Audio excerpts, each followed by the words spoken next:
Hanımefendiler, beyefendiler, dün çalışmalarına başladığımız 28. Avrasya Ekonomi Zirvesi, Cumhurbaşkanımız Sayın Recep Tayyip Erdoğan'ın ve Azerbaycan Cumhurbaşkanı Sayın İlham Aliyev'in mesajlarıyla açtığımız çalıştayımız 41 konuşmacıyla ve katılımcıların yüksek sabrıyla akşam saat 18'de nihayete erdi. Bugün burada sabah 2 oturum yapacağız. O 2 oturumda öncelikle afete dayanıklı şehirler konusunu ele alacağız. Daha sonra barış ve diyalog oturumu yapacağız. Yanımdaki divandaki arkadaşları yüksek bilgilerinize arz ediyorum. Sağımda Tasmina Ahmet Şeyh, İskoçya Milletvekili. Solumda Sayın Emir Kır, Belçika Parlamentosu Milletvekili ve Saint Jose Belediye Başkanı. Sağımda Sayın Eldor Tulyakov, Özbekistan Stratejik Geliştirme Merkezi Başkanı, önceki dönem milletvekili ve Sayın Ramo İshak, Bosna Hersek İçişleri Bakanı. Temsil masasında İstanbul Milletvekili, vakfımızın da kurucu üyesi Sayın Şamil Ayrın Beyefendi oturuyor.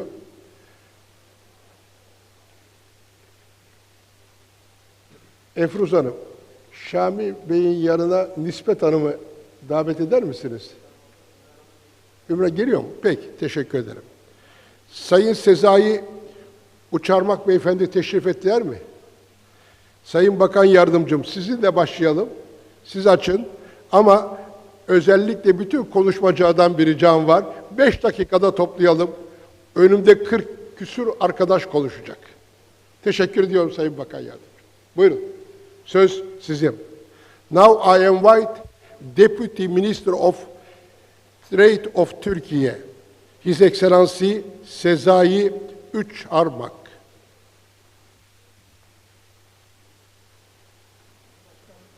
Hop, açılmadı.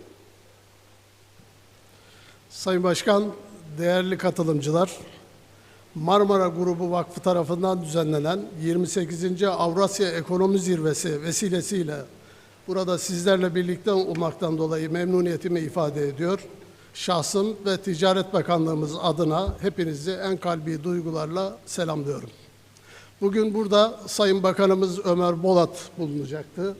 Yani son anda Sayın Irak Başbakanı Sudani'nin ziyareti nedeniyle kendisine refakat ediyorlar. Ben selam ve sevgilerini, saygılarını sizlere iletmek görevimi de ifa etmiş olayım. Sayın Başkanım gerçekten çok fazla sayıda konuşmacı var. Bilmiyorum, Sayın Bakanımın hazırladığı şey üzerinden gideceğim, kısaltacağım. Tamam. Ben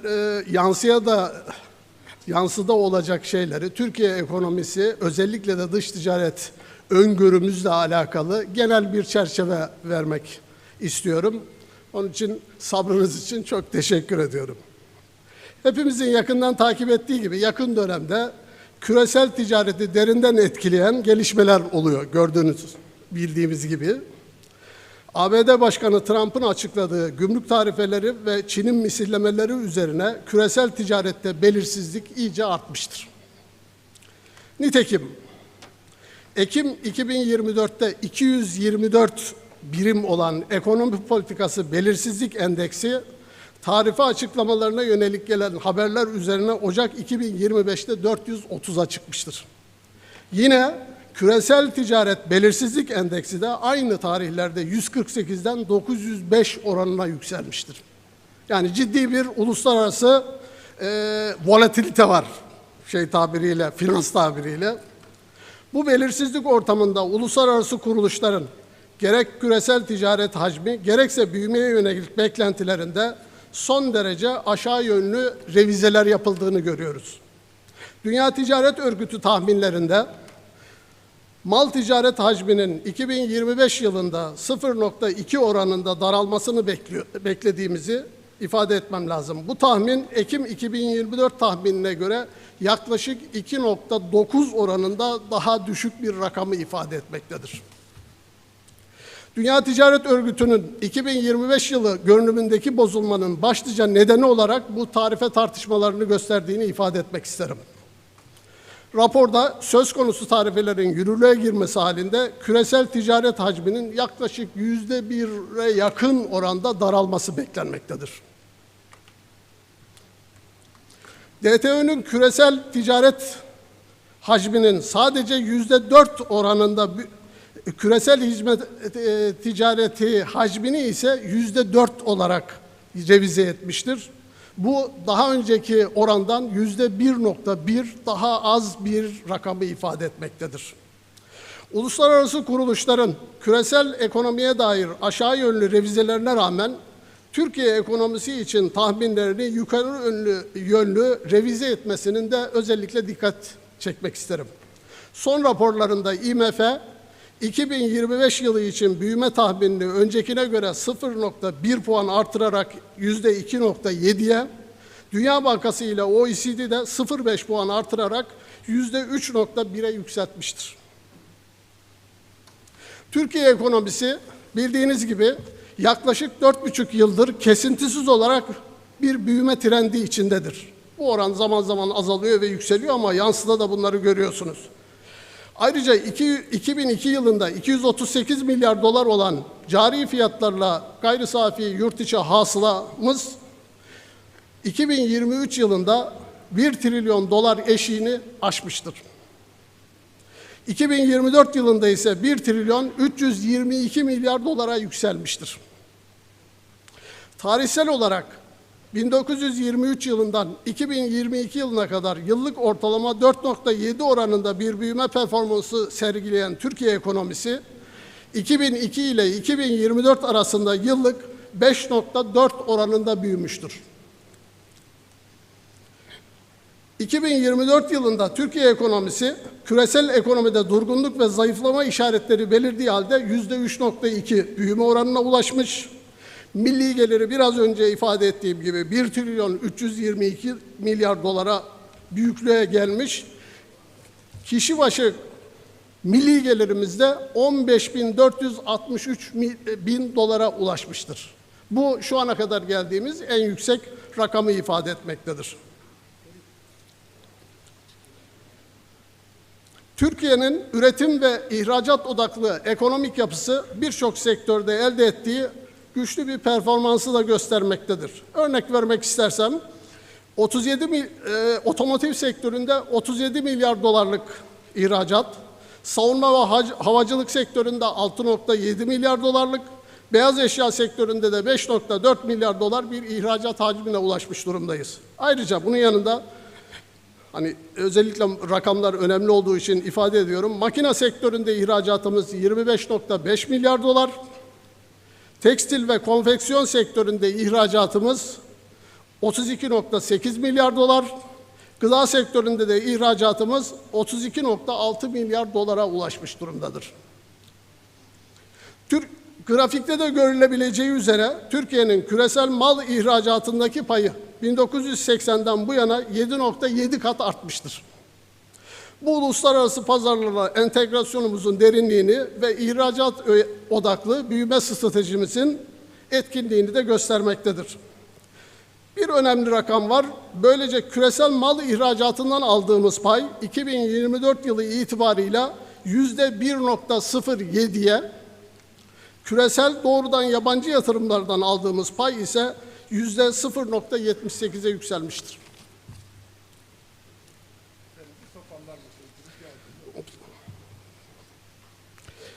Türkiye'nin borçlanma açısından da mali disipline sahip olduğunu burada ifade etmek lazım. AB tanımlı genel devlet borç stokunu gayri safiye yurt içi hasılaya oranı %29,3'tür. Biliyorsunuz Maastricht kriterlerine göre bu %60'tır. Dış ticaret verilerimize de şöyle bir kısaca bakacak olursak, Nisan 2025 itibariyle Türkiye'nin ihracatı 20,9 milyar dolara yükselmiş, %8,5 artışla. İthalatı da 12,9 artışla 33 milyar dolar. Yıllıklandırılmış verilere göre ihracatımız %2,7 artışla 265 milyar dolar. Mal ihracatında son bir yılda %2,7'lik artışla 7,1 milyar dolar net artış sağlanmış durumdadır. İthalatımızın yıllıklandırılmış miktarı da 351,6 milyar dolardır. Başkanım, hızlı bir şekilde bitirmeye çalışıyorum ama birkaç nokta var. Onları isterseniz şey yapayım. 2025 yılı Ocak-Nisan döneminde Türkiye'nin ihracatının bir bölgesel çeşitlilik gösterdiğini ifade edebiliriz. Avrupa Birliği ülkeleriyle 37,5 milyar dolarla en büyük ticaret ortağı pozisyonundayız. Ancak Güney Amerika'ya ve uzak ülkelere yaptığımız stratejik bir kısım çalışmalarla oralarda da ihracatta önemli artışların başladığını görebiliyoruz. ABD'nin ticaret politikalarının ülkemiz ihracatına olası etkileri de önemli bir başlık olarak gündemimizde yer almaktadır. Mevcut durumda ABD, Türkiye için giderek önemi artan bir ticaret ortağı konumundadır. Özellikle Çin ile başlayan karşılıklı misillemelerin Çin'in ABD pazarındaki etkinliğini azaltması beklenmekte ve ülkemiz malları için de bir fırsat olması beklenmektedir. Hizmet sektörlerimiz bakımından burada küçük bir örnek vereyim, en azından katılımcılar duymuş olsunlar. Lojistik sektöründe 2002'de 2,7 milyar doların hizmet ihracatımız 2024 itibariyle yaklaşık 40 milyar dolar olmuştur. Fuarcılık ve diğer hizmetler 268 milyar dolardan 6,1 milyar dolara çıkmış. Yazılım hizmetleri 4,9 milyar dolara gelmiştir. Burası da önemli. Kültür ve eğlence hizmetleri ihracatımız 2000'li yıllarda 10 milyon dolardan 2023'te 600 milyon dolara çıkmıştır. Eğitim hizmetlerinde de 2012'de 31 bin olan yabancı öğrenci sayısı bugün 336 bini geçmiştir. Sağlık turizminde de benzer bir gelişmenin olduğunu özellikle ifade etmek isterim. Türkiye'nin uluslararası doğrudan yatırımlardan da kendi ölçeğinde biraz siyasal etkilerden etkilendiğini de göz önünde tutarak yine olumlu bir seyir izlediğini ifade etmemiz lazım. Belki dönemsel olarak Türkiye'ye karşı zaman zaman bazı ülkelerin tavırları oluyor ama burada da bugün itibarıyla yaklaşık 276 milyar dolarlık bir yabancı sermaye stoğuna ulaştığımızı ifade edeyim. Ayrıca 2002 yılında 5600 olan yabancı sermayeli şirket bugün itibariyle 86.400'ü geçmiş durumdadır. Ayrıca ihracatımızda uzak ülkeler stratejisi diye bir stratejiyi uygulamaya koymuş durumdayız. Bu da lütfen toparlayın hocam. Çok rica edeceğim. Uzak ülkelerde ortalama ihracat mesafesi dünyada 4700 kilometredir. Bizim ise çevre ülkelerle ihracatımız daha fazla. Buna yönelik bir uzak ülkeler stratejisi uygulamaya konulmuştur. Sayın Başkanım, tabii bu şey içinde bunu da tamamlamam mümkün değil ama size ben son cümlelerle şunu söyleyeyim. Ticaret diplomasisinde gerekli çalışmaları devam ediyoruz. Ticaret diplomasisinde yaklaşık 23 ülkeyle serbest ticaret anlaşmamız var. 4 ülkeyle tercihli ticaret anlaşmamız. Ayrıca diğer bir kısım daha geniş kapsamlı çalışmaları da yürütüyoruz. Ayrıca yaklaşık 150'den fazla ülkede dış ticaret müşaviri bulundurarak ihracatçılarımıza katkıda bulunmaya çalışıyoruz. İhracat destekleri anlamında yaklaşık 1 milyar dolarlık bir desteği de ihracatçılarımıza sunmaya çalışıyoruz. Burada ayrıntısını raporda bulacaksınız zaten benim konuşmamın ayrıntısında. Tamam, yani ben son isterseniz şeyimi bağlayayım. Söylediğim çerçevede biz çalışmalarımıza Ticaret Bakanlığı olarak devam ediyoruz. Yani ekonominin genel bütün dış ticaret bağlantılı, bunun özellikle dış ticaretin kalkınmaya ve büyümeye de ciddi katkısı olduğunu da burada özellikle ifade etmek isterim. Avrupa Yeşil Mutabakatı dahil birçok alanda çalışmalara devam ediyoruz. Hizmet ticaretinde de 2025 hedefimiz yaklaşık 120 milyar dolardır. Mal ihracatından ayrı olarak. İhracat pazarlarımızı çeşitlendirme yönündeki çalışmalarımız ve ekonomik büyümemizin önemli bir parçasını oluşturuyor. Bu çabalar iki temel hedef doğrultusunda şekilleniyor. Geleneksel pazarlarda yaşanabilecek daralmalara karşı ihracatımızın etkilenmesini en aza indirecek uzak ülkeler stratejisi ve diğer alanlarda ihracatımıza gerekli katkıyı yapma üzerine kuruludur. Bu analizlerde ikili ve çok taraflı ticaret anlaşmaları, diplomatik ilişkiler, satın alma gücü, pazar büyüklüğü, açıklık gibi makroekonomik göstergeler ve büyüme pay matrisi ve pazar çeşitlendirme analizlerinin hepsi yapılmaya devam ediliyor. Kıymetli misafirler, küresel ekonominin önemli aktörlerinden biri olarak Türkiye bölgesinde ve dünyada adil, serbest ve kurallara dayalı ticareti savunmakta ve politikalarını bu ilkeler doğrultusunda yürütmektedir. Bu vesileyle bir kez daha ülkemiz ticaret ve ekonomisine bu zirvenin katkı sunmasını temenni ediyor. Hepinizi saygıyla selamlıyorum.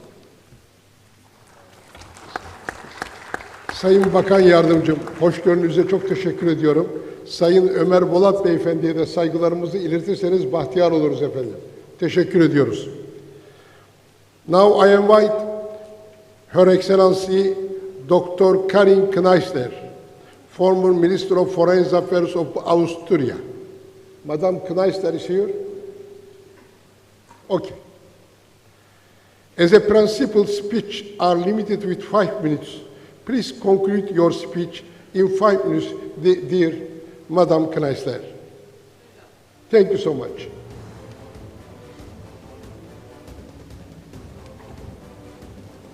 Good morning, everybody. Dear President, Dr. Seva, thank you very much for the invitation. Dear interpreters, my sincere thanks also for your help. 5 minutes, we go.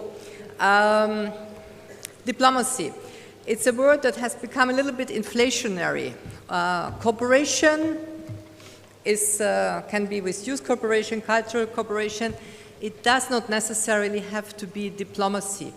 Diplomacy, and I'm a little bit conservative on that topic, is intergovernmental relations. It's the conduct of international affairs, government to government.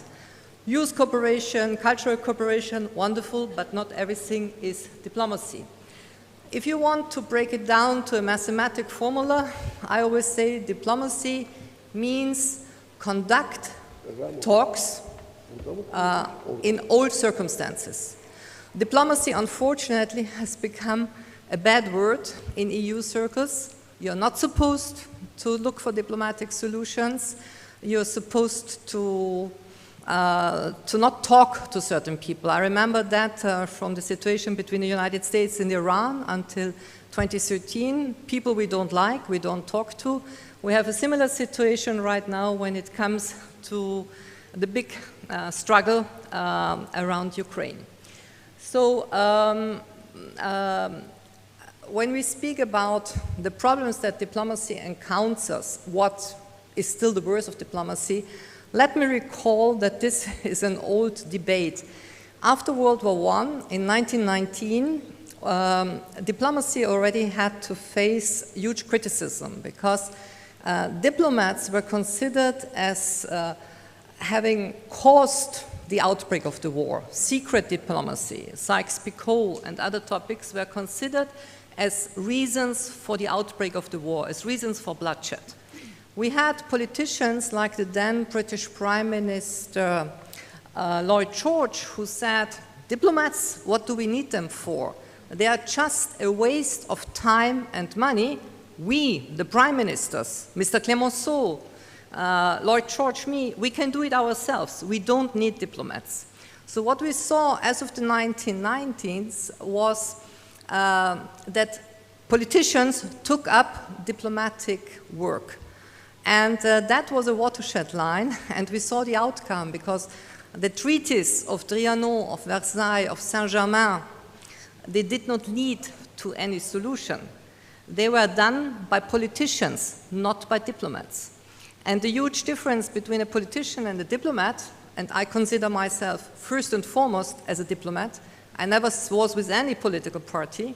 I was appointed independent expert minister, and a diplomat looks for solution and not for re-election. I never had to run for votes. So that's a big difference. I never promised anything to anybody. And let me just briefly recall my third visit as a minister. My second phone call was to my then colleague, Minister Mevlüt Çavuşoğlu. And after 2 years of a total standstill in the relations between Ankara and Vienna, it was my desire to restart talking to each other, because that had been stopped, unfortunately, for various reasons. And talking to each other, creating trust, taking time for each other, I must say, and I don't say it because I happen to be again in Istanbul, a city that means a lot to me. I was here first time in 1968, and it's always a pleasure to be back. It is about creating an atmosphere in which certain things can happen. What do we see today in diplomatic talks? One side wants to lecture the other side how to behave. Where is the Westphalian order of equality of sovereigns? The craft of conversation is gone. Dear Minister, could you please conclude your speech? Conclude your speech, please. To conclude? Yes. I conclude. I'm nearly done. Thank you. So what I would like to say is that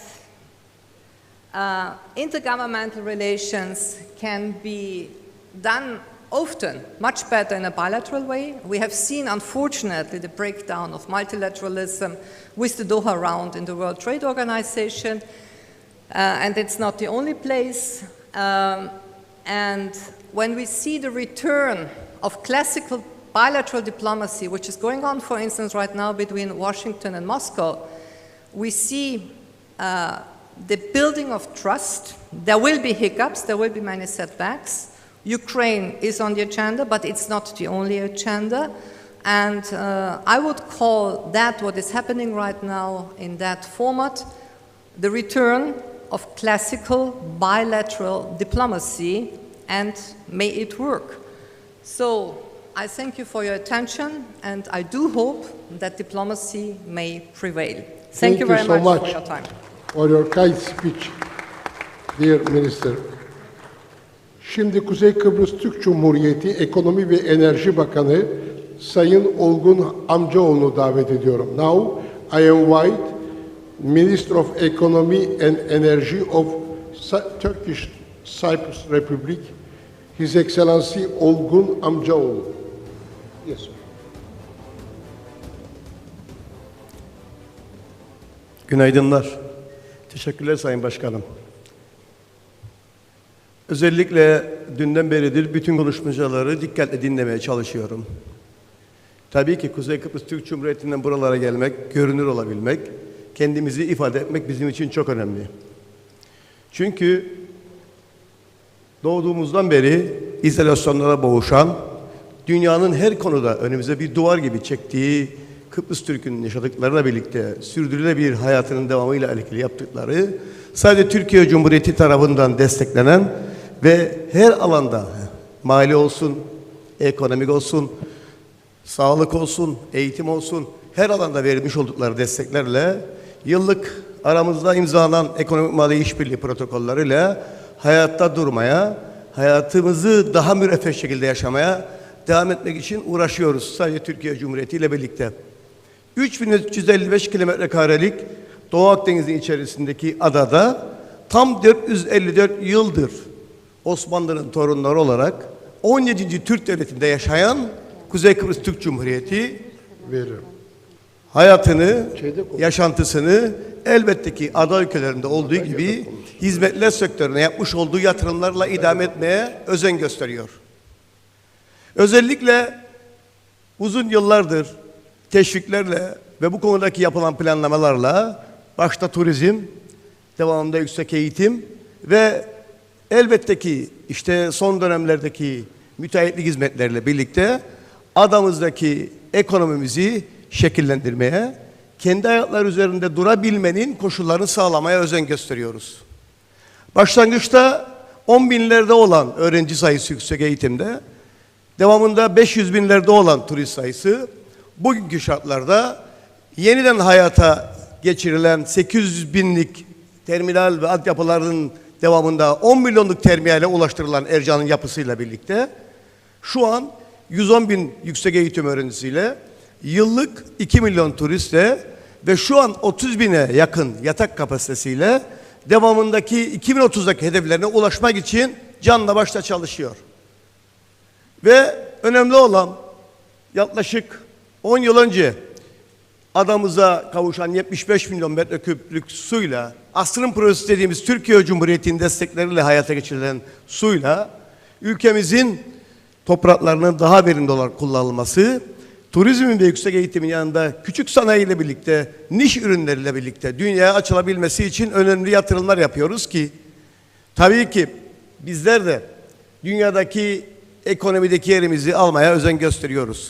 Ama yine ifade ediyorum ki hedeflerimiz 2030'a kadar yaklaşık 2 milyon turistten 4 milyon turiste çıkabilmeyi, 50 bin yatak kapasitesiyle turizmi daha kaliteli yapabilmeyi, 150 bin yüksek eğitim öğrencisiyle bilişimi, inovasyonu, daha geçen gün 11.'si ülkemizde tamamlanan Teknofest'le birlikte 250 bin üzerindeki Teknofest'in katılımıyla birlikte ülkemizin Ar-Ge çalışmalarıyla tanışabilmesini, teknolojiyle buluşabilmesini sağlayan Türkiye Cumhuriyeti yetkililerle birlikte elbette ki turizmdeki kaliteli öğrenim şansını oradaki öğrencilere sağlamayı hedefliyoruz bilişim ve inovasyonla.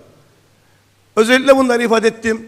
Çünkü ada ülkeleri hayatını hizmetler sektörüyle idame ettiriyor. Ve bir de Kuzey Kıbrıs Türk Cumhuriyeti'nde yaşayan Türk ulusu olarak izolasyonlara boğuşuyorsanız elbette ki bunları başarabilmek çok da kolay değil. İşte bir an önce de Sayın Ticaret Bakanı Yardımcımızı dikkat edin dedim. Sağ olsunlar. Her aşamada bakanlık yetkilileri Sayın Ömer Bulat başta olmak kaydıyla ve diğer muhatap bakanlıklar her aşamada enerjide olsun, ticarette olsun, işte teknoloji ve sanayi alanında olsun, sağlıkta olsun, Kuzey Kıbrıs Türk Cumhuriyeti'ndeki muhatap bakanlarıyla, hükümetin yetkilileriyle kucak kucağa, omuz omuza mücadelemizde bize her zaman destek veriyorlar. Çünkü bir insan olarak en doğal haklarımızı kullanırken Türkiye Cumhuriyeti'nin destekleri ve yardımları olmasa bunlara asla hedeflerine ulaştırma şansımızın olamayacağını biliyoruz, görüyoruz, yaşıyoruz. Hemen yanı başımızda bütçesine oranla Avrupa Birliği ülkeleri içerisinde en büyük silahlanmaya pay ayıran yaklaşık 300 milyon euro harcayıp Avrupa Birliği içerisindeki ülkelerde ikinci sırada yer alan Kıbrıs Rum devleti çok da bizlere dostane, iyi komşuluk ilişkileri yaklaşan bir bakış açısıyla hayatını idame ettirmiyor. Her alanda önümüze setler çekiyor ve biz yine söylüyorum ısrarla, inatla 454 yıl önce oralardaki varlığımızın devamını sürdürmek adına Türkiye Cumhuriyeti ile omuz omuza bu mücadeleye devam ediyoruz. Bundan da gurur duyuyoruz. Özellikle toparlar mısınız? peki Sayın Başkanım. Özellikle buralardan sizlere ifade ederken bunlara dikkat çekmek istedim. Bunları sizlere paylaşmak istedim. Hiçbir şey kolay değil. Zaten bizlere kolay değil. Hiç kimsenin zoru başaramayacağı noktadaki göremediklerini değil, elimizden gelenin en iyisini ülkemiz için yapıp hedeflere ulaşma adına adımlar atmaya devam edeceğiz. Sadece Türkiye Cumhuriyeti'ne bu konudaki her zamanki gibi desteği için tekrardan teşekkür etmek istiyor ve saygılar sunuyorum. Sağ olun. Çok teşekkür ediyoruz Sayın Amcaoğlu, biz de size. Şimdi İstanbul Avcılar Belediye Başkanı Sayın Utku Caner Çaykara Beyefendi'yi davet ediyorum. Buyurun Sayın Çaykara.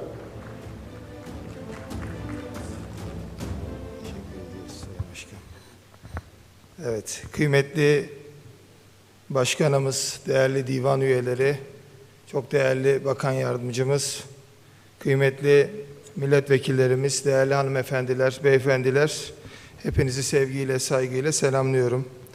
Böylesine seçkin bir platformda, afetlere dayanıklı şehirler gibi hayati bir konuda, Türkiye'nin en genç belediye başkanlarından biri olarak söz almak benim için büyük bir onurdur.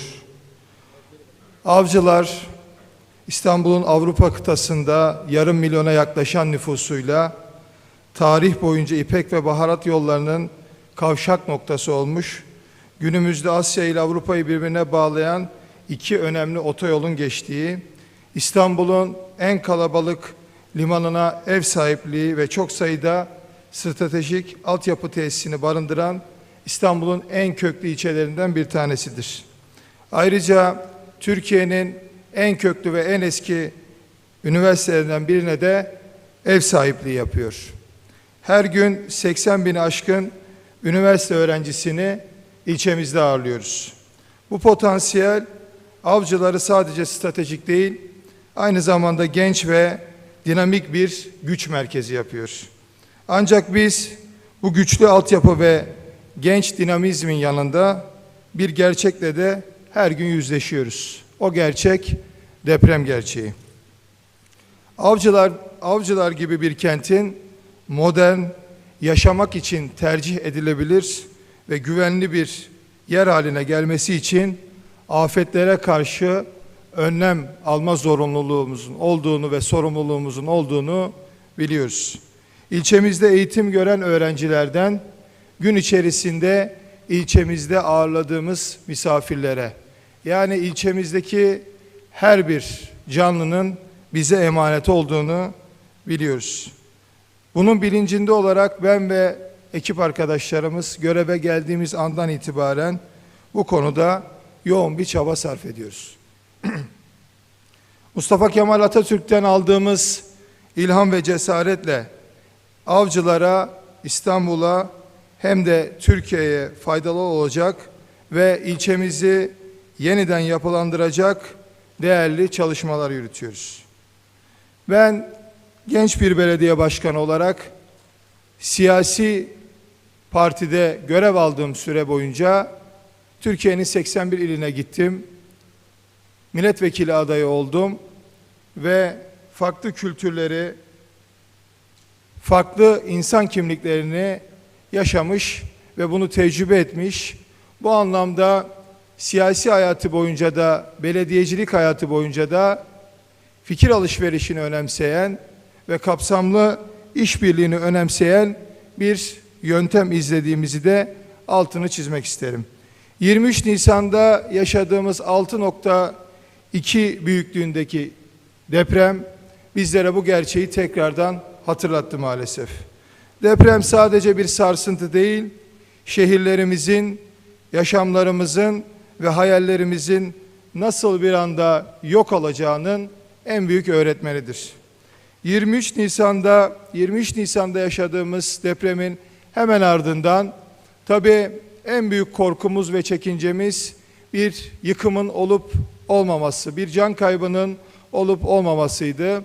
Bu konuda hızlı bir tarama gerçekleştirdik ve en büyük tesellimiz herhangi bir yıkımın olmaması ve herhangi bir can kaybının olmamasıydı. Tabii ardından depremin korkusuyla kendilerini panikle ve korkuyla sokağa atan vatandaşlarımızın yanında olma konusunda Afet Koordinasyon Merkezimizde ekiplerimizle beraber gerekli planlamayı yapıp ardından vatandaşlarımızın temel ihtiyaçları, gıda ihtiyaçları ve barınma ihtiyaçları konusunda hızlı bir koordinasyon kurarak neredeyse 10 mahallemizde tüm vatandaşlarımızın yanında olarak korkularını, paniklerini, kaygılarını en aza indirecek çalışmalarımızı yürüttük.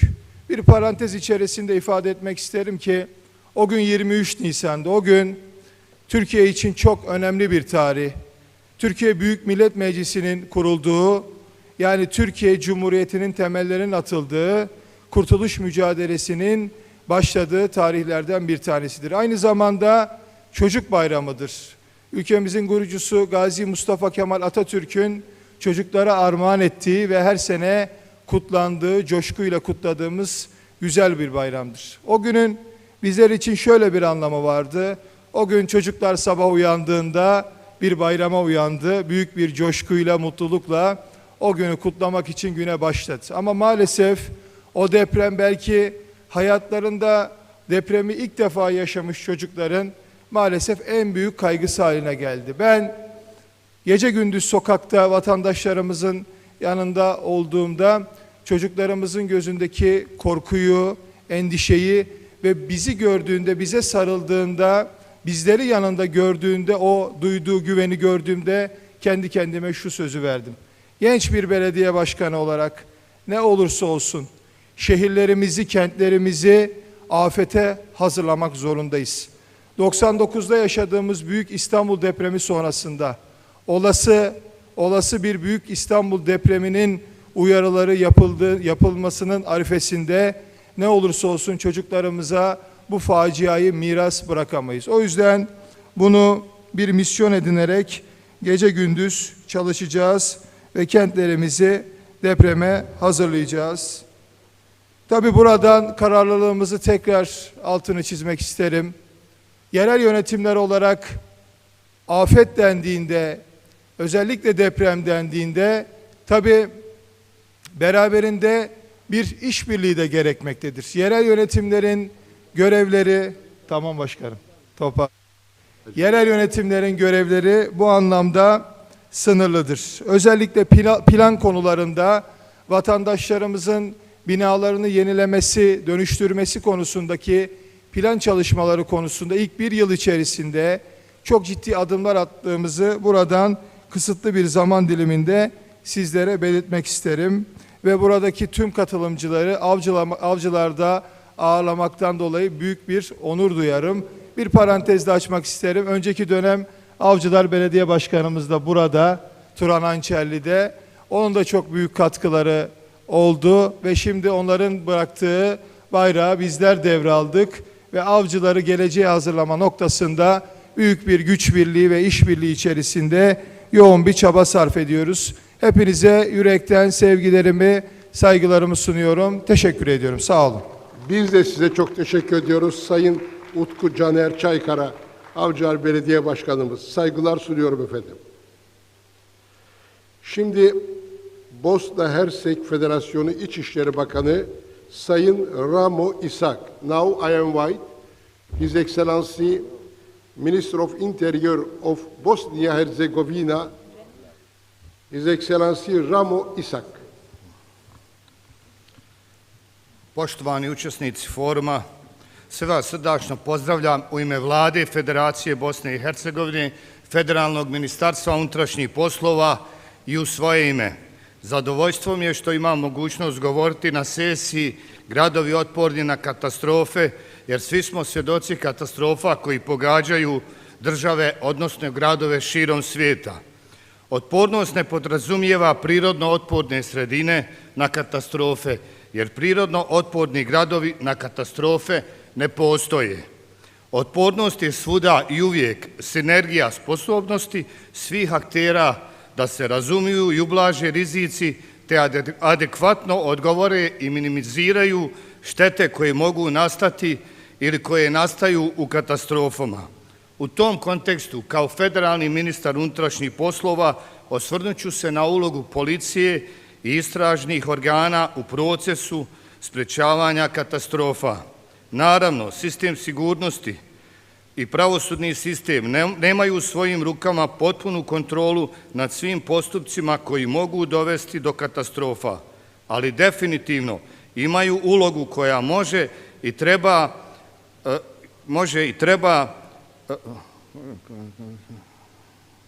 djelovati preventivno. Samo kao samo kao primjer uzet ću nelegalnu sjeću šuma. Bože dragi, šta mi je? Koja može povećati opasnost od bujica ili koja može izazvati bujice. U tom kontekstu adekvatnim radom istražnih organa, prijavom odgovornih građana, saradnjom s lokalnom zajednicom i tako dalje i takvi postupci mogu biti spriječeni.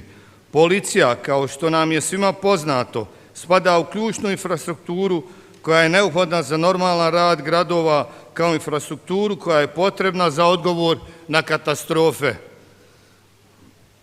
Ali glavno i iz ugla samih sredstava za prvi odgovor na katastrofe vidjet ćemo da u ključna sredstva prioritetno spadaju vatrogasna, ambulantna, policijska vozila, kao i helikopteri i letjelice. Mi u Bosni i Hercegovini, nažalost, 4. oktobra 2024. godine suočeni smo s poplavama, klizištima na području Jablanice, Konjica, Fojnice. U ovoj katastrofi najgore je pogođena Jablanica, u kojoj je poginulo 19 osoba. Među prvim na lokalitetu pogođenog prostora bili su policijski službenici, specijalne policijske jedinice Federalne uprave policije, a koja se nalazi u sastavu ministarstva kojim rukovodim. Uprkos brzom djelovanju policijskih službenika, nakon katastrofe, činjenica je da smo u razornim poplavama i klizištima izgubili ljudske živote, ali ljudski životi su najvredniji. Jasnog sam stava, kao i svi zajedno, da moramo raditi na prevenciji katastrofa, odnosno smanjiti rizik. Svoje izlaganje završit ću rečenicom koju je izgovorio nekadašnji generalni sekretar UN-a Ban Ki-moon, a koji je rekao: ne možemo eliminisati katastrofe, ali možemo ublažiti rizik, možemo smanjiti štetu i sačuvati živote. Hvala. Thank you so much, dear Minister. Fala. Şimdi Ordu Belediye Başkanımız, Türkiye Cumhuriyeti önceki Enerji ve Tabii Kaynaklar Bakanı Sayın Doktor Mehmet Hilmi Güler'i davet ediyorum. Buyurun Sayın Güler. Now I invite former Minister of Energy and Resource of Turkey, His Excellency Hilmi Güler. Now he is a mayor of Ordu. Teşekkür ederim Sayın Başkanım, değerli arkadaşım. Hepinizi saygıyla selamlıyorum. Hemen konuya gireyim fazla zamanınızı almadan. Daha evvelden 94 yılında Cumhurbaşkanımızla İstanbul'un hava kirliliğini İGDAŞ'la çözmüştük. O zaman susuzluk meselesi de vardı. Önce İSKİ, sonra İGDAŞ'ı başında çalışmaları sürdürdük. Daha sonra da bu 30 küsur yıl içinde Türkiye'deki bütün afetleri yaşadık. Bazılarında önlemlerini alan pozisyonda olduk. Bazılarında planlayan durumunda olduk. Dolayısıyla bu tecrübeleri sizlerle çok özet olarak paylaşmak isterim. Enerji ve Tabii Kaynaklar Bakanlığı sırasında da heyelan gibi, deprem gibi, işte kuraklık gibi konularda da aktif rol oynadık. Ne yaptık? Barajlar yaptık. Suyun akışını kontrol ettik, altyapıyı kontrol ettik ki seller olmasın diye. Bununla ilgili de çalışmaları sürekli çok etkin bir şekilde yaptık. Şimdi de Ordu'da Büyükşehir Belediye Başkanı olarak çalışmaları sürdürüyoruz. Orada da Ordu toprak olarak İstanbul'un daha büyük bir yer. Ve Ordular da İstanbul'da 3. nüfus. Yani bir deprem olursa Allah korusun geleceği yer memleketimiz. Bu bakımdan bunun tedbirlerini alıyoruz. Altyapıyı düzenliyoruz. Suyun akışını kontrol ediyoruz. Çünkü büyük bir heyelan riski olan bir yerde bulunuyoruz. Bir yılda 900 heyelan oluyor bizim memlekette. Geçen sene 900 heyelan oldu. Tabi bunlarla hep mücadele ederek şimdi yaşanılabilir bir kent haline getirdik ve şimdi Ordu'nun bir özelliği de kuraklıktan etkilenmeyecek dünyada sayılı yerlerden bir tanesi. Yaşanılabilir bir kent olması bakımından da dünyada en fazla fındık üreten bir il. Dolayısıyla herhangi bir tabii doğal afet hem kuraklık açısından, hem yaşantı açısından, hem hayat riski açısından büyük tehlikeler arz ediyor. Depremsellik konusunda da bütün binaları biz gözden geçirdik. Kolonlarını, kirişlerini hepsini gözden geçirdik. Tehlikeli olanları kentsel dönüşüme tabi tutuyoruz. Bununla ilgili de çok etkin bir finansal model geliştirdik. Ve çok kıymetli ekiplerimiz var. Bir şirket de kurduk. Kendi kentsel dönüşümümüzü, bina dönüşümlerini çok kıymetli ekibimizle sürüyoruz. Şu anda Nihat Bey de burada, çok tecrübeli bir Nihat Bey, mimardır. Ve bu noktada yardımcı da olabiliriz, fikir teatisinde bulunabiliriz, proje geliştirebiliriz. Biz ordu olarak dediğim gibi bütün afetleri 30 yıl içinde yaşayan bir ülkenin hem bakanı olarak hem belediye başkanı olarak İstanbul'da yaptıklarımızla, Türkiye'de yaptıklarımızla 81 vilayette ve Ordu'da da şu anda uygulamalarıyla örnekleri sizlerle paylaşabiliriz diye düşünüyorum. Aslında görsel bir şey getirmiştim ama ona gerek yok. Daha sonra kitaba konur onlar. Ama kitaba istiyorum yazıyı. Efendim? Yazı olarak istiyorum. Hay. Bunları yapabiliriz. Bütün mesele şu. Önceden tedbir almak ve iyi bir planlama yapmak. Güçlü bir kadroyla oluşturmak ve bir finans sistemini oluşturmak. Finans konusunda da kendi içimizde, kendi içinde dönen, feasible olan bir finans sistemiyle de çalışma sürdürüyoruz. Kimseye muhtaç olmadan kendi imkanımızla bunları yapabilecek durumdayız. Buradaki uygulamayı isterseniz pilot uygulama kabul edin, başka yerlerde de kullanabiliriz. İsterseniz birlikte ortak çalışma da yaparız. Hepinize teşekkür ediyoruz ve hepinizi orduya davet ediyoruz. Belki bu toplantıyı da Marmara İnşallah. toplantısı Bu birlikte sözü yaparız. unutmuyoruz. Hay. Sizi Bu özel sözü olarak seviyoruz. unutmuyoruz. Tekrar saygılar sunuyorum. Sayın Bakanım, Sayın saygılar Bakanımıza da sunuyoruz. teşekkür ediyorum sunumundan Biz teşekkür dolayı. ediyoruz. Sağ olun. Saygılar. Özellikle de zamana riayet ettiğiniz için minnettarım Sayın Bakanım. Efendim şimdi söz sırası Belçika Parlamentosu üyesi, milletvekili ve Saint Jose Belediye Başkanı Sayın Emir Kır. Now I invite His Excellency Emir Kır, Mayor of Saint Jose, a member of Parliament of the Belgium. Sayın Başkan, değerli siyasiler, değerli üniversite temsilcileri, sivil toplum örgütleri, değerli meslektaşlarım, değerli hanımlar, değerli beyler. Öncelikle kendimi kısa olarak takdim edeyim. Bilenler var, bilmeyenler var. Ben Belçika'dan geliyorum. Belçika'da doğma büyüme bir kardeşinizim. Adım Emir Kır. Orada Saint-Jos Belediyesi'nin 12 yıldır belediye başkanlığını yapıyorum. Daha birkaç hafta önce seçimlerden çıktım. Tekrar göreve geldim 6 yıllığına.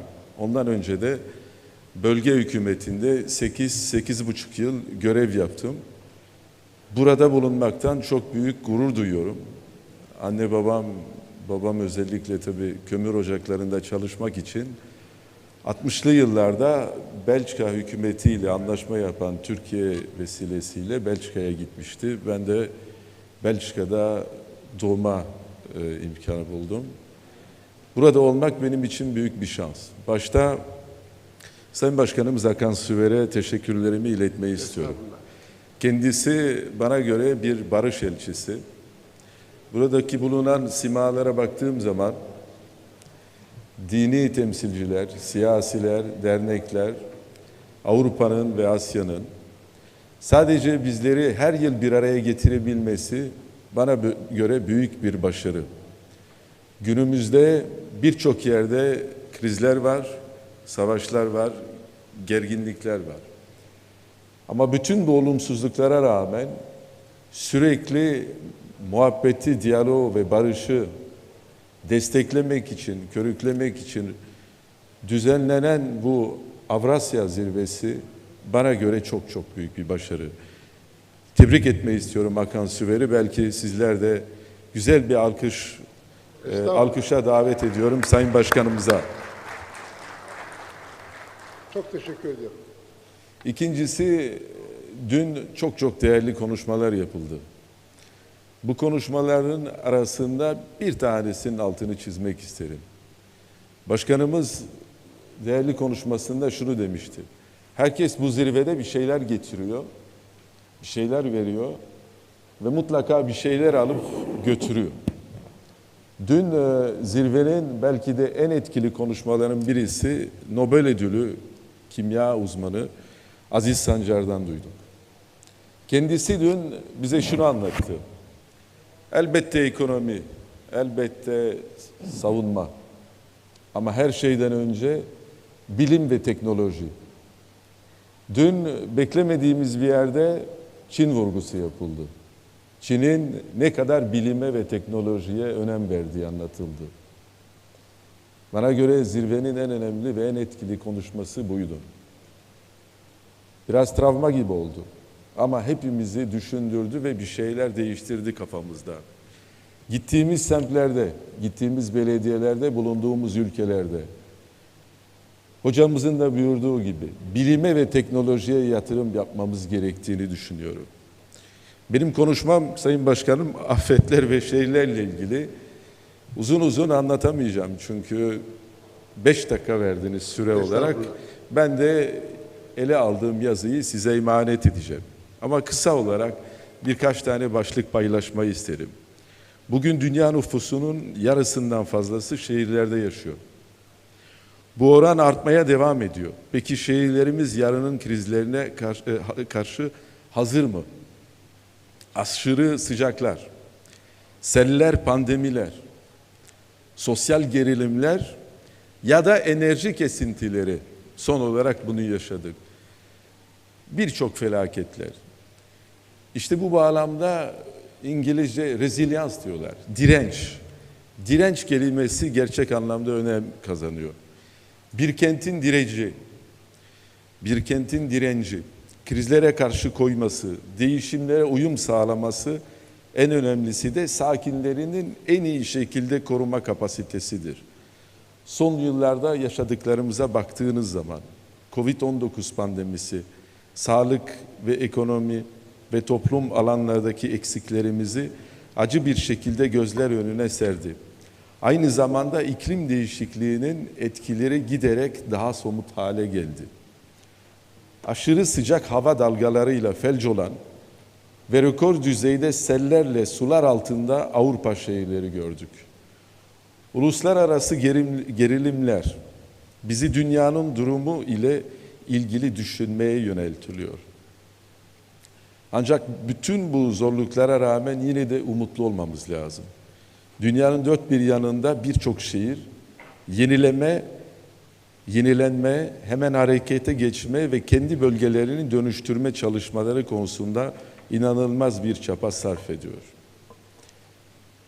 Gerçekçi de olmamız gerekiyor. Belediyeler krizlerin ön saflarında yer alıyor. Daha uzun anlatmayayım. Küçük bir anımla özetlemek istiyorum ve bitirmek istiyorum konuşmamı. Covid krizi başladığında Avrupa'da maske yapmak bir sıkıntı oldu. Bu gibi alışkanlıkları unutmuştuk.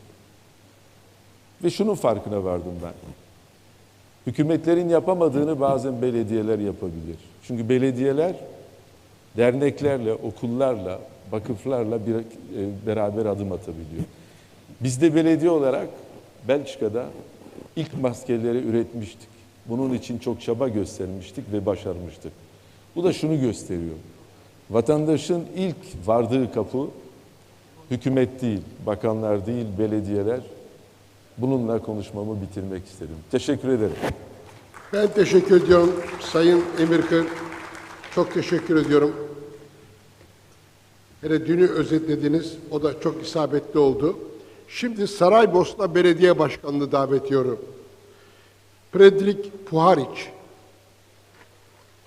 His Excellency Fredrik Puharic, Mayor of Saraybosna. Hello, welcome. Dear host, distinguished colleagues, fellow mayors, ladies and gentlemen. It's a privilege to address you today at the 28th Eurasian Economic Summit. I would like to express my sincere gratitude to the Marmara Grubu Foundation for creating this important space, a platform that enables us to think together beyond borders and beyond mandates about the future we want to build.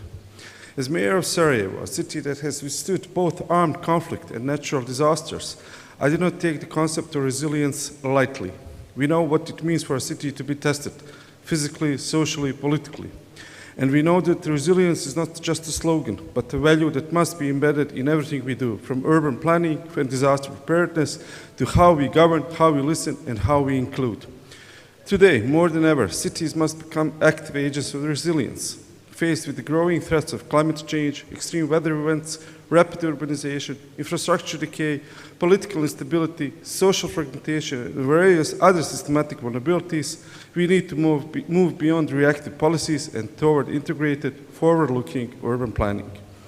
At the heart of this approach lies our commitment to the United Nations Sustainable Development Goal 11, building inclusive, safe, resilient, and sustainable cities. This session's theme, Disaster Resilient Cities, could not be more relevant. The need for coordinated, science-based, and inclusive response is urgent. A city that is resilient is also a city that empowers its people. Last year, Sarajevo became the first city in Bosnia and Herzegovina to establish a Climate Citizens Assembly. This assembly is a deliberate democratic body made of residents who propose solutions to some of the most pressing challenges we face, including those related to climate adaptation and disaster preparedness. We believe that when citizens have a voice in shaping the policies that affect their lives, resilience becomes embedded in the social fabric, not just in the walls and roads. We also understand that resilience requires working in harmony with nature. In Sarajevo, we are moving toward nature-based urban design, aiming to reduce heat islands, restore biodiversity, and create public spaces that are both ecologically functional and socially inclusive. However, like many cities in our region, we face significant limitations: limited access to investment capital, fragmented institutional responsibilities, and political complexity that often stalls urgent actions. That is why gatherings like this summit matter. They allow us to share not only best practices, but also share frustrations and perhaps solutions. Resilience must also be regional. Disasters do not respect municipal boundaries. Flood waters don't check for jurisdiction, and pandemics don't wait for coordination meetings. Therefore, cross-border cooperation and mutual learning are essential. Sarajevo is committed to partnerships that transcend formality and deliver results, whether through joint early warning systems, shared climate data platforms, or exchange programs between our urban administration and experts. Let me also add a final point on the human dimension of resilience. We often focus on technical measures, and rightly so, but we must not forget that a resilient city is also a caring city, a city that protects the most vulnerable, including migrants and minorities, and offers mental health and psychosocial support in times of crisis. A city that doesn't only survive disaster, but emerges from it more united, more fair, and more forward-looking. As we meet here in Istanbul, in the spirit of dialogue for a livable world, let us remember that building disaster-resilient cities is not only a technical challenge, it's a moral obligation. We owe it to our citizens today and to generations yet to come. On the behalf of the people of Sarajevo, I thank you for your attention, your collaboration, and your shared commitment to resilience without borders. Thank you. Thank you so much, dear Mayor Puharic. Şimdi Afrika Arbitrat Mahkemeleri Başkanı ve Fas adına toplantımıza katılan Sayın Ali Ümit'e söz veriyorum. Now I invite His Excellency Ali Ümit. Please. He is a president of the African Arbitrat Committee.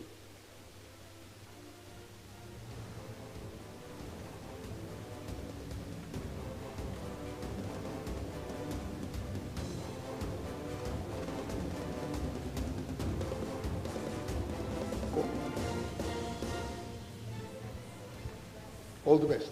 All the best. Assalamu alaikum wa rahmatullahi wa barakatuh.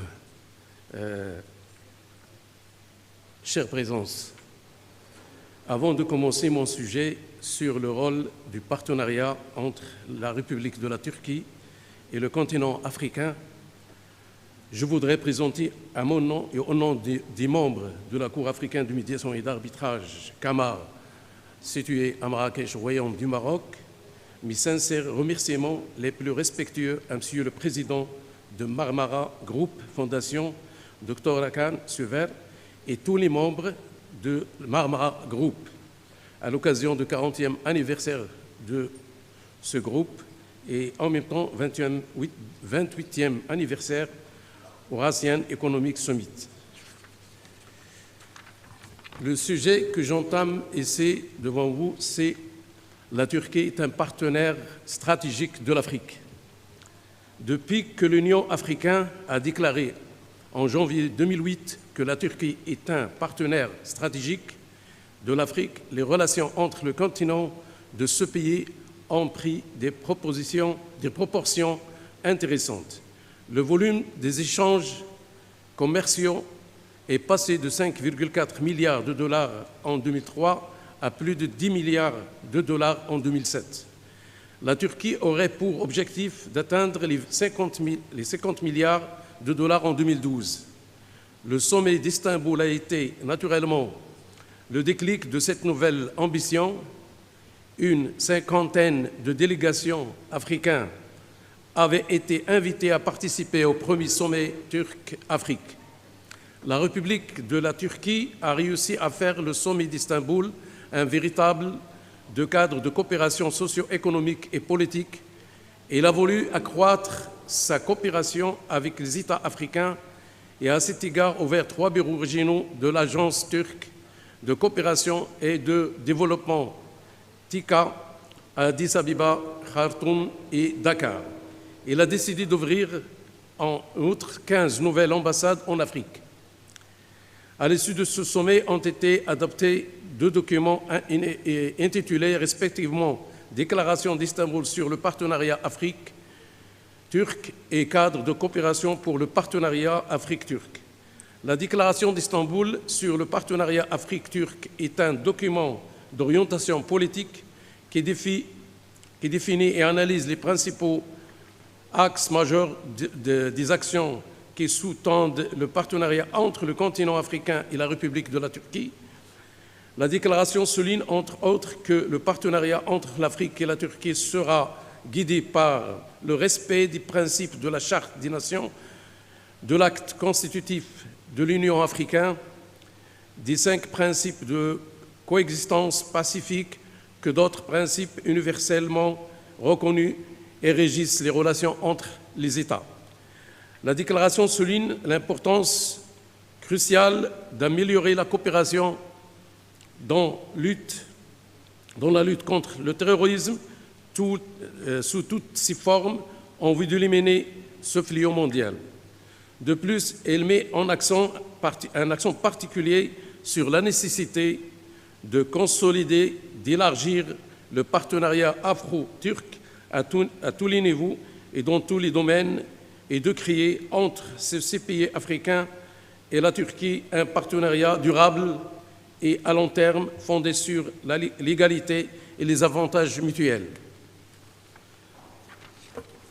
Le cadre de la coopération pour le partenariat Afrique-Turc constitue l'instrument de mise en œuvre de la déclaration d'Istanbul sur le partenariat Afrique-Turquie. À cet égard, il définit 8 domaines d'action prioritaires pour le développement des pays africains par la promotion de la coopération intergouvernementale, de la paix et de la sécurité, les échanges commerciaux et les investissements, l'agriculture, l'agro-industrie, le développement rural, les ressources en eau, la gestion des petites et moyennes entreprises, la santé, les infrastructures, les transports et les télécommunications, la culture et l'éducation, ainsi que les médias et les nouvelles technologies de l'information et de la communication. Le 3e sommet Turquie-Afrique s'est tenu à Istanbul le 17 et 18 décembre 2021, ayant pour thème le partenariat renforcé pour un développement et une prospérité mutuelle. Il entendait consacrer plus de 20 ans d'activisme diplomatique turque continue sur le continent africain. La croissance de la présence de la Turquie en Afrique s'observe d'abord dans le développement conséquent de ces échanges commerciaux avec cette aire géographique et l'espace de 20 ans. En l'espace de 20 ans, ils ont passé de moins de 5 milliards de plus de 25 milliards de dollars, 21,89 milliards d'euros. Significativement, la Turkish Airlines, en plein développement, est devenue une des principales compagnies aériennes en Afrique et en dessert désormais 61 destinations. Mais d'autres indicateurs... Conclusion.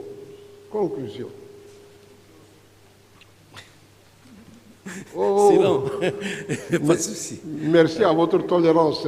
La Turquie est un acteur puissant à l'échelle mondiale, l'Afrique un modèle stratégique dans tous les domaines d'investissement, alors que ce qui concerne les objectifs de notre cours africain de médiation et d'arbitrage CAMAR a été créé, bien sûr, grouper les 54 pays de notre continent africain, offrir une approche plus efficace aux entreprises sur le plan international, l'arbitrage encadré par l'accord de New York de 1958, jouer un grand rôle des règlements dans le développement des procédures arbitrales applicables au règlement des litiges commerciaux à caractère national et international, promouvoir l'arbitrage et la médiation en Afrique en y favorisant l'implantation et la culture de ces modes d'alternatifs de règlement des différends, participer au développement économique, social, culturel et sportif dans le continent africain,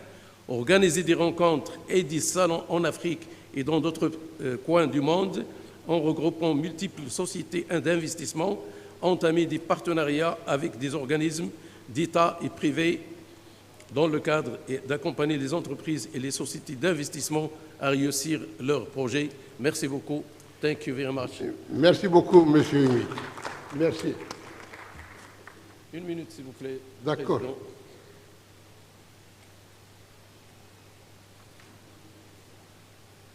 C'est un cadeau. Oui, d'accord. Ça trophée d'honneur pour vous. Merci.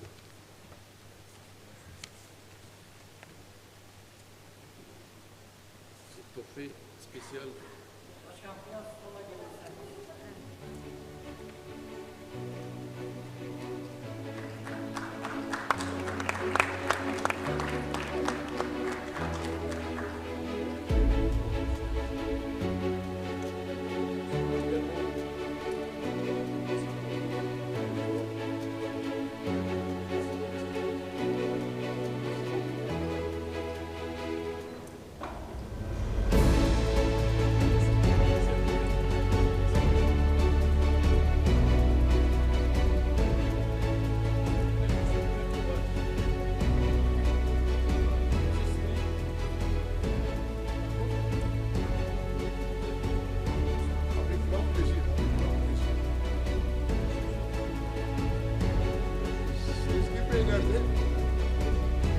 Sezgin Bey.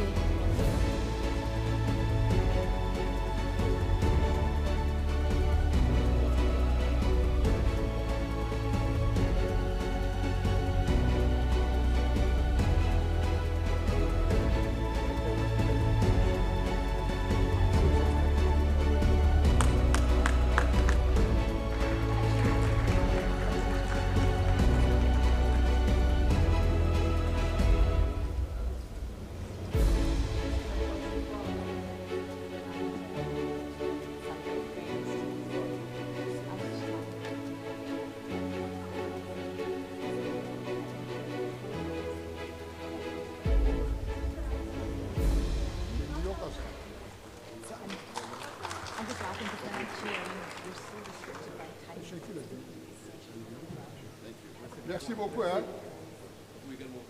Merci.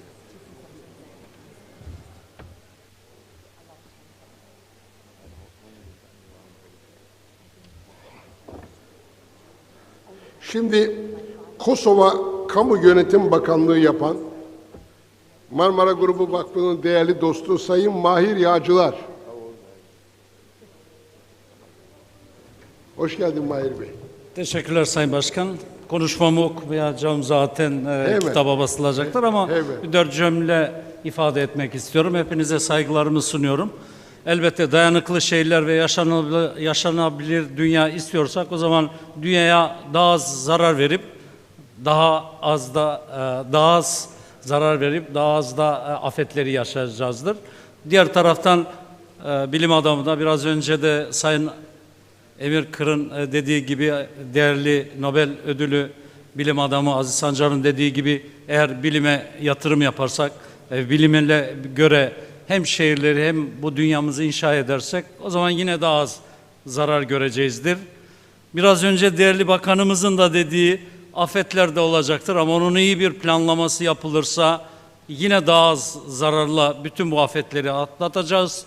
Ve elbette biz siyasetçiler ve tüm dünyadaki siyasetçilerin yasaların en iyi ve uygulanabilir şekilde yapılmasında ihtiyaç vardır. Bu duygu ve düşüncelerimle hepinize saygı ve sevgilerimi sunuyorum. Başarılı bir zirvenin geçtiğini ve ileride de yeniden görüşeceğimize inanıyorum. Saygılarımı sunuyorum.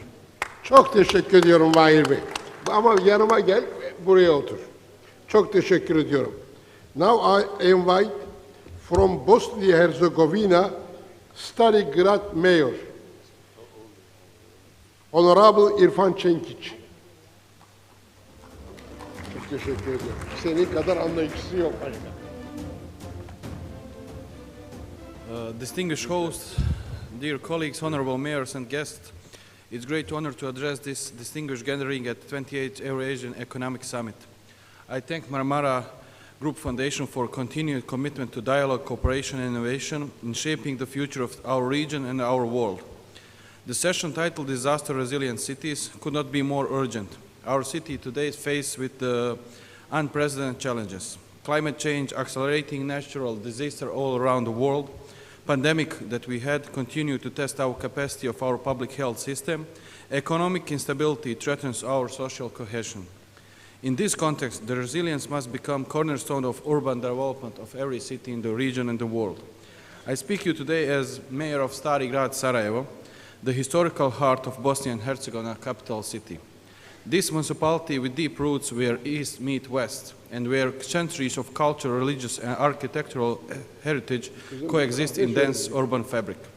Our municipality, which started First World War, had a lot of devastation in Second World War, and survivors, the longest siege in modern history, which lasted for 4 years, really know what it means to be a disaster resilient community. But as much we are proud of our past, we are equally focused on preparing our future. For the future is really an important Agenda 2030. It calls for urgent coordination actions across all levels of government. For us, sustainable development goals are not abstract global missions. They are practical tools to guide our local policies every day. We have a lot of concrete examples how SDGs in our municipality help us to development, but I don't want to take a lot of time to explaining everything what we are doing in our community, but it's really important. I will give you only one example. Now, in our municipality, we had a big problem with landslide, and we had problem with that last 6 months. And what we see in that problem with landslide, well, the hundred of people are in dangerous. That is very, very small number of organizations, institutions who are willing to help in front before disaster. They are all want to help after disaster happens. And that is what we must need to change in our future, because when something catastrophic happened, it's too late. It's not important how many money you will send after catastrophic. It's not important how many food and etc. you will send after catastrophic. It's really important to prevent catastrophics. And I want to thank you for the opportunity to speak on this really good forum, and I hope so that we are together Our experience shows us that even smaller municipalities, when guided by global framework like Agenda 2030 and forums like this, can make meaningful progress in their local community. But we cannot do that alone. Resilience requires partnership. That's why forums like this summit is really important. Together we can share knowledge, support innovation, and ensure that every city, regardless of size of the city, has tools to stand the challenges for the 21st century. Let us not wait till next crisis to act. Let us lead today so our cities may throw tomorrow. Thank you. So much, dear İrfan Çengiç. Thank you so much. Şimdi Çin Halk Cumhuriyeti Kardeşlik ve Dostluk grubunun genel direktörü Sayın Ji Yongkun davet ediyorum. Mr. Ji Yongkun, please, floor is you.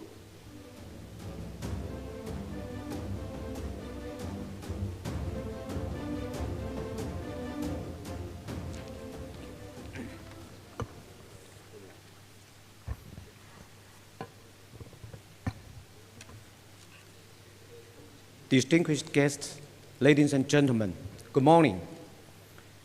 It is a great pleasure to attend the 28th Eurasian Economy Summit in the beautiful city of Istanbul at the invitation of Dr. Aken Silver.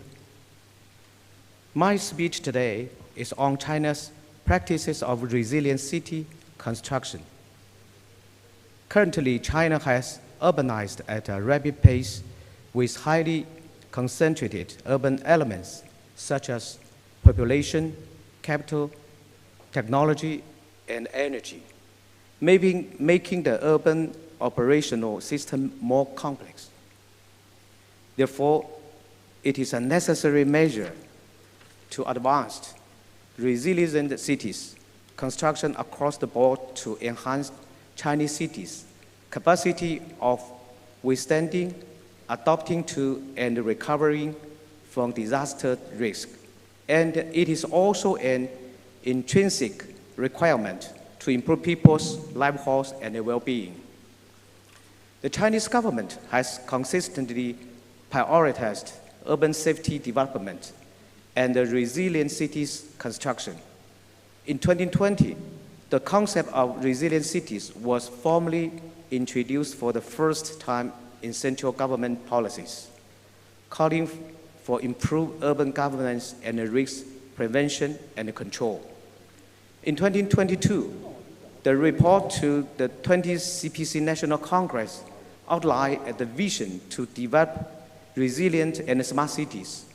Building on this, in 2024, the third plenary section of the 20th CPC Central Committee proposed efforts to make cities safer and more resilient, followed by the release of a guideline for promoting the construction of new type urban infrastructure. For the development of resilient cities, this development signifies that China's resilient cities construction has entered a new phase. Baktık ya bakmıyor.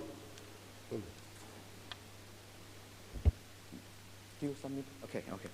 Over the years, China's accumulated extensive experience in building resilient cities across dimensions. Let me briefly on Chinese practice by two cities. One is Xiong'an, a model of state-level new area, and the other is Shanghai, the megacity of China. Because of the time, so today I only want to share the information about the city of Shanghai. As everybody knows, Shanghai has already been a modern international metropolis with a big population. In its practice of building a resilient city, there are two major characteristics as follows. First, enhancing the institutional development of resilient cities. Shanghai has embedded resilience standard into the capillary network for urban systems, supported by international integrated network for urban operation. It has implemented a layered government structure, which is government-led with decentralized responsibility jurisdiction-based management and multi-stakeholder engagement, and also forming a 15-minute emergency responsible coverage.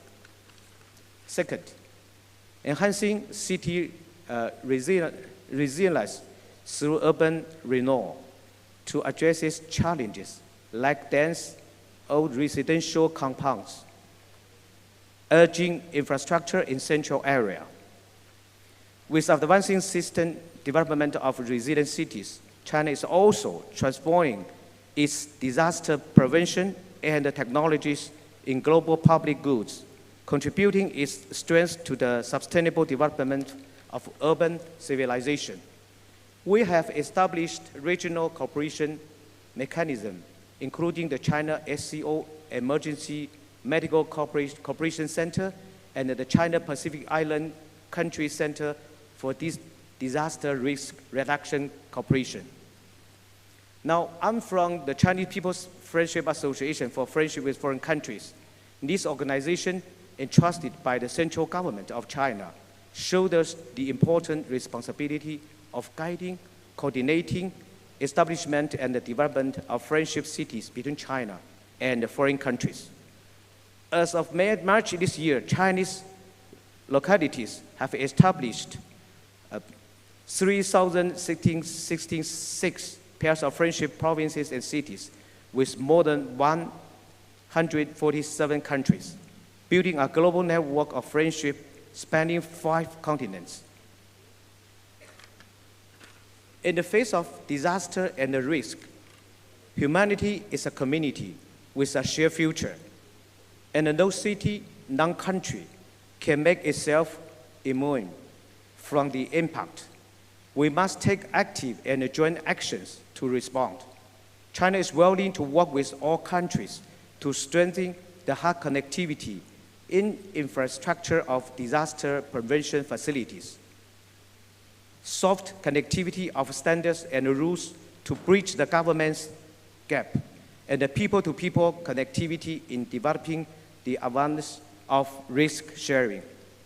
Let's turn the Global Development Initiative from a consensus into action, and the UN 2030 Agenda for Sustainable Development from vision to reality, to build a community with a shared future for mankind and steer the world toward a future of peace, security, prosperity, and progress. Thank you for listening. Thank you. Thank you so much, dear Mr. Lee Yonggun. Thank you. Şimdi bir ilave yapacağım. Karadeniz Ekonomik İşbirliği Teşkilatı Parlamenterler Asamblesi Genel Sekreteri Sayın Asaf Hacıyev. Parliamentary Assembly of Black Sea Economic Cooperation, His Excellency Asaf Hacıyev, Secretary General. Çok teşekkür ederim Hakan Bey. Sayın Cumhurbaşkanları, Sayın Başbakanlar, Bakanlar, Milletvekilleri, hürmetli dostlar, hepinizi Karadeniz Ekonomi İşbirliği adına sevgiyle, saygıyla selamlıyorum. Ve ilk önce Doktor Hakan Söyre beni bu toplantıya davet ettiği için teşekkür ederim. Şimdi izin verin konuşmamı teşkilatın resmi dili olan İngiliz dilinde devam edeyim. Dear colleagues, dear friends, everybody knows that we live in a very complicated world. Because have a look to the world. War in Asia, war in Europe, a lot of refugees here in the world.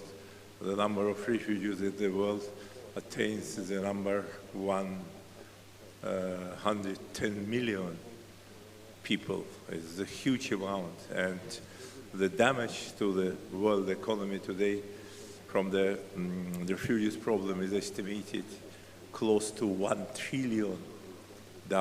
Can you imagine how much this amount? We live in the Black Sea region, which I am presenting here, and there's a big problem in Black Sea region because only Turkey last year received around more than 4 million refugees. And it's a problem not of one country. It's a problem not of one region. It's a problem of all of us, all the world. And for solving this problem, I think it's my vision. We have to implement so-called triple C principle. What means triple C principle? Triple C principles means conciliation, because it's necessary to solve all problems between countries. I mean, it should be zero problem between neighbors. The second C, it's mean cooperation, because without cooperation, we are not able to solve this problem. And as a result of these two C, the third C, it is collectivity, because collectivity is the main principle of the modern time. Many years ago, I thought that we live in a huge world, but when my country, Azerbaijan, received its independence, I saw that the world is not huge, the world is small. But information technology made our world very microscopic. And this microscopic world, we have to unite all of our efforts to solve the problem. And the question arises, why we have to unite our efforts? The best answer to this question was given 250 years ago by the great German philosopher Hegel. He said, weaks unite to be strong. Strongs unite to be invincible. And so let's unite all our efforts to be invincible, because invincibility, it is the future of our world. I wish all of you peace, prosperity, and to be invincible. And now I'd like to implement some pleasant mission. Dr. Akan Suver every year is doing the great job, because a lot of leading people of the world are coming to Istanbul, because everybody knows that here will be Marmara Summit, which is organized by Marmara Foundation. And Marmara Foundation, it's a partner organization for PAPSEC, or for Parliamentary Assembly of the Black Sea Economic Cooperation. Taking into consideration his activity, he's so strong, so dynamic, the Parliamentary Assembly of the Black Sea Economic Cooperation decided to hand over some small gifts, symbolic gifts, for Dr. Suver. This is, sure. Okay. Here. This is a Black Sea, right? But this is diamond. Diamond is a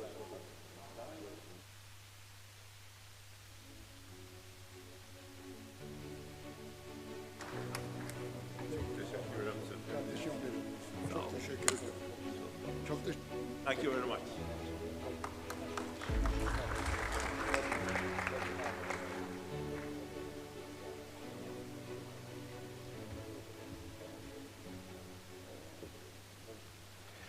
Değerli Asaf Hacıyev hocamıza çok teşekkür ediyorum. Kendisi Azerbaycan'ın değerli evlatlarından biridir. Onunla iftihar ediyoruz. Karadeniz Ekonomik İşbirliği Teşkilatı'nın Parlamenterler Asamblesi'nin genel sekreterliğini yapan Sayın Asaf Hacıyev'i 30 yıl önce İstanbul'da Boğaziçi Üniversitesi'nde matematik profesörü olarak tanımıştım. O günden bugüne dostluğumuz devam ediyor. Minnettarım Sayın Hacıyev. Şimdi söz sırası Bosna Hersek Gorazde Belediye Başkanı Honorable Ernest Imamovic. Honorable İzzet Imamovic, Mayor of the Bosnia-Herzegovina Gorazde. And thank you, Mr. President. It's a great honor to be here today and have the couple of minutes time to see how partnership between our countries, between all the countries today are here, and to learn something for new a little bit older politician and to see how everything functioned during these 40 years. And dear excellencies and eminences and our dear friends, it gives me a great pleasure to be able to greet you on behalf of the city of Gorazde and myself. Gorazde is a city in the east of Bosnia and Herzegovina, which, due to the war events in Bosnia and Herzegovina in the period 1992 to 1995 year, bears the epithet of City of Hero. Precisely because of this fact, it gives me great pleasure that today I have the opportunity to speak about this topic at such an important and significant event. Cities and local governments units significantly contribute to the prevention of the conflicts, whatever natural or man-made. Natural disasters can be prevented by strengthening units and services in the civil protection system, fire department, veterinary station, radio emitters, utility company and diving club, mountains rescue teams and itself, and continuously undertaking activities to strengthen service and people skills and create a synergy between the business, public, and civil sectors. Among the man-made disasters, I primarily include war. During the war in Bosnia and Herzegovina in the period 1992 to 1995, Gorazde was completely surrounded and besieged. No food, energy, or medicine arrived in the city, except for small quantities delivered by UN force or from air operation by UN forces or NATO. Despite the fact that Gorazde had been declared an UN safe zone since 1993, the city was constantly sniped and bombed, and its residents were killed and wounded without food and basic energy sources. In the affirmation 4-year period, the courage and organization of the people and the army were crucial. Organization was reflected in the synergy of business, civil, and public sectors.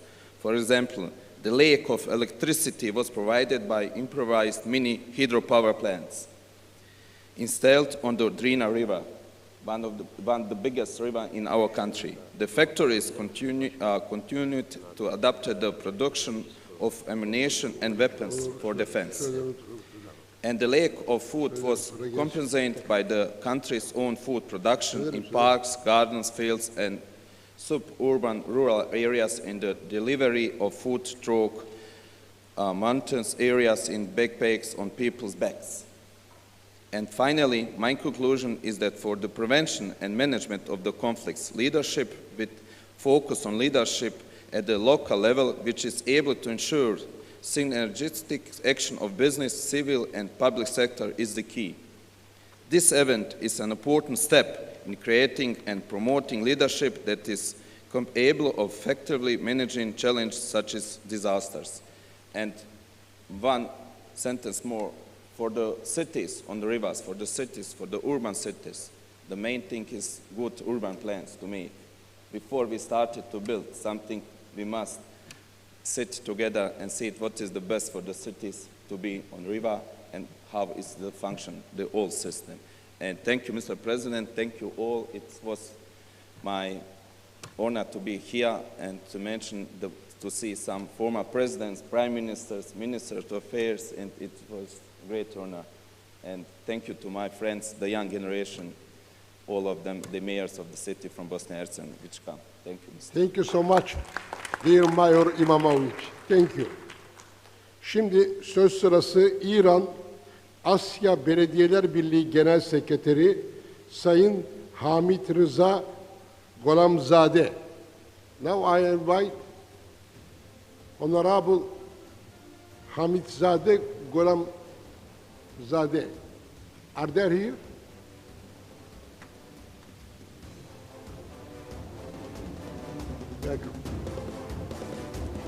Good morning, everyone. Mr. President, distinguished guests, and honorable colleagues. It's a pleasure to join you. So I'm going to stick to the text so that not lose the track of time. Cities are not just where we live. They are actually where we innovate, work, adapt, and dream. They are the engines of global progress and generate over 80% of the global GDP. But increasingly, they are also the front lines where crises collide. Climate, infrastructure, economy, public health, migration, everything. This convergence of shocks is forcing us to ask difficult but necessary questions. What makes a city truly ready for future? And what makes it not just functional but resilient? Today, I want to argue that resilience is no longer a niche concern of risk managers or emergency responders, as it was actually mentioned by some of the esteemed guests as well. It must become new baseline for urban development and economic investment. Let's clarify what resilience means. It's not just the ability to bounce back from disaster, it's the capacity to absorb shocks, adapt to change, and thrive in uncertainty. So a resilient city is one where a flood doesn't paralyze the transport system, an earthquake does not collapse housing stock, a pandemic doesn't expose structural inequality, and an economic disruption does not break social cohesion. It's not only about survival, it's about maintaining continuity, protecting dignity, and accelerating transformation even under pressure. Traditionally, disaster resilience has focused on building an infrastructure, and it's rightly so. But in today's interconnected world, resilience must extend to supply chains, financial systems, food security, digital infrastructure, and social capital. There are three compelling reasons why resilience should sit at the center of urban and economic planning. First, disasters are expensive. Global losses from climate-related disasters now exceed $300 billion annually. And investing in prevention costs a fraction of recovery. According to the World Bank, every dollar invested in resilient infrastructure yields up to $4 in avoiding losses. Resilience attracts investment. Cities that manage risk well are more likely to gain investor confidence, lower insurance premiums, and attract long-term capital through securing foreign investment and sustaining public-private partnerships. Third, it protects urban competitiveness. In an era of global talent mobility, people are choosing to live in cities that offer safety, adaptability, and equality of life, not just economic opportunity. So there are 5 key pillars that I can mention about urban resilience. So how do we get there? The path to resilience is not linear. It's not a one-size-fits-all recipe and model, but more priorities are clear. Integrated governance, aligning planning, environment, transportation, and emergency management is vital. Fragmented decision-making is the enemy of resilience. So in some countries, we have local governments, but in some countries, municipalities do not have that much authority, so it needs to be integrated with the government. Second, nature as infrastructure. Urban forests, wetlands, green roofs, they manage heat, absorb water, and offer social refuge. Concrete alone cannot protect us. A smart, risk-informed design. Buildings and infrastructure must be future-ready, informed by predictive data and climate modeling. Next is social resilience, which is very important. The city's strength is in its people. Inclusion, public participation, and equity are not soft values, they are risk buffers. And learning and foresight. Cities must evolve into learning systems. Post-crisis reviews, adaptive policies, and scenario planning must become institutional norms. And it was mentioned here by some esteemed mayors that we need to collaborate and cooperate with one another, and it's here that where cities can learn from one another. So it is very important to acknowledge that no city, regardless of its income level, geography, or technological advancement, is fully prepared. Even the most advanced urban systems have been caught off guard. New York struggled with Hurricane Sandy years ago. Los Angeles was badly hit by wildfires last year. And European cities, too, experienced record-breaking heat waves and wildfires, and wealthy Persian Gulf cities are facing unprecedented flash floods. So urban resilience is not a sign of perfection. It is a measure of how well cities learn, adapt, and recover. But many cities around the world are beginning to take bold, creative steps, and they treat resilience as a continuous process grounded in cross-sector coordination, community trust, and a willingness to innovate.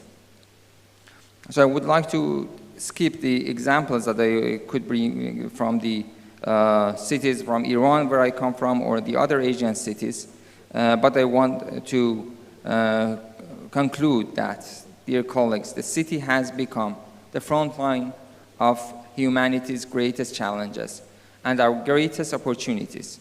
What we do in cities will determine not only how we survive future crises, but also how we shape the quality of life for generations to come. Let us just move beyond reactive policies and act proactively. Let us embed resilience into how we design, govern, invest, and innovate.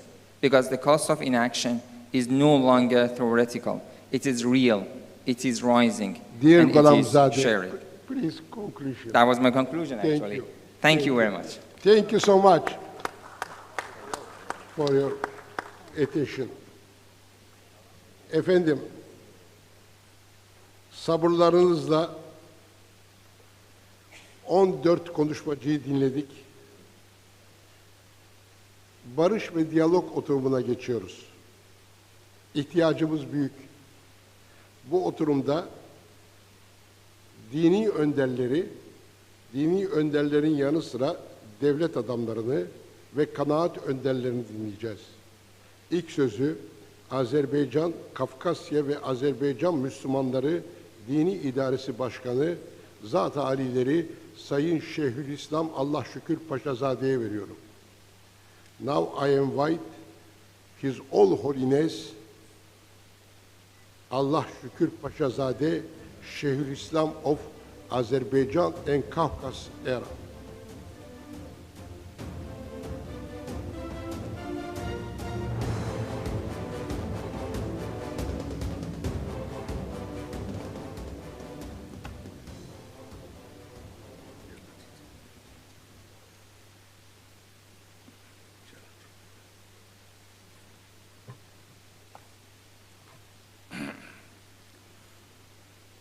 Bismillahirrahmanirrahim. Elhamdülillahi Rabbil alemin. Ve salatu ve selamu ala seyyidina Muhammedin ve ala alihi ve ashabihi ecmaîn. Muhterem Cenab-ı Sadr, hürmetli tedbir iştirakçıları, bu müteber zirve görüşünde Başkatip Aziz kardeşim, Marmara Grubu Strateji ve Sosyal Araştırmalar Vakfı'nın sədri, Möhtərəm Akkan Suver cənablarını salamlıyor. 28. Avrasya İqtisadi Zirvəsinin işine Uca Allah'tan uğurlar diləyirəm. Şəxsim adından Möhtərəm Cənab Akkan Suver qardaşıma iltifatlı dəvətinə görə təşəkkürümü bildirir. Tədbirin hər zamanki kimi ali səviyyədə təşkilinə və yüksək qonaqpərvərliyə görə Türkiyəli qardaşlarımıza dərin minnətdarlıq ifadə edirəm. Dostumuz Türkiyə-Azərbaycan Parlamentlərarası Dostluq Qrupunun rəhbəri Cənab Şamil Ayrımı, burada iştirak edən nüfuzlu dövlət, din və ictimai xadimləri, bütün tədbir iştirakçılarını salamlayarak en hoş diləklərimi yetirirəm. Biz Qafqaz bölgəsi dindarları fəxr edirik ki, mənəvi dəyərlərimizi, milli kimliyimizi, tarixi nailiyyətlərimizi özündə ehtiva edən sosial-iqtisadi münasibətlərdə Türk dünyasının maraqlarını təmsil edən, dünya miqyasında geniş ictimai və mədəni fəaliyyət aparan Marmara Grubu Stratejik və Sosial Araştırmalar Vakfı'nın hörmətli başkanı Azərbaycanın sadiq dostudur. Bizim görüşlərimizin əsas məqsədi dünyada baş verən qlobal fəlakətlərə ve içtimai tehlikelere karşı birge mövqeyimizi ve hemreylimizi nümayiş ettirmektir. 40 il ərzində Marmara Vakfı tərəfindən tətbiq olunan humanitar layihələrə dünyanın hər yerində olduğu kimi Azərbaycanda da böyük rəğbət bəsləyirlər.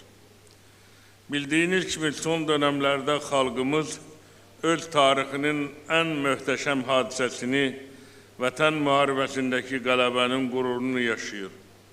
44 gün devam eden savaş sonrası Ali Başkomandanın rəhbərliyi ilə qəhrəman əskəri, Azərbaycanın qəhrəman əskəri işğaldan azad olmuş ərazilərdə Azərbaycanla yanaşı qardaş Türkiyənin də bayraqlarını qaldırdı. Azərbaycanın ayrılmaz hissəsi olan bu torpaqlarda bir millət, iki dövlətin bayraqlarının dalgalanması, Şuşa və Ağdam məscidlərinin minarələrindən azan səslərinin ucalması, tarixi ədalətin bərpası anlamını verir. Bu mübarək günləri bizə yaşatdığı üçün uca yaradana sonsuz həmsənalar edir. Şuşa bəyannaməsi ilə dünya tarixində yeni səhifə açan iki qardaş dövlətin başçıları Azərbaycan Prezidenti İlham Əliyev və Türkiyə Cumhurbaşqanı Rəcəb Tayyip Erdoğan cənablarına xeyir dualar diləyirik. Hörmətli tədbir iştirakçıları, bugün müasir dünyada meydana gəlmiş yeni təhlükəli meyillər, əsrlərlə insan təfəkküründə, mənəviyyatında yer almış dini mədəni dəyərlərin təhrif və təhqir olunması təəssüf ki, davam etməkdədir. Və bu da hər birimizin ümudə arzusu olan sülhün, barışığın yaradılmasına ən böyük zərbəni vurmaqdadır. Biz dünyanın sabitliyinə təhlükə törədən bütün münaqişələrin, o cümlədən Ukrayna, Yaxın Şərq, özəlliklə Qəzzada, Fələstində, habelə Afrikada müharibələrin tezliklə dayandırılmasının ümumbəşəri mənafelər əmrinə sülh yolu ilə beynəlxalq hüquq müstəvəsində ədalətli həllinin tərəfdarıyıq. Müqəddəs Quran-ı Kərimdə buyurulur ki, Əuzu billahi mineşşeytanirracim, Bismillahirrahmanirrahim və la tufsidu fil ardı ba'de islahiha. Sadaqallah. Yeryüzü islah edildikten sonra orada fitne, fesad yaratmayın. Bir daha vakfınızın 40 illik yübileyini tebrik ederek size en hoş arzularımı çatdırır. Geleceğde göreceğiniz işlere Allah'tan büyük müvaffakiyetler arzularım. Allah her zaman kömeğiniz olsun. Esselamu Aleyküm ve Rahmetullahi ve Berekatuhu. Muhterem Şeyhülislam Hazretleri, biz de size teşekkür ediyoruz. Lütfedip küçük hatıramızı kabul buyurmanızı arz ediyorum efendim. Çok sağ olun. Çok. Ha, bile mi? Tabii ki.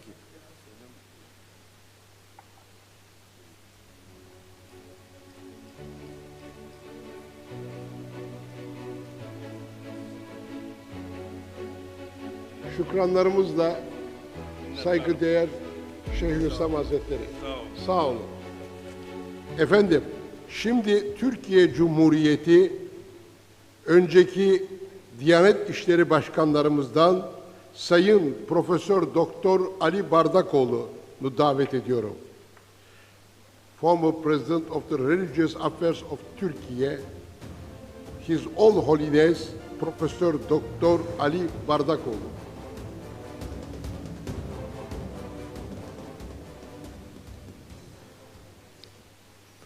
Evet, Bismillahirrahmanirrahim. Rabbimize hamdolsun. Bütün peygamberlere salatü selam olsun. Saygıdeğer davetliler, değerli başkanım Akkan Söver Bey, kıymetli divan. Bu yıl 40. yıldayız ve 28. toplantıdayız. Ve uzun yıllardır barışı, sevgiyi konuşuyoruz. İnsanlığın bu uğurdaki çabasına Marmara Grubu olarak destek vermeye çalışıyorsunuz. Sizi yürekten kutluyorum. Ben de İlahiyat Akademisi'nde 50. yılındayım. Yani ilahiyat bilim alanına intisap edeli 50 yıl olmuş.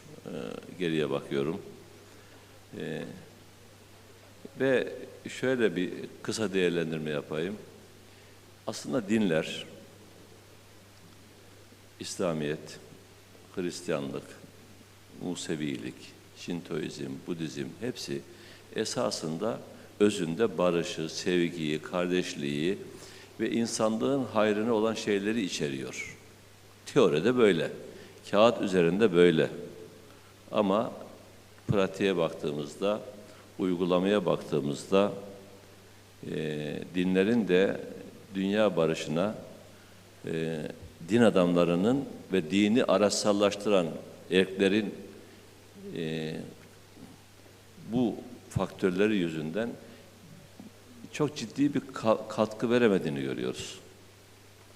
Bunda tabii özellikle örgütlü ve kurumsal dini yapıların, sektör haline gelmiş din adamlarının, mezhepçiliğin, misyonerliğin büyük rolü var. Doğrusunu konuşmak gerekirse. Ve din adamları güçlü olanın, siyasal iktidarın yanında olduğu sürece de dinin barışa ve huzura katkı vermesi gittikçe zorlaşıyor. Bunu itiraf etmemiz gerekir. Ama burada bir diğer sorumlu da dini araçsallaştıran ve kendi iktidarları için meşruiyet aracı kılan, kendi yapıp ettikleri için bir meşruiyet dayanağı olarak gören siyasi erklerin ve devlet erkinin de bunda büyük payı var. Bu vebalde, bu sorumlulukta. Ve öyle bir durumdayız ki artık bugün dinin insanlığın barışına, huzuruna nasıl katkı vereceğini konuşmaktan ziyade dinin ve dini sahiplerin toplumun huzurunu bozmasını nasıl önleriz konusunu konuşmaya başladık. Çok acı bir şey bu. Belki de ilk olması gereken, altını çizerek söyleyeyim, dinin kendi alanına çekilmesi ve kendi alanında asıl işini en iyi şekilde yapmasıdır. O da bireyin, insanın Allah'la, yaratılışla, varlıkla barış halinde yaşamasıdır. Kendi iç dünyasında barışı kurabilmesidir. Kendi iç dünyasında barışı kuramayan insanların dünya barışına katkı vermesi mümkün değildir. Değerli Hakan Söver dostum, afete karşı dayanıklı şehirleri konuştuk biraz önce. Peki, sevgisizlik, kin, nefret, bencillik, kibir, insan bünyesinin parçalanmasına yol açmıyor mu? İnsan bünyesini zayıflatmıyor mu? Bu da afet. İnsan bünyesini bu afete karşı nasıl dayanıklı yaparız? Bunu da konuşmamız gerekir ve bunun için de dinin özüne dönmemiz, dini dünyevi çıkarlar için araç yapmaktan artık vazgeçmemiz ve dine saygılı olmamız gerekiyor. Dine saygılı olması gereken ilk grup din adamları, ikinci grupta siyasetçiler ve devlet adamlarıdır. Ben değerli Aziz Sancar'ın o tespitine katılıyorum. Yani bilim olmadan, teknoloji olmadan silahın, gücün, ekonominin çok fazla bir anlamı yoktur. Ben din alanında aynı şeyi söylemek istiyorum. İlahiyat bilimine, din bilimine önem vermek zorundayız. Yani günübirlik dini heyecanları ve oluşumları değil, bilgi düzeyinde, dini bilgi düzeyinde yükselmeyi, derinleşmeyi ve gelişmeyi önemsemek zorundayız. Bu duygu ve düşüncelerle toplantının güzel sonuçlara yol açmasını diliyorum. Hepinizi yürekten kutluyorum ve dünya barışına, insanlığın huzur içinde yaşamasına yapılacak en küçük katkıyı bile İslam dini açısından bir büyük ibadet, bir büyük hayır olarak görüyorum. Saygılar sunuyorum efendim. Çok teşekkür ediyoruz. Değerli Ali Bardakoğlu hocamız. Güzel konuşmanıza minnettarız. Şimdi Bosna Hersek Meclis Başkan Vekili, tabii esasında meclis başkanı ama Bosna Hersek'te kurallar 6 ayda bir meclis başkanlığı döndüğü için şu anda vekil olan, gerçekte ise meclis başkanı olan Sayın Marinko Čavara'yı davet ediyorum. His Excellency Marinko Čavara, Speaker of Bosnia-Herzegovina Parliament. Vaše ekscelencije, dame i gospodo, želim vam svima dobar dan. Sve vas pozdravljam po redu i časti koje vam pripada. Posebno, poštovani predsjedniče Akan, svi članovi Marmara grupe, čestitam vam na 40 godina uspješnog rada na organizaciji 28. ekonomskog samita i zahvaljujem vam na prigodi da imam čast ponovo ovdje 11. put u Istanbulu, u ovom veličanstvenom gradu kroz koji svoju bogatu povijest svjedoči o snazi dijaloga među narodima i kulturama. Zahvaljujući Zakladi Marmara Grupi, predsjedniku Akanu Suveru, na organizaciji ovoga iznimnog skupa koji godinama okuplja lidere iz cijelog svijeta oko ideala, dijaloga, suradnje i razumijevanja ljudi, naroda i civilizacija. Okupili smo se na ovoj jedinstvenoj platformi slobodnog izražavanja kako bismo kao lideri mišljenja, donositelji odluka, zajedno razmatrali izazove današnjice, sukobe, ratove, klimatske krize, nejednakosti i društvene podjele. Raspravljamo kako bismo preispitali vrijednosti koje oblikuju budućnost svijeta. A budućnost u svojoj definiciji je uvijek neizvjesna. Svi smo u vrijeme odrastanja vjerovali da svijet je moguć bez ratova, u ideale univerzalnog prijateljstva i solidarnosti. No, život nas je naučio sasvim drugoj realnosti, da su tu ideali tako krhki i ranjivi i gotovo nemogući. Kad sam završavao fakultet 1991. godine, vjerovao sam da nije moguće ponoviti rat u Europi. Međutim, sudbina je drugačije odlučila, rat je zahvatio moju domovinu Bosnu i Hercegovinu, a taj rat ostavi za sebe duboke rane koje osjećamo i danas. Stoga, iz osobnog iskustva mogu reći, mir se ne podrazumijeva. On se gradi, njeguje i svakodnevno brani. Naša ljudska čežnja za mirom je jača nego ikad. Jer suočeni smo sa globalnim krizama. Čini se da novi ratovi počinju svaki dan. Indija, Pakistan, svjedočimo ovih dana. I strahote pogađaju milijone ljudi klimatskim promjenama koje prijete cijelim ekosustavima, nestašicom vode, energenata, minerala, porastom siromaštva i dubokim društvenim nejednakostima. Diplomacija koja je nekoć bila temelj rješavanja sporova i izgradnje povjerenja, danas sve više mjesta ustupa populizmu, demagogiji i jednostavnim pritiscima, a svijetom se širi ozračje nepovjerenja i podjela. Na pragu smo ili u tijeku smo novih odnosa među državama i ti odnosi su obilježeni rivalstvom i natjecanjem, iskazivanjem moći, a ne suradnjom. Suočeni smo sa dilemama vrijede li univerzalna prava u svim odnosima, određuje li moć prava moćnih i malih i da li samo moć određuje njihove odnose. Je li, čemu svjedočimo ovih dana, bolje pristati na nepravdu, imati mir ili voditi rat u kojem znate sigurno da ćete izgubiti jer onaj drugi je premoćan za vas. Opet trebalo bi znati što su stvarni uzroci ratova i zbog čega se ratuje. Mali čovjek ratuje iz domoljublja ili je primoran. No, mnogo puta smo stvarni razlozi rata njemu nedostupni. U takvom svijetu potreba za istinskim dijalogom, zajedničkim traženjem mirnih rješenja postaje važnija nego ikad.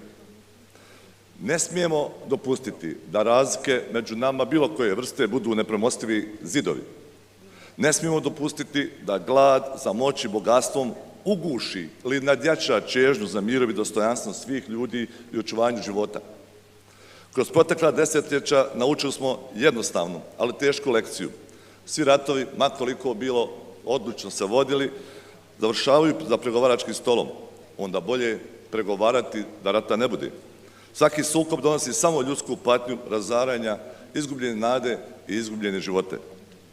Naša odgovornost je danas jasno pred nama graditi odnose na temeljima solidarnosti, međusobnog poštovanja, pravednosti i zajedničkih interesa, ali u svakom slučaju štititi svaki život. Moramo obnoviti istinski multilateralizam, jačati ulogu Ujedinjenih naroda te izgraditi međunarodni poredak koji će biti pravedniji, uključujući i usmjeren na dobrobit čovječanstva kao učinkovit mehanizam za sve izazove koje su pred nama. Dame i gospodo, poštovani predsjedniče, živimo u vremenu kad unatoč svim krizama i dalje imamo priliku birati put mira i mislim da trebamo poticati da svi taj put izaberu. Kaos koji nas okružuje može biti prigoda za novi početak, za stvaranje globalnog poretka utemeljenog na pravdi, solidarnosti, ljudskom dostojanstvu i pravu svakoga čovjeka i svakoga na život. Čežnja za mirom nije slabost, ona je najviši izraz snage, mudrosti i humanosti. Naša je dužnost taj glas mira učiniti snažnijem od buke sukoba. Vjerujem da će naš dijalog u Istanbulu na ovom 28. Eurazijskom ekonomskom samitu biti korak prema toj zajedničkoj budućnosti. Još jednom zahvaljujem domaćinima, posebno našem dragom predsjedniku Akanu, na svemu što je učinio u velikom dijelu i 40 godina Eurazijskog samita, odnosno djelovanja Marmara grupe i 28.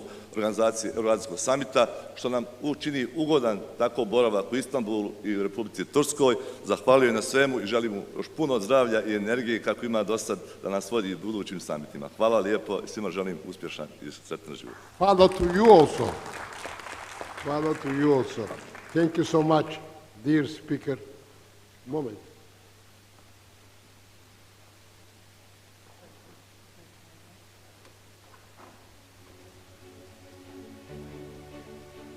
Şimdi Amerika Birleşik Devletleri Birleşmiş Milletler'de Dünya Barış ve Sevgi Federasyonu Başkanı Dr. Hong Tao Tize'yi davet ediyorum. Now I invite His Excellency Dr. Hong Tao Tize, President of the Law and Peace Federation, President of United Nations. Thank you. Dear Dr. Sway, distinguished guests, ladies and gentlemen, 亲爱的 Dr. Sway， 各位贵宾、各位女士、各位先生，大家好。各地战乱持续，各种巨大自然灾害造成千万人民苦难与世界动荡的今日，呼应此次大会主题，并且建构一个更有人道的宜居世界，其能体现人性善良的光辉，珍爱万物回归良善的循环。此时正需全球世界公民共同采取行动，重新出发。人道是对每一个生命与人权的尊重，是促进人类福祉为中心的善良本心，更是爱与和平的实践。走出黑暗的迷障，我们需要守除光明的火炬，实践人道精神，则是带来希望的火种，汇集你我的善念，将是划破黑暗的光源。人道在现今混乱世局中得到广大的关注，是因为众多新闻事件中亟待救治的苦难者声音，触动了人们恻隐之心。然而，你我也需从历史及典籍中去省思，如何避免悲剧重演、危难不断。当人性的重要元素良心、爱与和平逐渐在人类的行为中消失时，地球会带来人类无法抵挡的灾难反扑。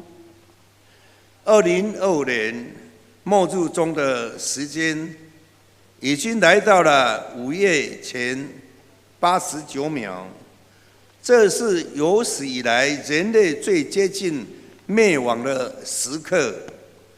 当今人类对尊重人道的所有作为，比过去任何时刻更加迫切。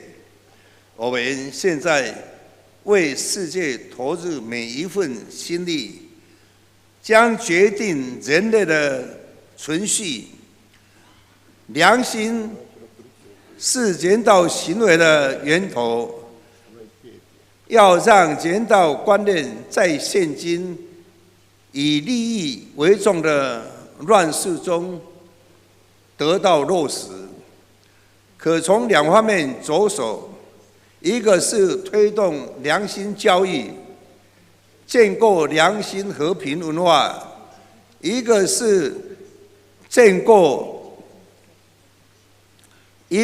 建立以透明与诚信为本的制度，优质太极之阴阳；一个是建构内在的根基，一个是对外的实践，两者合一，内外和合，改变世道，引动希望的契机。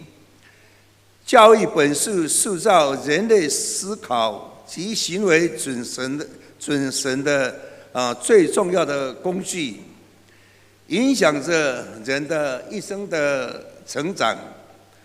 透过培养良心为本的教育，我们能从各面向来养成胸怀良心、爱与和平的下一代，让良心文化引导着未来世代，让人道精神透过良心的外在实践而发扬光大。在良心的基础下，建构个人、组织到国家社会透明与诚信的心态与制度，是和谐永续发展的重要条件。清净的心引导出诚信的待人处事之道，人与人之间有诚信，是美好友谊与合作共荣的根基；而国家与人民互信团结的基石，则建立在政府依法透明的行政运作，以及对人民言出必行的允诺。无论教育、医疗、社会福利或任何基础建设，经由透明与诚信的运作，才能得到公平合理的分配，能让弱势族群得到应有的照顾及对待。这是人道社会不可或缺的平衡。在透明与诚信的引导下，个人、组织与政府将形成善的循环，在和谐中稳健成长，成为稳定区域乃至世界和平的重要支柱。正所谓人道在我，人道在我心，人道在我心，一切的根基从个人开始，建构一个更加人道的世界，在于每个人内在良心的觉醒。人道精神源于良心，因着透明与诚信得以落实与延续，在通往和平的路上，让我们以良心为动力，怀抱希望，一起为爱勇敢，并肩前行。谢谢大家。Thank you all. Thank you. Dear Doctor Hong Tause,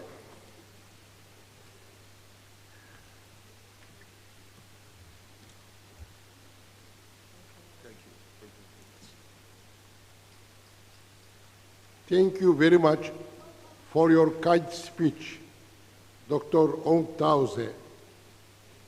Burada bir şey söylemek isterim.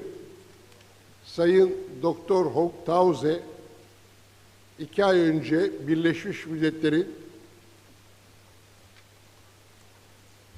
Viyana'da yapılan toplantısında ben de konuşmacıydım. Rica etmiş, ekrana istisnai olarak aşağı yukarı 80'den fazla ülke vardı. Türkçe olarak bana yapılan konuşmaları Türkçe olarak ekrana yansıttılar. Bizi çok gururlandırdı. Onun için de kendisine ayrıca teşekkür ediyorum. Birleşmiş Milletler'in ekranlarında biz konuşurken de, başkaları konuşurken de İngilizce ve Türkçe yazdılar. Onu temin ettiği için de huzurlarınıza teşekkür ediyorum. Şimdi Amerika Birleşik Devletleri'nden Stirling Vakfı'nın Orta Doğu ve Avrupa Müdürü Sayın Britney Stirling'i davet ediyorum. Sayın Britney Stirling, welcome. Kendileriyle saygıdeğer Şeyhülislam Allah Şükür Paşazade'nin tertiplediği COP29 toplantısında tanıştık. O günden sonra benim davetimi kabul ettiler. Buraya teşrif ettiler Amerika'dan. Kendilerine teşekkür ediyorum. Thank you so much for your coming to Istanbul, dear Madam Stirling. Welcome. Thank you very much. Fellow participants, it is an honor to be here with you today. We are grateful to our partners in Turkey, especially the Marmara Grubu Foundation and the Honorable Dr. Akan Suver for their global footprint and exceptional work in the promotion of peace through connection and dialogue. We live in a time of turmoil and upheaval in our world. We've been hearing about this again and again throughout this conference. Our topic today of peace and dialogue could not be more relevant. From war and widespread violence, where the nations of the world can not only coexist, but synergize. We hope for peace. Though it is a lofty goal, the hope for peace continually brings us back to the table, where respectful dialogue is our greatest tool. Daisaku Ikeda, a Buddhist philosopher and peace builder, said that dialogue is the lamp by which we dispel that darkness, lighting and making visible for each other our steps and the path ahead. When we come together with the intent to engage in dialogue, it provides the possibility of obtaining a greater understanding of another individual or group of people. We have an opportunity to come away enlightened and therefore empowered. The recently deceased Pope Francis stated that all wars, all struggles, all problems that are not resolved with which we face are due to a lack of dialogue. Fellow participants, the Sterling Foundation and the Sterling family are committed with you to reaching across countries, cultures, religions, and ideas, to join hands, link arms, and build bridges between those who desire to do good in this world. We have done work in 47 countries. This achievement is not ours alone. It stands as a testament to the strength of global partnership. It is also to the credit of our many global partners that we've completed over 500 humanitarian and philanthropic projects over the last 5 years in areas of economic development, humanitarian work, education, health, multiculturalism, and human dignity. We begin by identifying and supporting country initiatives and offering a targeted support that includes the provision of resources, but more importantly, the building of bridges and partnerships that allow for increased opportunities and dialogue. The development of long-term relationships of trust increases understanding and creates solutions that only come available as people and groups of differing background and experience come together in peace and collaboration. I've had the opportunity to see this in many different areas. I've seen it firsthand as Muslim, Christian, and Yazidi trainers in an area recently in conflict come together to implement a human dignity and dialogue training. A training implemented in 50+ schools where teachers and children engage in dialogue that requires them to walk through their own personal perceptions, hopes, dreams, and fears, and provides the opportunity for them to hear and discuss the perceptions, hopes, dreams, and fears of others. I've watched as teachers and children of varied religious and cultural backgrounds discover the importance of our ability to see the humanity in each other. Where once children did not interact with each other due to fear, they now play on the same football teams. I've seen it in the bringing together of health specialists from many different countries to address the need for improved health care in areas of practice such as treatment of cervical and breast cancer, training in nursing and midwifery, training in emergency response, and other healthcare specialties. The provision of equipment is needed and provided, but far more important is the shared knowledge and newly established network of friends and associates who will continue to mutually benefit one another and their respective patients for years to come. I've seen it in the promotion of international business, where coming together and discussing potential collaborations and partnerships provides jobs, promotes innovation, boosts economies, and builds trust across borders. I've seen it in global conferences such as this.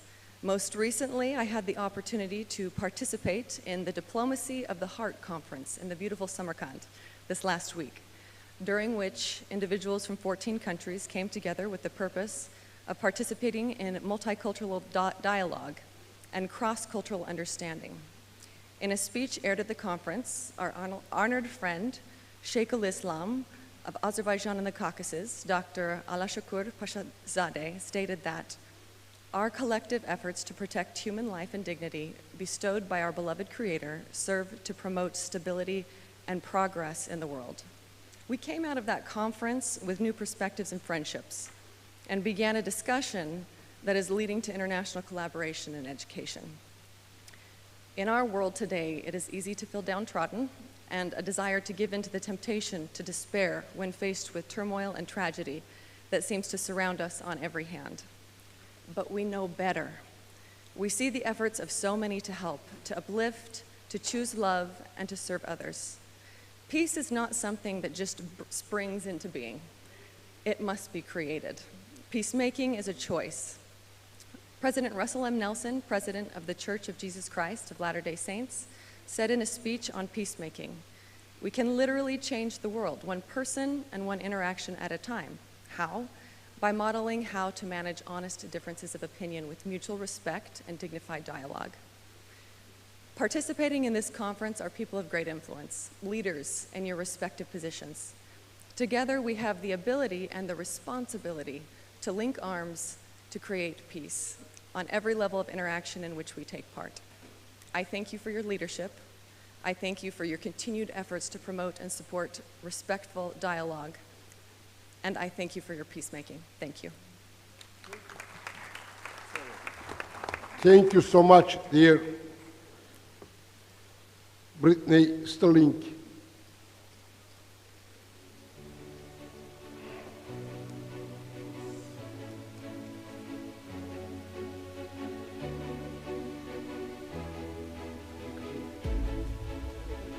Bir torba versenize.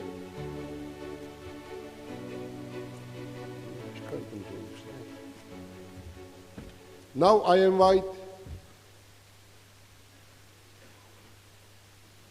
former Prime Minister of Romania, His Excellency Petre Roman.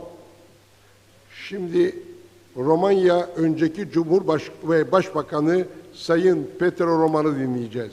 Yes, sir. Dear President Suver, great moment, 40 years of the Marmara Group Foundation. Thank you. Great moment. Excellencies, dear friends, I used to be a politician for 30 years, but my real background doesn't lie in politics.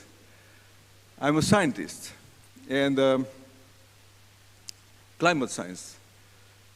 And 5 years ago, I decided to left national politics and to try a comeback in science. And I'm very, very happy to tell you that I am back in science. And we in science, especially those in the climate science, we are well aware of the huge perils stemming from the disruption of nature and politics. There are very powerful comebacks also in politics. Remember, in 1958, General de Gaulle comeback, or obviously, President Donald Trump comeback, second mandate, right now. Very powerful comeback.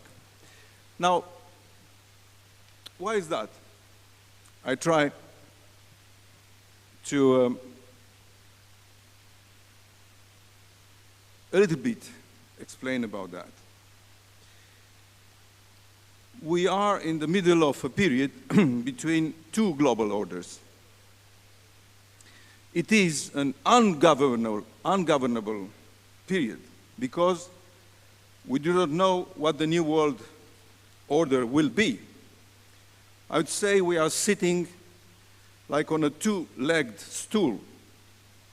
No matter how place it, this stool, the position of the person sitting on it remains unstable. Donald Trump understood perhaps most clearly that the world of yesterday can no longer exist. Global neoliberalism is not coming back and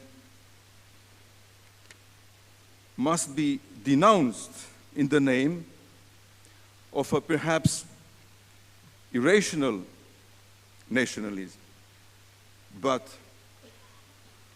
we know that national identities have very profound, unerasable roots in the intimacy of the mental, of the collective mentality of all the peoples of the world. And thus Donald Trump became the idol of many millions of Americans and non-Americans. Okay, there are many things with whom we do not agree with Donald Trump.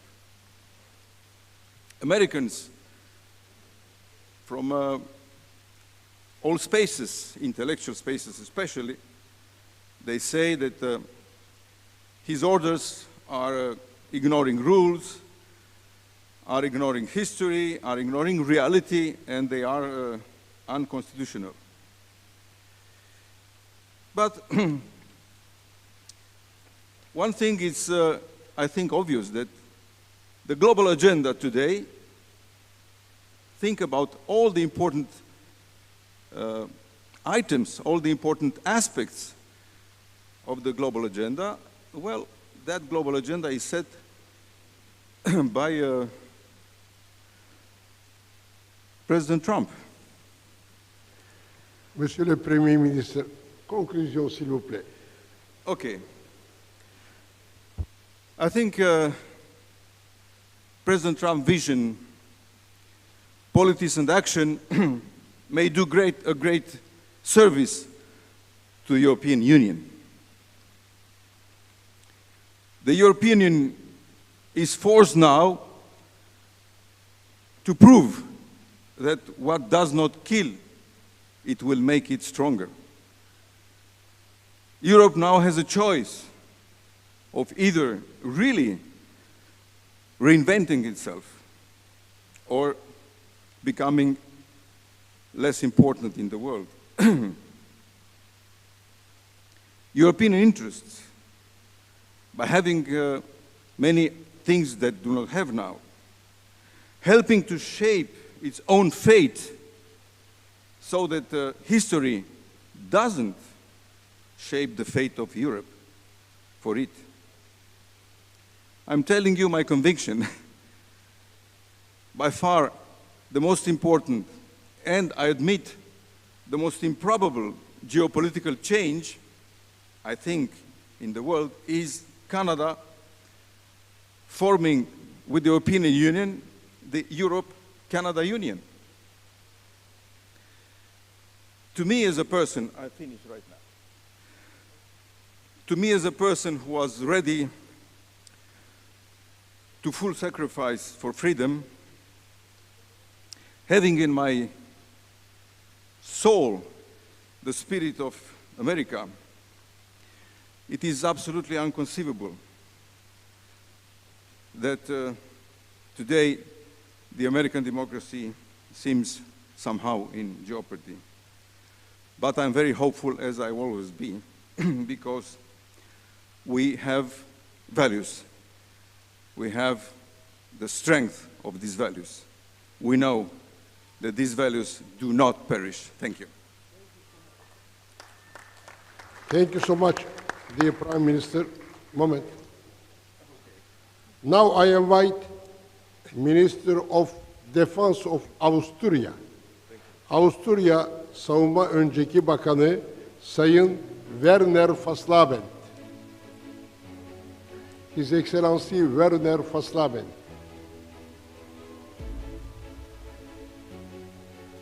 Thank you.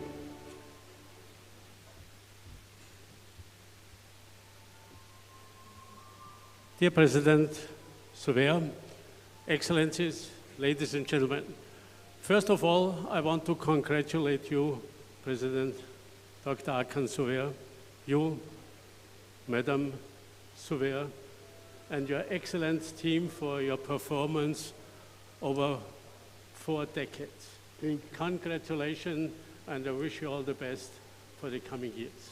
Thank you. Because the slogan is of this convention, to be for a more human world. I tried, well, to say a few words about the humanitarian situation in some region. And first of all, I want to show you a small picture. A picture on the Middle East and on the power situation. Because if you are looking back, the world is confronted with especially 2 global hotspots. The one has been the Middle East, and the second one certainly has become the Far East. But one that still is very, very hot and very actually hot certainly is the Middle East. And maybe I can show you a few pictures. First of all is, I designed this map, as you can see, in 2012, 13 years ago. And it tried to show, you know, the situation between the regional powers.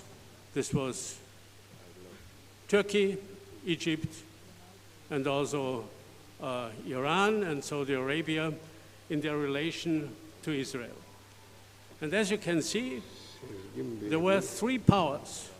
It was Turkey, it was Iran, and it also was Egypt that tried to influence the situation for the Palestinians. If we now ask, how is the situation today? Has the situation bettered? I have to say, it looks different.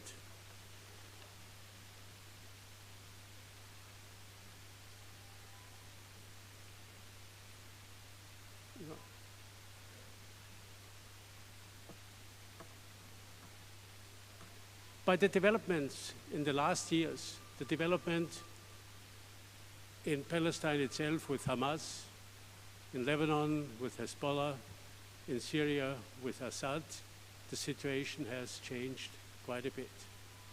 But especially also in the Gaza Strip, the situation has changed quite a bit. We have already more than 50,000 casualties, killed people over there. More than 20,000 of them are certainly innocent children, died by bullets, by hunger, or the lack of medicine. And this means that it will not be enough that Turkey is in favor for the people over there, that it tries to help diplomatically, politically. But this means that there has to be an outcry of the whole world in order to help the people over there. This is not a question of political positions. This is just an outcry for a more human world. The second question I wanted just to show very shortly is a picture about the strategic environment, the geostrategic environment of Europe. If you look at this map, you can see, that Europe is surrounded on the one hand by the sea, the Atlantic Ocean and the Arctic Ocean. This is this curve over there. And then there are three big regions: Eastern Europe, the Middle East, and Northern Africa. And none of them is a stable region, but highly explosive. We have war in Ukraine. We have war-like situations. Also in the Caucasian region, we have highest instability in Syria, in Iraq, in Lebanon. And a similar picture also in Northern Africa, especially with Libya, but especially also with Sudan, South Sudan, and others. And what does it mean? It does mean, that Europe practically has no stable neighborhood. And neighborhood is one of the most important facts in order to create a positive economic development. And when you are looking to this situation and to this map, you can see also that it is not only the geostrategic situation for Europe, but we have the same geostrategic situation with Turkey. And the consequence must be, of course, not only Turkey on the one hand, and not only European Union or any European power at the other hand, just by itself, but to establish a security dialogue between Turkey and Europe.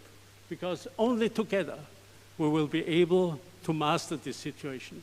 But if we put together the capabilities of Europe and also the dynamics of Turkey, I'm absolutely sure that at least we can better the situation, stabilize it, and make worthwhile contributions, not only for security, but also for the economic development of this continent. Thank you very much. Thank you very much, dear Minister Faslabend. Şimdi Kosova Cumhuriyeti Meclis Başkan Vekili Sayın Enver Hoca. I invite Deputy Speaker of Kosovo Parliament, His Excellency Enver Hoca.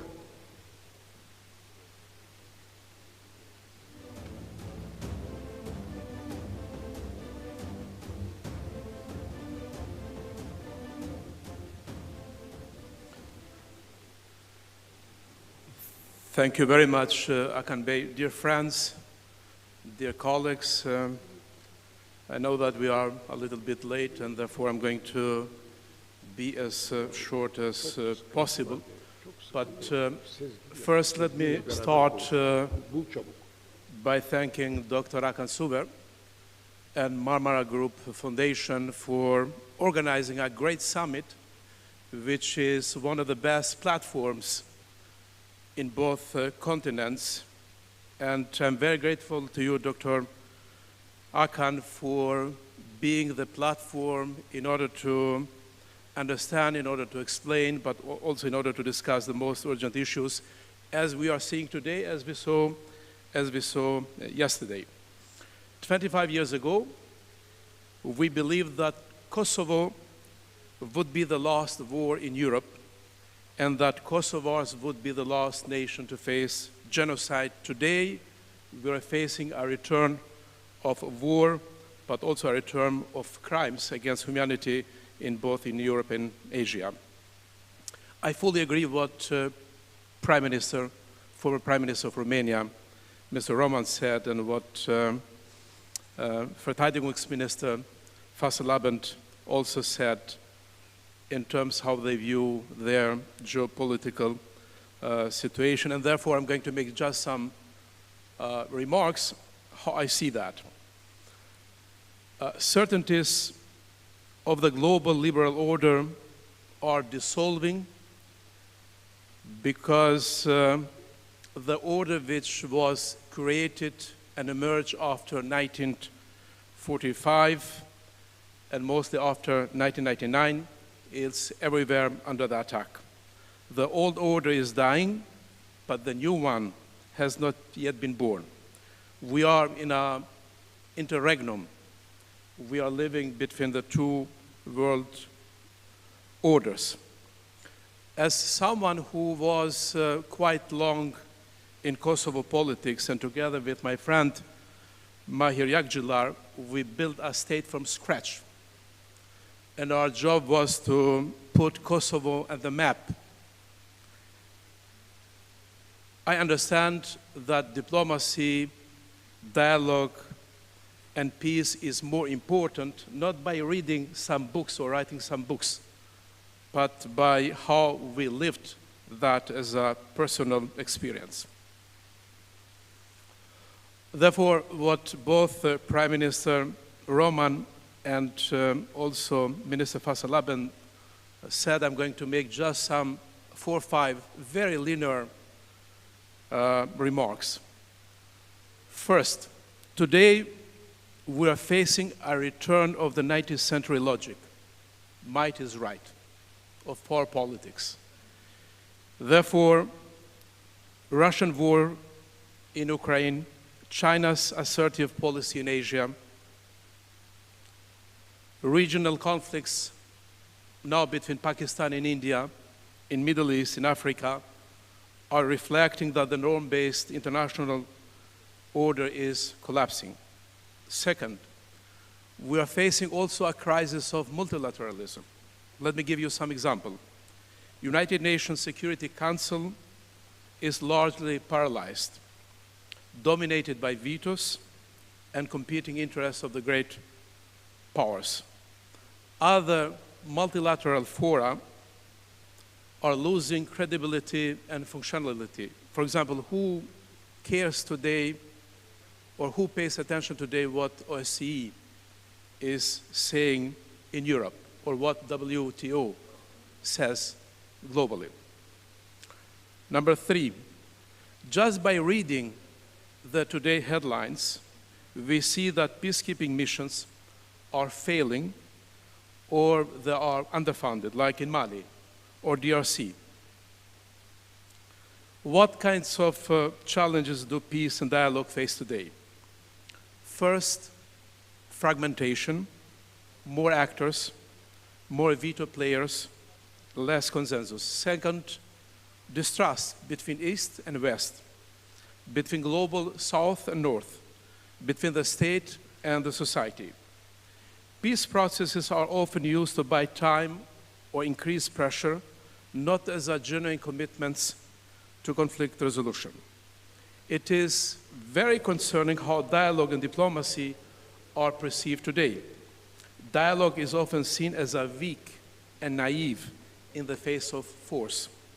It is true, force might win a war, but it can never build a just peace. Let me conclude by saying that we need a new peace paradigm in this new geopolitical interregnum. And peace must go beyond ceasefires and treaties. It must involve justice, inclusion, dignity, and recognition of injustice. Dialogue should be protected and promoted today as strategic resilience, not as a weakness. While we are living between the two world orders, neither of which offers clarity, predictability, stability, and security, it is very important to see dialogue not as a moral imperative, but as a strategic necessity. Dr. Akan Bey, I'm very grateful to you for being the most important platform in the last 40 years. I wish you all the best for your great job that you're doing. Thank you. Thank you so much. Pardon, please.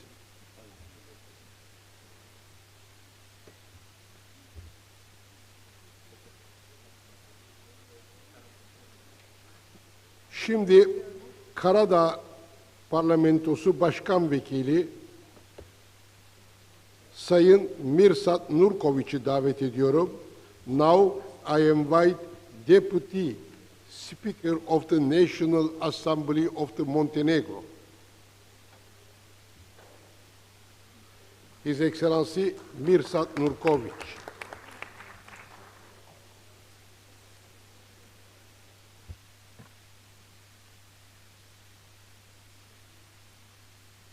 Gospodine Akan, uvaženi prisutni dame i gospodo, čast mi je da vam se obratim na ovom prestižnom ekonomskom forumu u ovom prelijepom gradu koji spaja kontinente, kulture, ekonomije, kao i ekonomije istoka i zapada.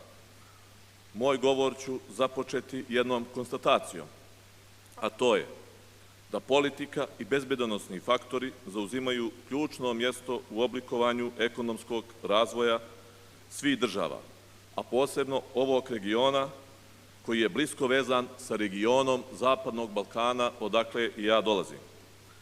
Danas, kada imamo sve složenije globalne okolnosti, ne možemo a da ne primijetimo kako sve to ciklično utiče na rast ili na pad svjetske ekonomije, posebno pojedinih država koje su direktno izložene uticajima faktora globalne politike i globalne bezbjednosti. Bez trajnog mira u svijetu i političke stabilnosti nema ekonomskog prosperiteta. Posebno se to odražava na male ekonomije koje su vrlo ranjive, na ekonomske šokove koje izazivaju eksterni faktori sa drugih područja kao što smo imali slučaj ili ga imamo i dalje u Ukrajini ili u Gazi.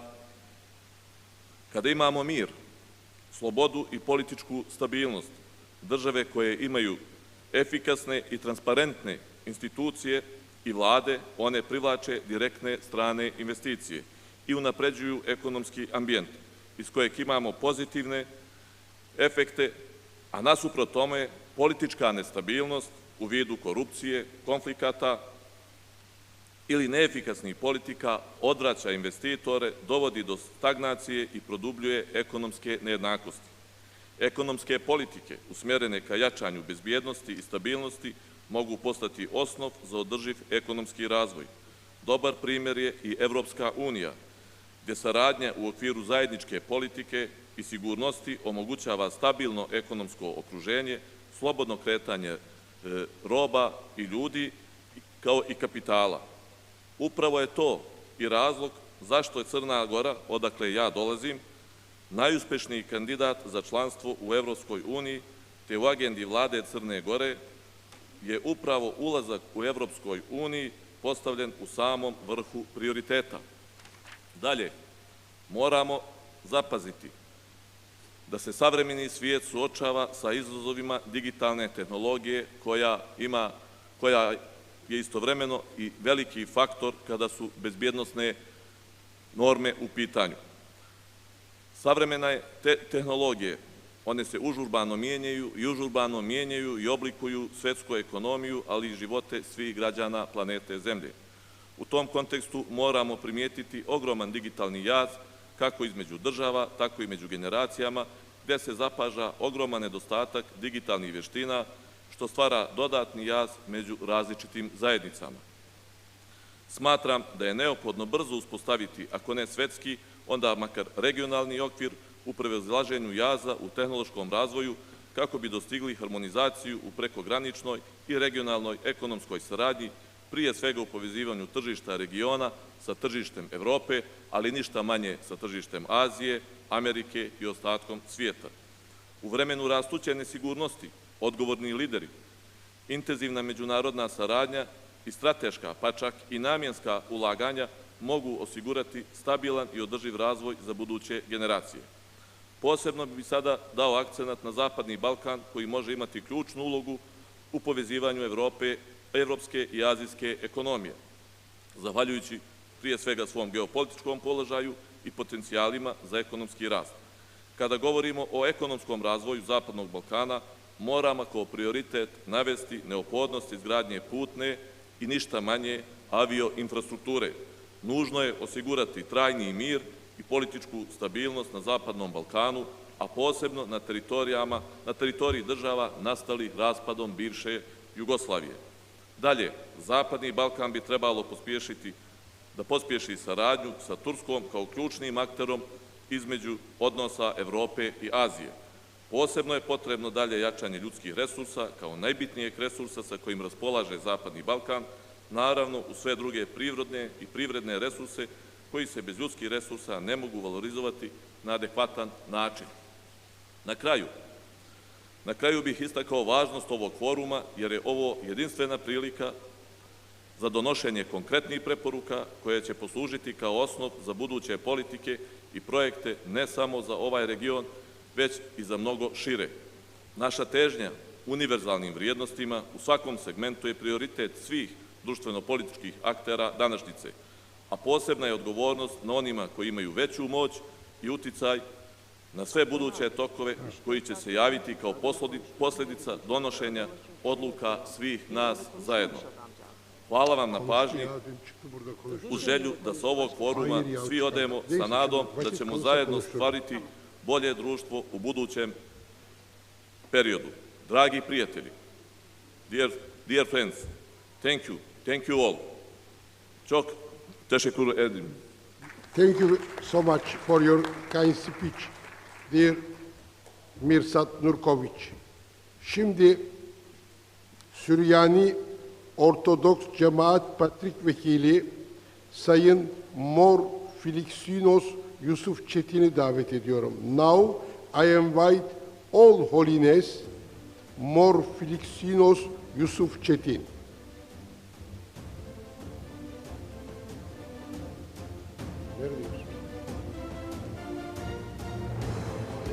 Okay, I pass. Now I invite His All Holiness Rav David Sevi, Türkiye Hahambaşı Zat-ı Alileri Rav David Sevi.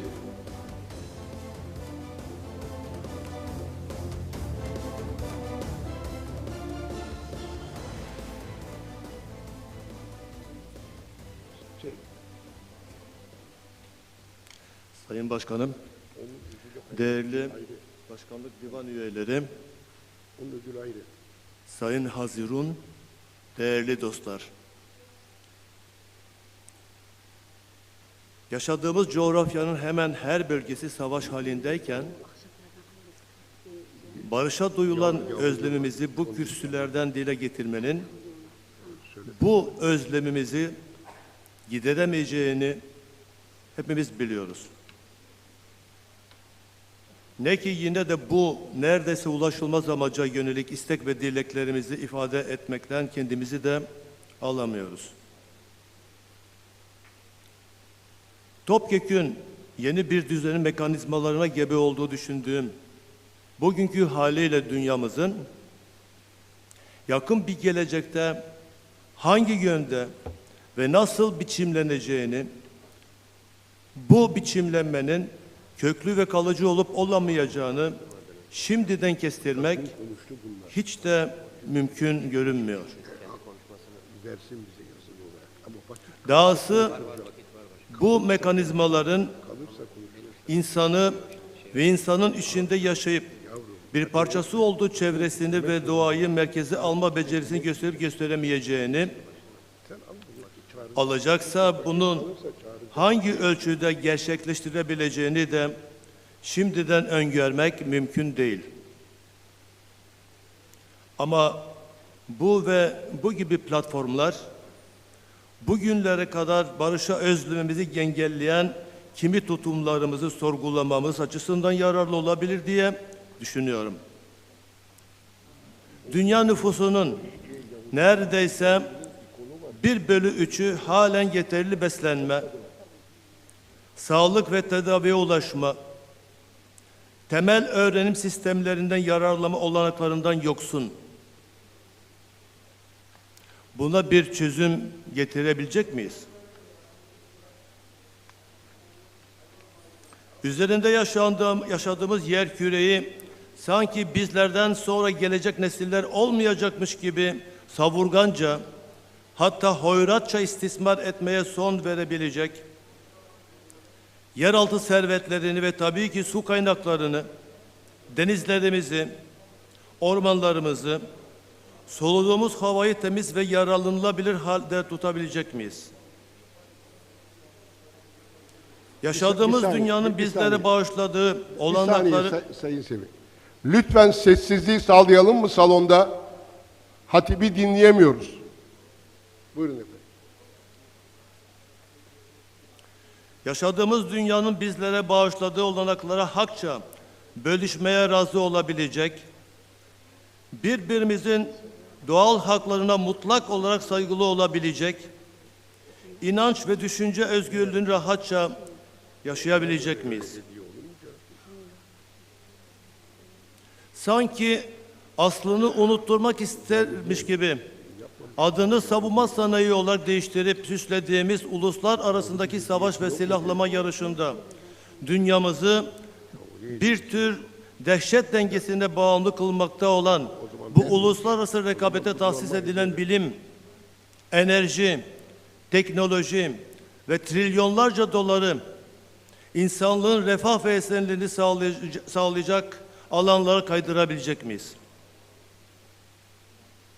Değerli dostlar, bu ve benzeri soruları alt alta dizerek zaten bildiğinizden de emin olduğum şeyleri tekrar ederek vaktinizi almak istemiyorum. Hiç kuşku duymuyorum ki sizlerin de benzer sorularınız olacaktır. Önemli olan bunlara nasıl ve ne yönde yanıt üretilebileceğidir.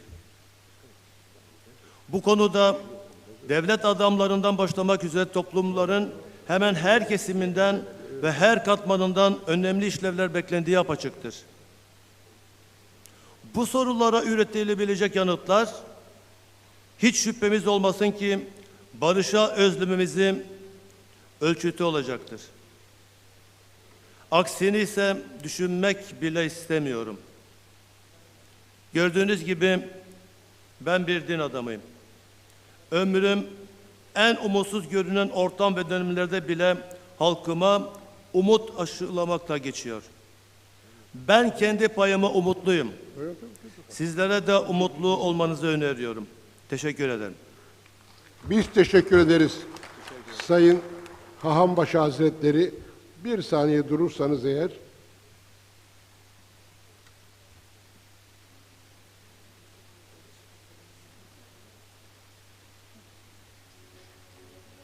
Şimdi İstanbul Ankara Süryani Ortodoks Patrik Vekili Mor Filiksinos Yusuf Çetin'i davet ediyorum. Now I invite Patriarch, Deputy Patriarch of the Syriani Orthodox, His All Holiness Mor Filiksinos Yusuf Çetin.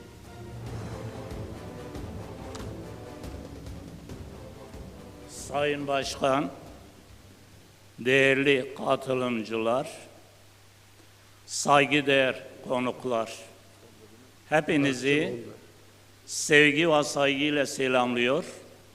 Yüce Tanrı'dan hepinize sağlık, huzur ve başarı dolu bir yaşam diliyorum.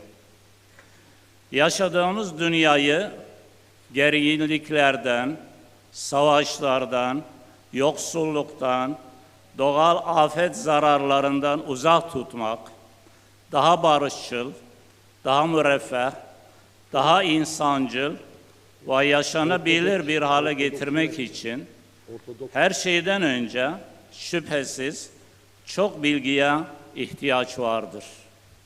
Ama bu tek başına yetmez.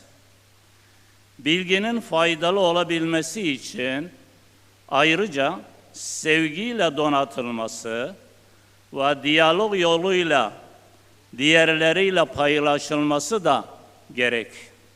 Çünkü biliyoruz ki barış sadece savaş halinde olmamak değil, fakat yaşam boyu erdemli tutumlarla desteklenmesi gereken uzun vadeli bir hedeftir. Bu nedenle insanların tutumu ve davranışlarında sevgi, saygı, adalet, kardeşlik, dürüstlük, dayanışma, sorumluluk ve bu gibi insani değerler belirleyici saygılar olmadan insanları bir arada tutmak ve aralarında barışı tesis etmek çok zor olur. İncil'de insan bütün sırları bilse, her bilgiye sahip olsa ama sevgisi olmasa bunun ona hiçbir yararı olmaz diye yazılıdır. İncil Korintliler 13:2. Özünde toplam insani değerlerin ifadesi olan sevgi, dünya üzerinde en güçlü bağdır. Bireysel olsun, toplumsal olsun, birbirimizin farklılıklarına, ihtiyaç ve kaygılarına açık olmadan, birbirimizi düşünmeden, birbirimizi sevmeden, kendimiz için istediğimiz iyilikleri başkaları için de istemeden, dünya zenginliklerini adil bir şekilde birbirimizle paylaşmadan, dünyada barışı korumak mümkün değildir. Ekonomik, sosyal ya da ekolojik sorunlarımız ne olursa olsun, eğer bunları bir araya gelerek sevgi, saygı ve iyi niyet içinde konuşup tartışırsak, görülecek ki çözülmeyecek sorun ya yoktur ya da çok azdır. Onun için insanlar arasında her şeyden önce diyalog elzemdir. Diyalog, insanların bir arada yaşaması için en esas şartlardan biridir. Diyalog olmadan toplum olmaz. Diyalog, demokrasinin de ta temelidir. Demokratik toplumlarda insanlar diyalog yoluyla birbirleriyle ilişki kurar, karşılıklı anlayış ve saygı içinde birbirine güven sağladıktan sonra birlikte sorunlara ortak çözümler üretirler. Hızla globalleşen dünyamızda gittikçe daha fazla birlikte hareket etmek gerektiğinden gittikçe daha fazla diyaloğa ihtiyaç vardır. Giderek çeşitlilik arz eden toplumlarımızda insanlar arasında çatışmayı önlemek, yoksulluğu azaltmak ve herkesin uyum içinde yaşamasını mümkün kılmak için günümüzde her zamandan daha çok bilgi ve teknolojiye erişim bulunmaktadır. Bilgisayarlı yapay zeka aracılığıyla artık her alanda istenildiği kadar bilgi üretilebiliyor. Eksikliği hissedilen ancak daha fazla sevgidir. Çünkü sevgi daha hala bilgisayarlarda değil, Fakat sadece insan yüreğinde ürer. Sonuç olarak bilgi önemlidir. Ancak son 10 yıllarda bilgiye çok yatırım yapıldı ve bu alanda iyi bir seviyeye gelindi.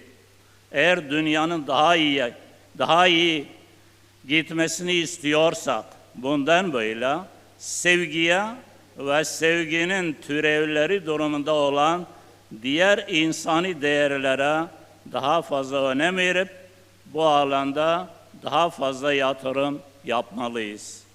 Yoksa dikkat edelim, daha insancıl bir dünya ümit ederken içi insanlıktan tamamen boşalmış robotik bir dünya kapımızı aralamıştır bile. Burada hepimize, özellikle din, medya ve devlet liderlerine önemli görevler düşmektedir. Unutmayalım, önemli bir yazarın dediği gibi, bazı konularda seçim kalple yapılır, akılla değil. Destekleyici kanıtlar sonra bulunur. Günümüz dünyasında her zamandan çok seven yüreklere ihtiyaç vardır.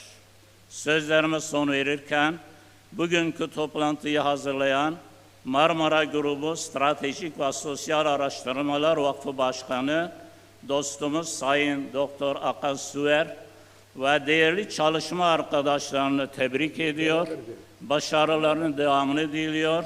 Beni sabırla dinlediğiniz için hepinize teşekkür ediyorum. Biz size teşekkür ediyoruz.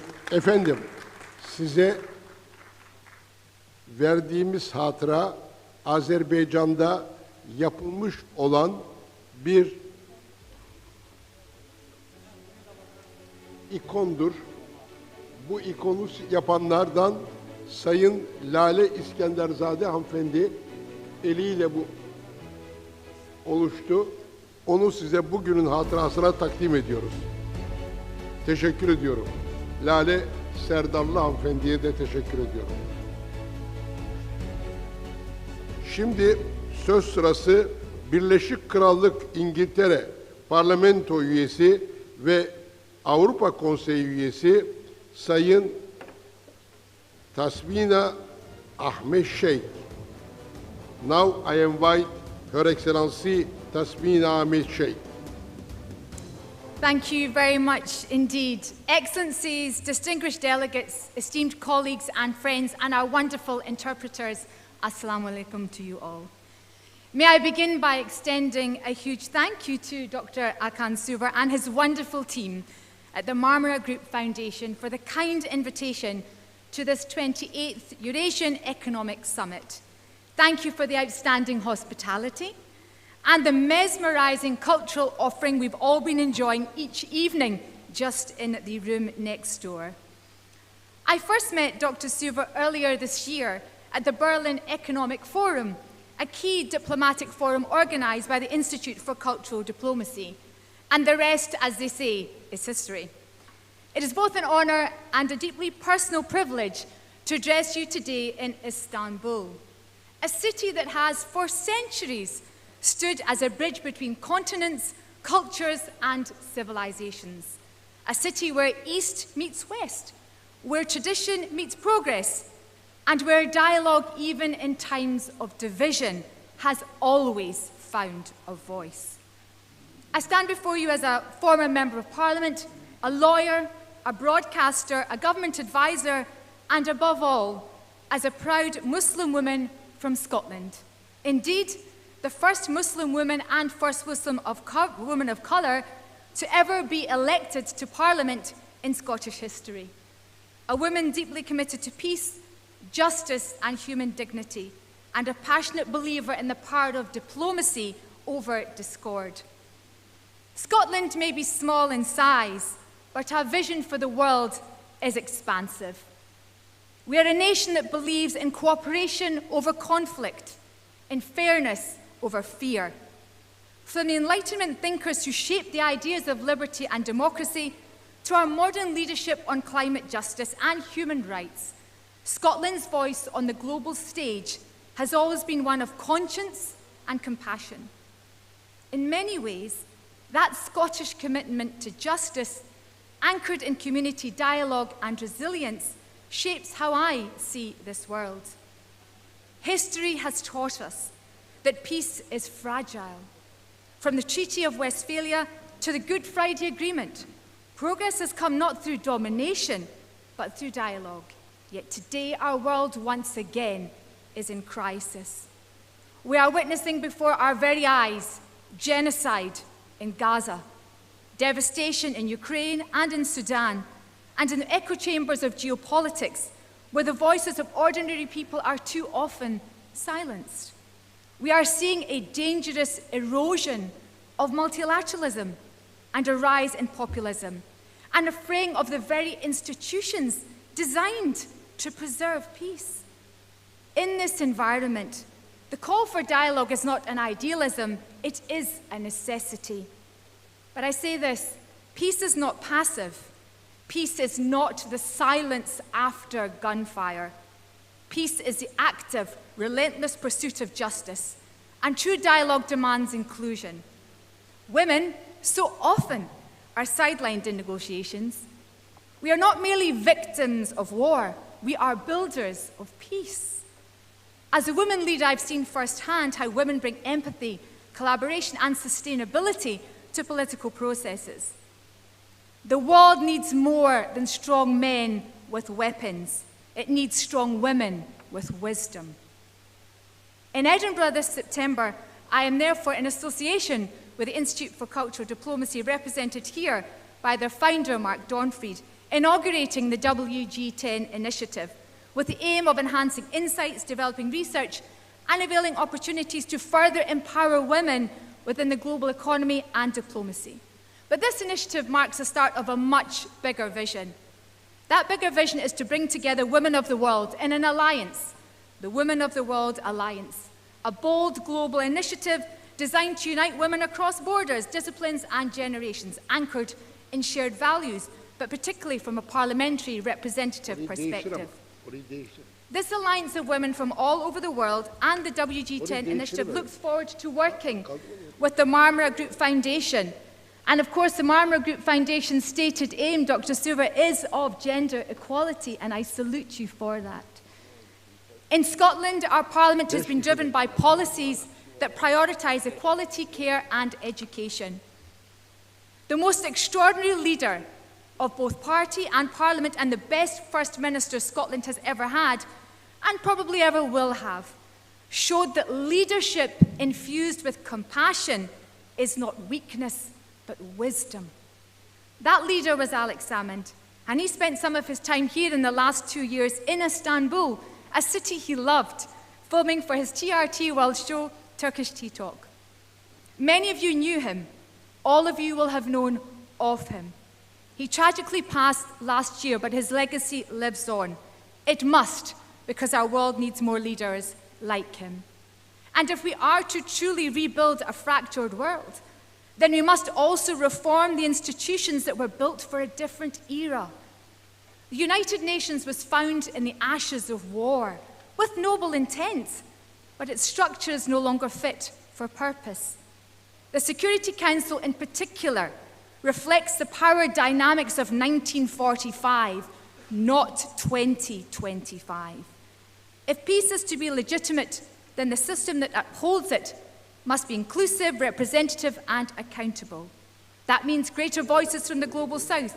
It means elevating the voices of women and of young people. It means listening to nations like mine, who may not command military might, nor do we wish to, but we offer moral clarity. That is why, as recent polling has shown, the majority of us in Scotland seek a return to independence for our country, to chart our own way forward, properly representing the views of our fellow Scots. In conclusion, Excellencies, dialogue does not demand agreement, but it does demand presence. It demands courage, and it demands that we see one another not as threats, but as fellow human beings, each with a story and each with dignity. Istanbul reminds us of what is possible when bridges are built instead of walls. Let this summit be more than words.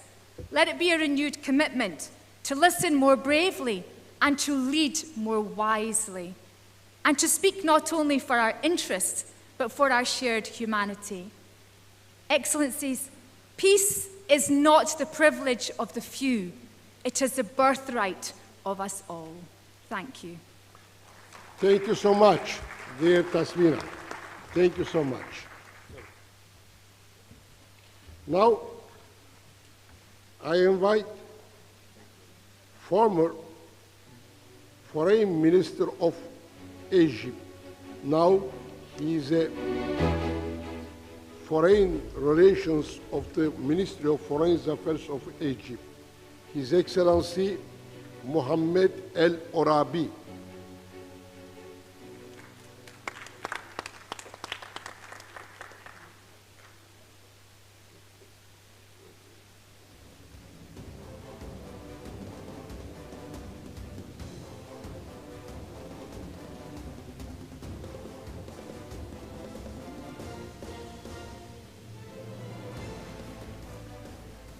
Good afternoon.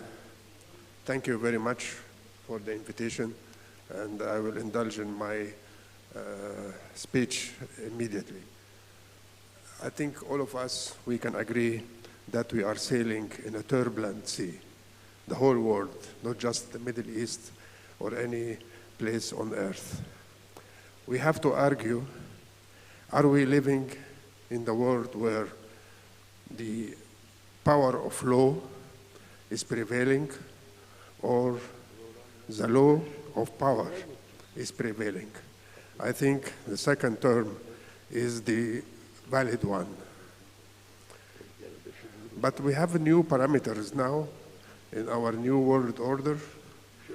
One of them, which is so important and should be, in the mind of everybody and in the mind of every leader, that there is no ultimate victory. And also there is no complete defeat. And we can have some examples like the war in Ukraine and the war in Gaza. Military operations will not solve any problems or any crisis. Egypt is always in the forefront of defending peace and trying to establish peace in our region.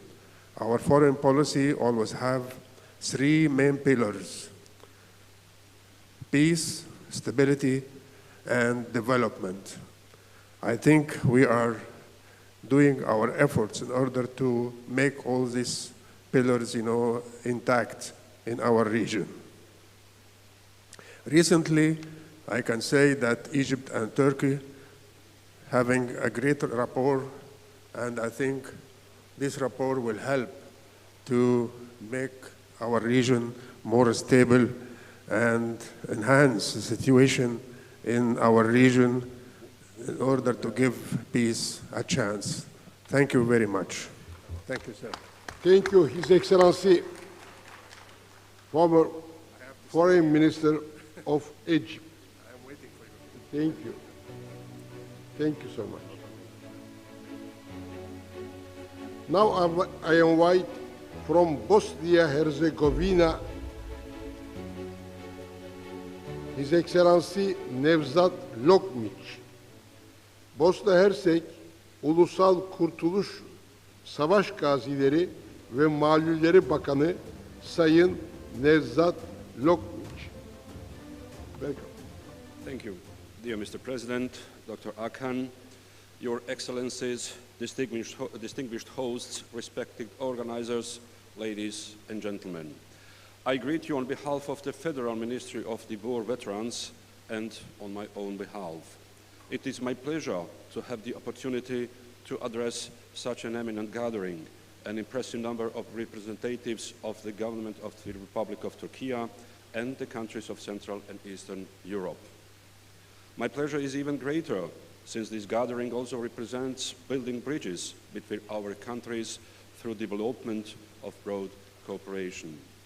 Thank you for being here today as we discuss together a topic that is extremely important, not only for Bosnia and Herzegovina, but also for all of humanity. Living in peace is not only a challenge, but also a moral and political responsibility which we share to create a better future for all of us. The contemporary world faces numerous challenges, among which are wars that unfortunately continue to take their toll on human lives and millions of victims. When we look back at the war in Bosnia and Herzegovina from 1992 to 1995, we are reminded of immense sorrow and losses suffered by our nation. It was a period of deep divisions, fear and hostility, which we did not benefit anyone. Today, we witness the same images in other countries, portrayal of suffering, refugees and displaced women and children, the elderly, the sick and the infirm. Today, as we witness the devastating destruction and aggression in Gaza, we must not remain silent in the face of the suffering of the innocent. It is our human and moral duty to raise our voices for justice, for peace, and for the lives of the innocent, our brothers and sisters who have been denied the right to dignity and safety. I believe, deeply believe, that the violence will end and that the peace will prevail, both in our beloved Gaza and in all other countries which still ravaged by war. Peace is needed, but also of us now more than ever. The countries of Central and Eastern Europe and the Republic of Turkey are a geographically and economically unique area. There are many nations and states in that region. Our mutual task is to build and nurture such form of cooperation to enable continuous political, social and economic development that will contribute to peace in society. I am sure that during this forum, in this enchanting city of Istanbul, many business and friendly relations will be established, which will be the foundation of future cooperation. I would also like to thank the Republic of Turkey for hosting such a historic event where we gather in the name of humanity. The human suffering we witness today has not been documented for generations. This is an opportunity to the humble and remember every occasion in which we did not act in accordance with our fundamental human values and required principles. The future we desire can only be achieved through united forces and determined action. The changes we seek require historical vision and leadership that transcends borders and focuses on our shared humanity, leadership that prevents conflict while promoting development and human rights. We have the tools, technologies and skills to address security, humanitarian and development challenges we face, but we need the political will to fulfill our obligations we have assumed in and the plans and frameworks we have collectively agreed upon. Bosnia and Herzegovina is ready to actively contribute to the fulfillment of these obligations through our strong commitment. 1. Improving capacity for conflict prevention and resolution at the regional level and acting on early warning signs of possible conflicts. Promoting and improving the protection of civilians by strengthening respect for international humanitarian law and human rights. And 3, strengthening the international framework for the fair distribution of responsibilities in response to large-scale population movements. The Federal Ministry of the War Veterans has the task of contributing to global peace to provide the departmental categories as much as we can. We are aware of the importance of dialogue, diplomacy and the cooperation of international partners to prevent the escalation of conflicts and to do work towards preserving stability and peace. Peace is not only the absence of armed conflicts, but also the existence of justice, equality and respect for human rights. We are proud of the progress that has been achieved since the end of the war in Bosnia and Herzegovina. However, we still face challenges that should be overcome. We must work together to strengthen institutions encourage inter-community dialogue, and ensure that the tragedy of war never repeats itself. We, as a society, must turn to building bridges instead of walls, strengthen mutual trust, and work together to solve the problems that plague us. Peace is not just a choice. Dear Minister, please conclusion. Yes, thank you. Peace is not just a choice, but an obligation we owe to future generations. Finally, I would like to emphasize that peace does not mean only the absence of war, but also an active investment in building societies that value diversity, respect human rights, and promote justice. Peace represents a joint effort of all of us because unity is essential to achieving sustainable stability and prosperity. Thank you for your attention, and may our shared commitment to peace be a star that will light the way to a better future for all of us and generations to come. Thank you very much. Thank you so much, dear Minister. Also, we remember 30th anniversary of the Srebrenica. We not lost. Thank you so much. Şimdi Çekya Cumhuriyeti önceki Başbakanı Sayın Jiri Parubek'i davet ediyorum. His Excellency Jiri Parubek, former Prime Minister of Czechia.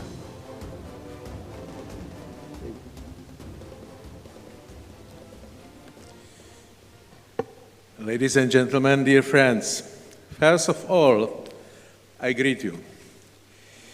When I was considering whether to go to this summit, I wondered what the former Prime Minister of the Czech Republic, a man who has been active in Czech politics for many years, could say to the participants of the summit, where a great part of them are leaders from Asia. After all, the Czech Republic may be somewhat distant from their way of thinking. Our country is on a different continent. Also, we may be involved in a different political world and share slightly different values. When it comes to values, I don't know, always think that the Czech Republic is involved in a right way. So, when I read at home the materials of this summit, I found out that the main idea of this forum is the effort for a more humane world. In my eyes, it is primarily a world without wars, a world without extreme poverty, and a world with increasing education of people. I have always supported our membership in the European Union, even though in recent years it has also had negative consequences. I will put aside the economic aspect of this project and emphasize that in my eyes it is primarily a peace project that the far-sighted leaders of some West European countries managed to create in the 1950s. There has been no war on the territory of the EU states throughout the existence of the European Union. For example, if between 1870 and 1945 there were 3 wars between Germany and France, today these countries are close allies who cooperate closely. Recently, I have paid a lot of attention to the Chinese Belt and Road project. I have the opportunity to attend 3 major world summits in Beijing. I must admit that 12 years ago, when this project was launched, I considered it too large to be realistic. Today, this project is entering its 2nd successful decade. More than $1 trillion have been spent on it, mostly on the acquisition of infrastructure in 140 countries around the world, on the construction of power plants, roads, highways, high-speed railways, sports, etc. This has, of course, changed the lives of millions of people, and the project continues. The European Union has announced a similar project, however, for less money, about 300 billion euros, but it should serve similar purposes as the Chinese project. As far as I know, this project is still in the beginning phase, and I only hope that customs and trade wars and the danger of militarization of the European economy will not derail it. European political elites have been showing increasing political blindness recently. Today, there is a real possibility of ending the war in Ukraine as a result of new American foreign policy. And I welcome any peace initiative that leads to an end to the war anywhere in the world. European political elites, that is the majority of them, approach Trump's peace plan for Ukraine with undisguided distaste and resistance. They speak openly about the need to resolve the entire conflict in favor of Ukraine by force. But fortunately, they are not able to do so, since the only alternative to a peaceful solution in Ukraine is war. And war is the destruction of human lives and the destruction of enormous material values which have been created primarily by previous generations. War is therefore not something that a responsible politician should strive for. The result of war is the destruction of human lives, and it does not matter whether it is in Ukraine, Russia, Gaza, or some other local conflict. Ladies and gentlemen, as I return to the opening part of my speech, where I mentioned that the main idea of this forum, as I see it, is the effort for a more humane world. It should be a world where the clash of national interests and their political elites take place primarily in the field of diplomacy, and ideally on the sport field, where such contests, however, are not politicized. And it should be a world where the people, the general public, not political and economic elites, decide the fate of society and the world. As for armament, the enormous sums that Western politicians in particular are planning to spend in the coming years, along with the associated militarization of the European economy, should be limited solely to defense purposes. I see everything beyond that as a waste of resources. Would you please conclude it is conclusion. Of resources that could instead be used for the public good within each country and to support the developing world. Ladies and gentlemen, this is my view should be true purpose of political efforts in Europe, Asia and Americas and whole world. Thank you for your attention. Thank you so much, dear Prime Minister. Şimdi Türkiye Süryani Katolik Patrik Vekili Sayın Monsenyör Orhan Çanlı'yı davet ediyorum. Now I invite His All Holiness Monsenyör Orhan Çanlı, Deputy Patriarch of the Turkish Assyrian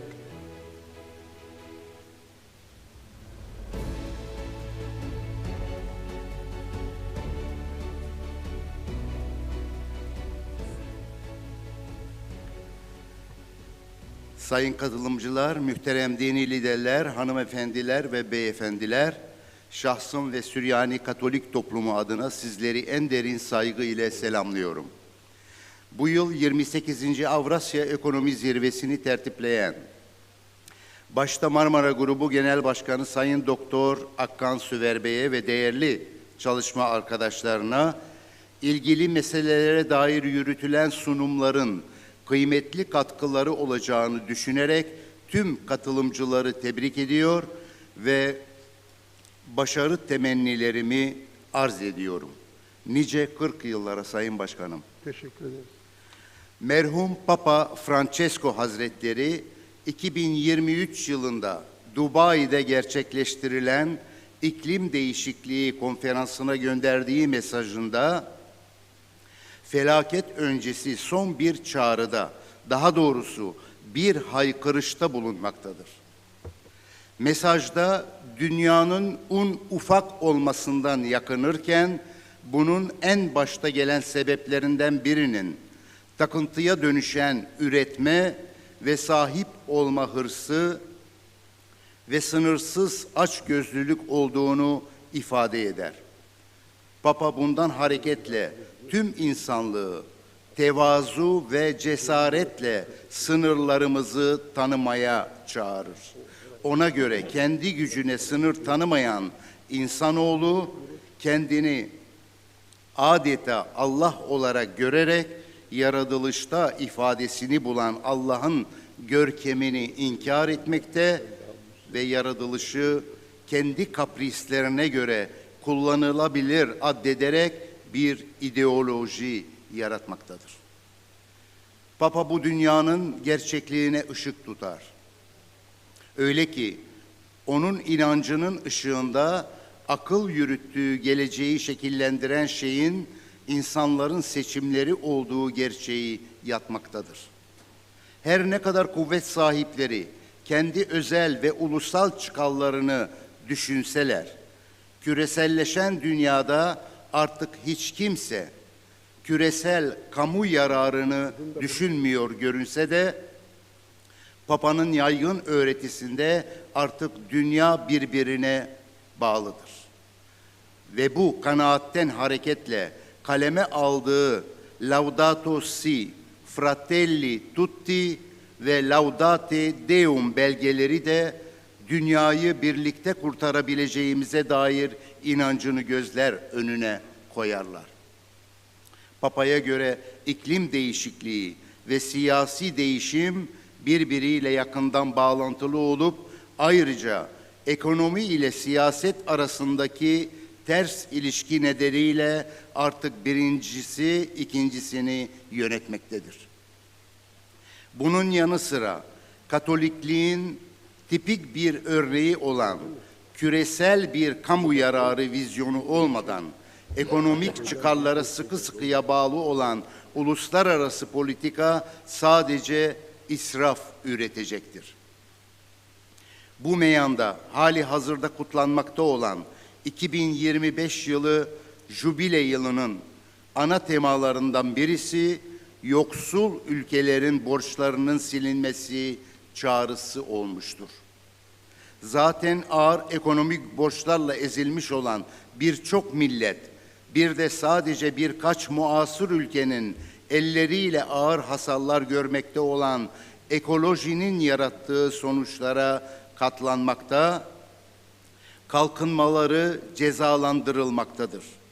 Merhum Papa Francesco'nun kalbinde çeşitli halkların omuzlarına yük olan mali borçların ödenmesi için yeterli yolların belirlenmesi gerektiren bir ekolojik adalet, başka bir deyişle ödenmesi gereken bir ekolojik borç yatmaktadır.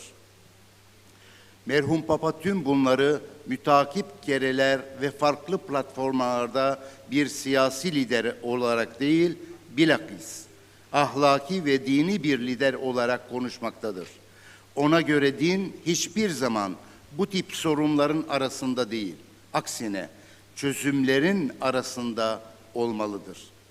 Kanaatimce onun başta İslam dünyası olmak üzere tüm inanç gruplarının kanaat liderleriyle kurmaya ve sürdürmeye gayret ettiği dostluğun altında da birlikte çalışma ve Allah'ın görkeminin tezahür ettiği yaratılışı birlikte güzelleştirme arzusu yatmaktadır.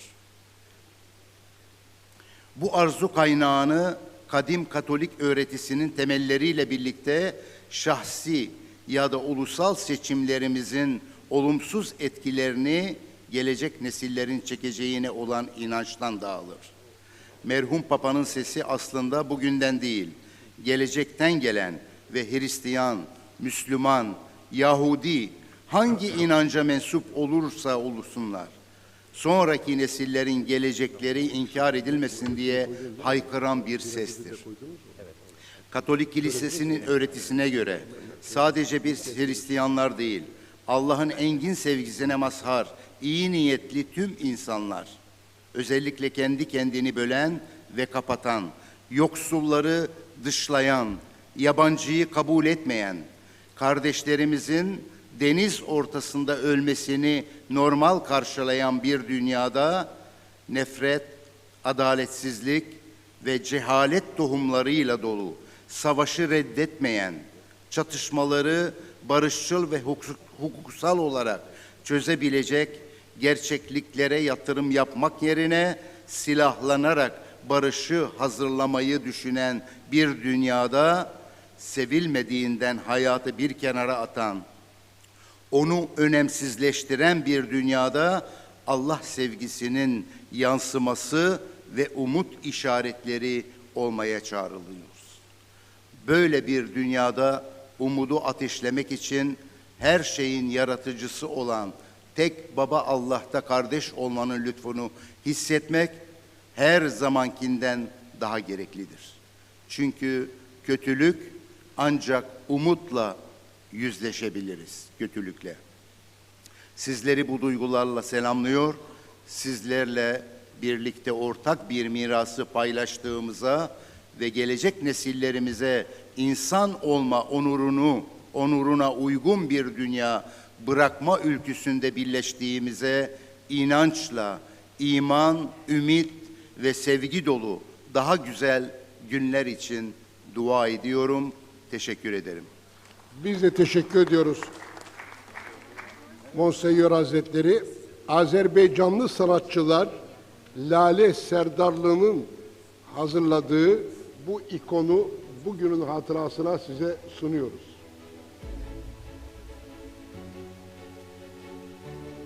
Şimdi Rusya Federasyonu Dışişleri Bakanlığı adına Diplomasi Akademisi Başkanı Sayın Anton Alexandrovich Grishanov'u davet ediyorum. Now I invite from Russia Federation Anton Alexandrovich Grishanov.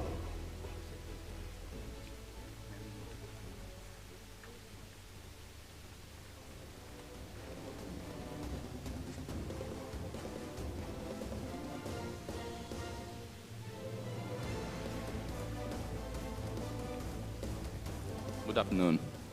Thank you very much, dear friends and colleagues. Thank you very much to the Marmara Group Foundation for organizing this very important summit and for possibility to speak at this summit on behalf of Russian Diplomatic Academy. That's an honor and privilege. So I know you all are very tired and waiting for lunch, so I'll try to be as brief as possible. But I have some important points to make. These days, as you all know, we mark the very important anniversary of the 80th years of the great victory in the World War II, when Allied armies, including the final stage Turkey, and of course the Soviet Union, United States, United Kingdom, have defeated unspeakable evil of Nazism and fascism forever.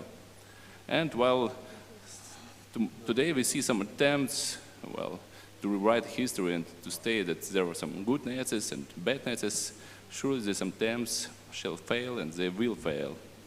And 8 decades ago,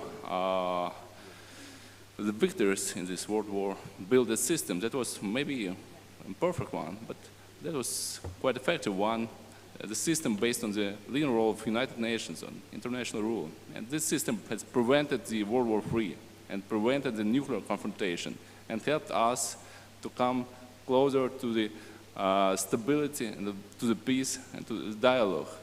But unfortunately, 8 decades from this great victory and from this great aid, the whole international system is in great danger. And as previous speakers have already said, we're witnessing a lot of conflicts, maybe much more conflicts than at any point in previous several decades. From Gaza to Sudan, from Yemen to Syria, from Democratic Republic of Congo to Myanmar. And of course, there is a conflict in Ukraine that could have been prevented through dialogue, but this dialogue failed, unfortunately. Really, we shall not just state that there are some conflict and some wars, but we shall think about possible means to prevent it, and we shall discuss how these conflicts were made possible. Well, some would say that these conflicts are heritage of the Cold War, or maybe of colonial times, which is true, but really these conflicts, in my view, are also a heritage of 3 decades of so-called liberal, rule-based order, which may be called also rule-based disorder, with one very old rule.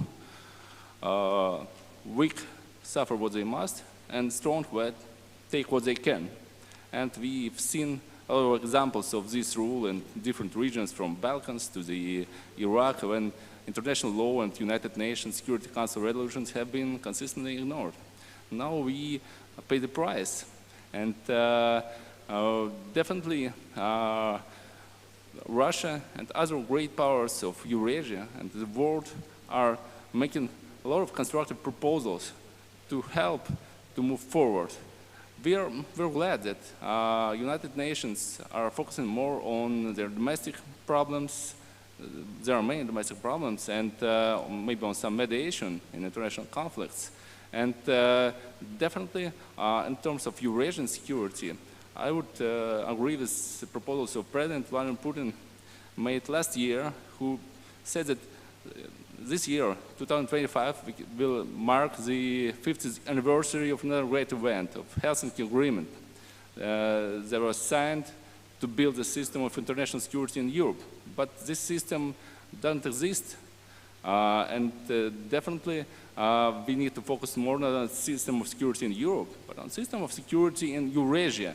And we shall take all of our intellectual resources, diplomatic resources, creative resources to start a dialogue on creation of the new architecture of international security in Eurasia without actors from other sides of the Atlantic Oceans and some other oceans, but with the leading role of Eurasian states. And I believe that the only alternative is, of course, a confrontation. As the recent opinion polls in Europe tell us that many Europeans, majority in some countries, fear the nuclear escalation between NATO and Russia in several following years. I'm concluding. Yes, of course. Thank you very much.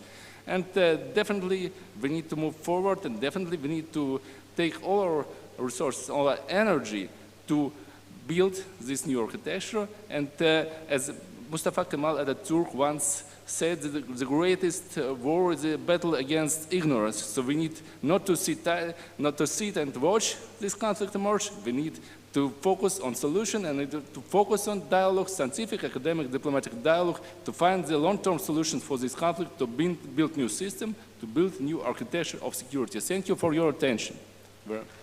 Thank you so much for your kind speech, dear Anton. Şimdi söz sırası Karadağ Milletvekili Sayın Nada Lakoviç'te. Now I invite Member of Parliament of the Montenegro, Madam Nada Laković.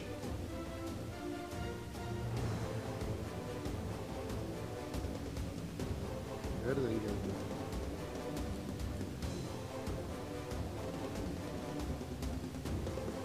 Sabrınıza teşekkürler. Teşekkür ederim Sayın Başkanımız. sayın bakanlar, değerli misafirler, kıymetli dostlar. Karadağ adına hepinizi saygıyla selam söylüyorum. Bugün burada bir araya gelmemizin nedeni yalnızca siyasi hedeflerimiz değil, evrensel bir değer olan barış. Barış sadece savaşın olmaması değil, adaletin, onurun ve karşılığı saygının varlığıdır. Bu her bireyin ve her devletin taşıdığı bir sorumluluktur. Barış uzak bir hayal değil, eğitimle, diyalogla ve adil politikalarla inşa edebilecek bir gerçek olduğuna inanıyoruz. Karadağ olarak biz barışı ne kadar zor kazandığı ve ne kadar kolay kaybedilebilecek çok iyi biliyoruz.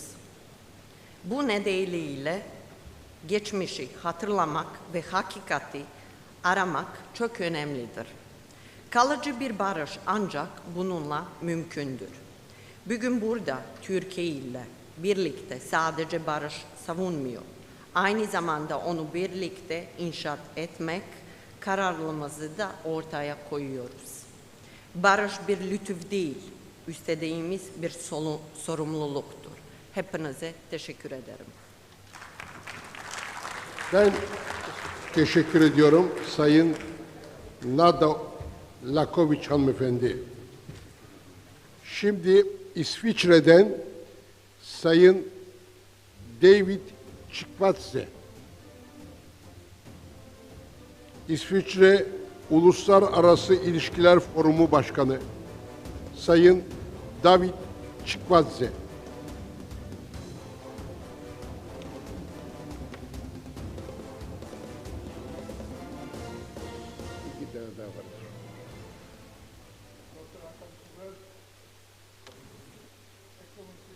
Eminencies, ladies and gentlemen, it is a privilege and a pleasure to be back in the great city of Istanbul to address the 28th Eurasian Economic Summit. I wish to express my sincere thanks to Dr. Hakan Suver and to the Marmara Grubu Foundation for their kind invitation. Ladies and gentlemen, toward the end of the first quarter of the 21st century, the world finds itself in a situation of great danger, even by the standards of the classic Cold War. I have coined a phrase for this state, belligerent uncertainty. It is belligerent because the use and threat of force, despite the admonishments of the UN Charter, have become the tool of choice. It is fraught with uncertainty because those wielding this tool with such abandon across the globe have no idea where their belligerence may lead. This state of affairs is underpinned by the dysfunctional relationship among the three most powerful states, with the diminishing element of bilateral diplomacy and growing posturing due to the absence of a constructive long-term policy towards each other. A key element is the straining of the world-wide non-proliferation regime due to the failure of the established nuclear powers to show a good example to the aspiring ones. Trust deficit at all levels within countries and among them is at record levels, and the erosion of trust in public institutions is pervasive. All of the above creates a very precarious situation in the world. It is not a world war, but it is certainly a world at war, with diplomacy in abeyance. The element that is mercifully missing from our current predicament is the direct hostilities among the major powers. Therein lies the window of opportunity for serious, creative diplomacy based on stable judgment and statesman-like approaches to international affairs. With the biggest and most powerful nations unable to overcome their differences in a constructive manner, it increasingly falls to the middle powers to take on the responsibility of re-engaging the diplomatic toolkit and demonstrating leadership regionally and on the world stage for the benefit of all peoples. Finally, where is the United Nations in all this, you may well ask? The return of war as the tool of choice has almost entirely sidelined the multilateral diplomacy mechanism set up 80 years ago. This sad reality is starkly reflected in the dysfunction of the UN Security Council. And this deals a blow to multilateral diplomacy across the board. This state of affairs also hampers the work of the UN Secretary General, not only as an individual, but importantly as an institution. The current Secretary General is doing his best to get the member states to engage beyond lofty words from a high rostrum and the adoption of all-encompassing documents that none of them actually have any real intention to implement. But it is truly an uphill battle. This will persist until such time as the Secretary General has the latitude to perform as the UN Charter requires and is given the means to do so. In closing, let me reiterate my appreciation to Dr. Souver and to the Marmara Group for their outstanding work in searching for solutions to some of humanity's most urgent problems. It is more needed now than ever. Thank you. Thank you very much, dear David Chikwaze. Please, please. Now I invite Madame Gada Crane Atta, former Minister of Lebanon. Şimdi Sayın Gada Crane Atta'yı davet ediyorum. Lübnan eski devlet bakanı. Buyurun Sayın Atta. Good afternoon. I know you are tired, so I try to go as shorter as possible. But let me say that in our increasingly connected world, shaped by globalization and migration, people of vastly different cultural, ethnic, and religious backgrounds are living closer than ever before. While this diversity offers rich opportunities, it also brings challenges, conflicts, inequalities, and the rise of nationalism. But there is hope, and that hope lies in intercultural dialogue. I am, at the same time, universities professor and former minister for displaced. As universities professor, I believe that schools and universities are more than places of academic learning. They shape how young people see themselves, how they relate to others, and what values they carry into adulthood. In Lebanon, we have both the richness and the fragility of cultural diversity. Our country is a mosaic home to Christians, Sunnis, Shia, Druze, and others, each with their own history, identity, and narrative. This mosaic is a source of strength, but it has also been, unfortunately, a source of tension, especially during and after the Lebanese civil war. That is why today many schools and many Lebanese universities, especially at the master's level, are incorporating intercultural and peace-building dimensions into their programs.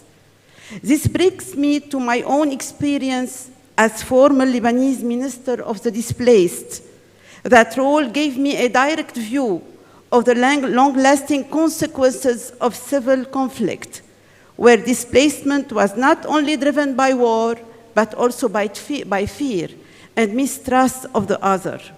Working to reintegrate displaced families, I saw how essential dialogue was, not only formal negotiations, but conversations between neighbors, between generations, between former adversaries. Dialogue opened the door to acknowledgement, reconciliation, and ultimately a shared vision for the future. But through community meetings, youth engagement, I saw firsthand how breaking down stereotypes can begin to rebuild trust. But beyond those efforts, I remain convinced that education plays a central role. It's in the classroom that future citizens learn respect, empathy, and the skills to engage across lines of difference. To conclude, from the perspective of someone who has lived both the political and the human dimensions of conflict, I say this clearly. Intercultural dialogue is not a luxury. It's not an abstract concept. It's a necessity, a tool for national recovery, social cohesion, and sustainable peace, and governments must promote it. Thank you. Thank you so much, dear Minister. Şimdi son konuşma için Lübnan önceki Başbakanı Sayın Hasan Diab'ı davet ediyorum. Now I invite His Excellency Hasan Diab, former Prime Minister of Lebanon.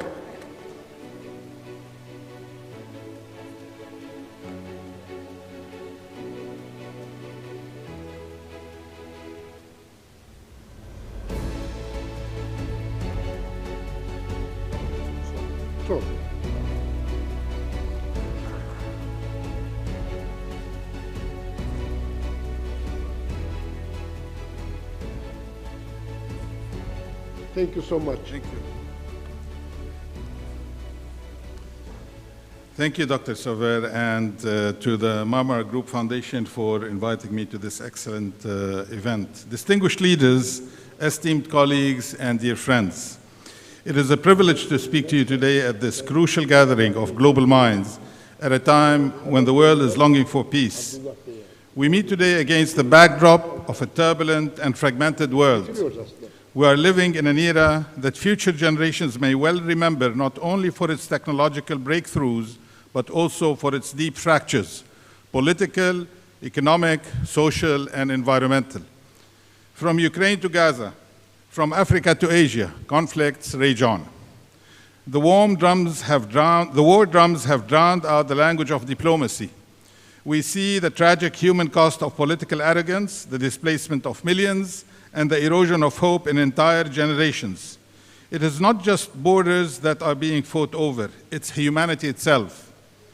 But the crisis goes beyond the battlefield. We are also confronting entrenched gender discrimination and the disturbing rise of populism and demagoguery in political life. What binds these crises together is that they are not merely accidents of history. They are symptoms of deeper failures.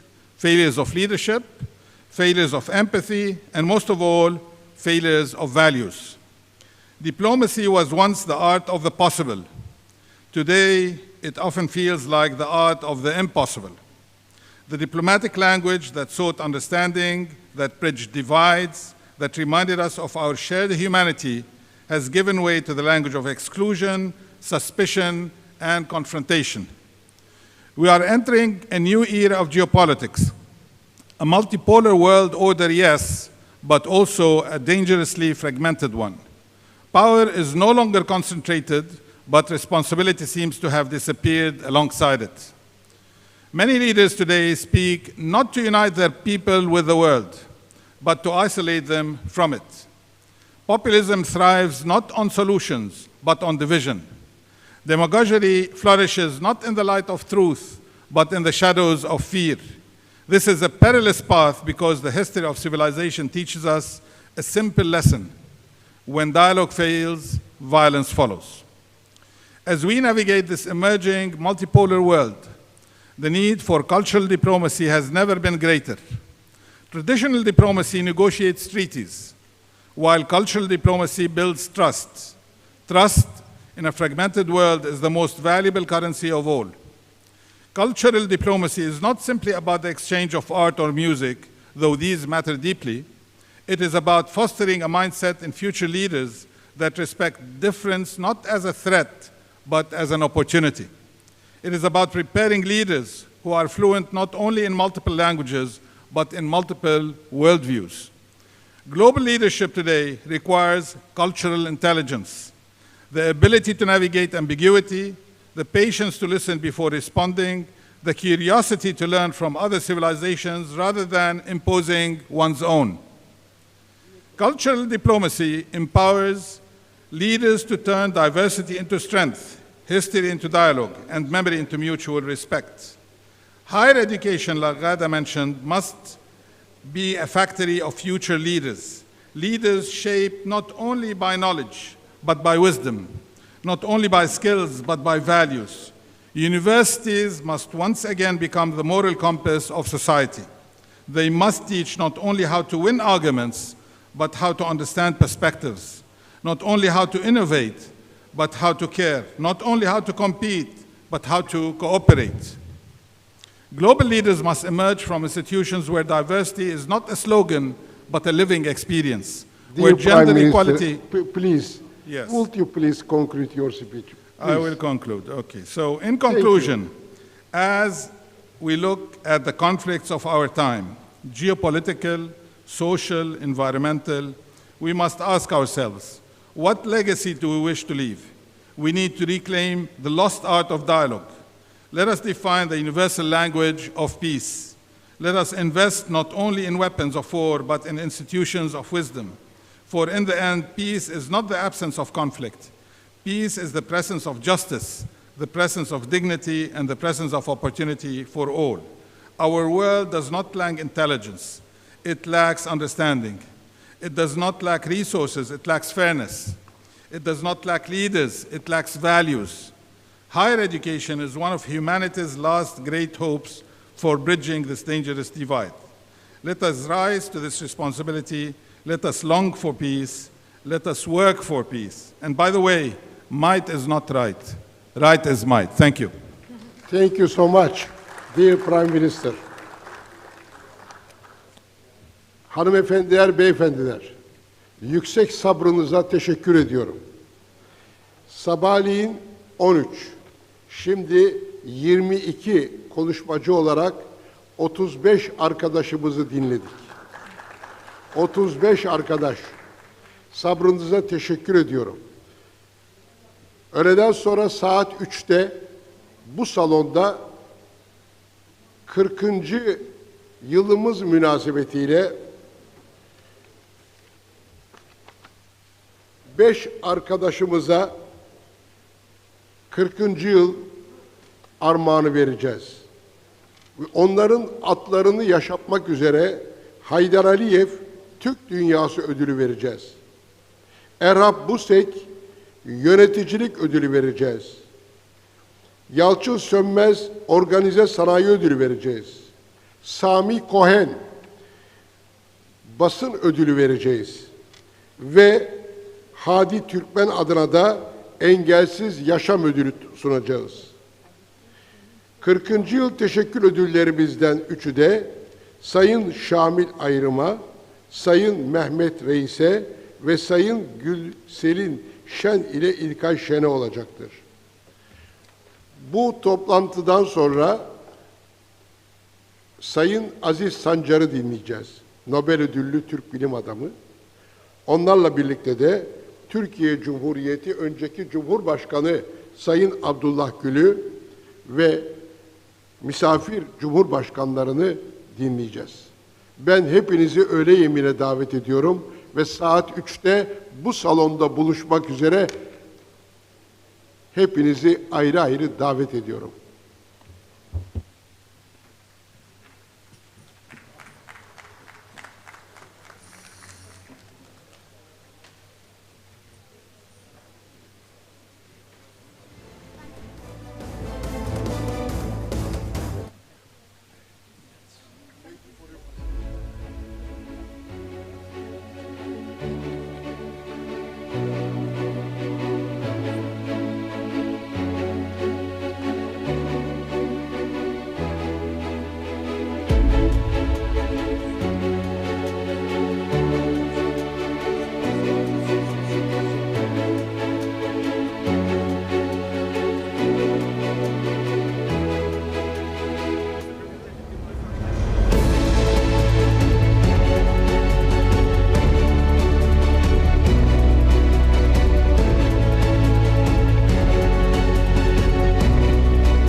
Çekin bari beni de. Buraya koy. Şöyle bir çekin havalı havalı. Bir resmim olsun. Biraz komik. Deleği de. Deleği kapar mısın? Konuşuyormuş gibi yapayım bak.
Tamam şu an ses var.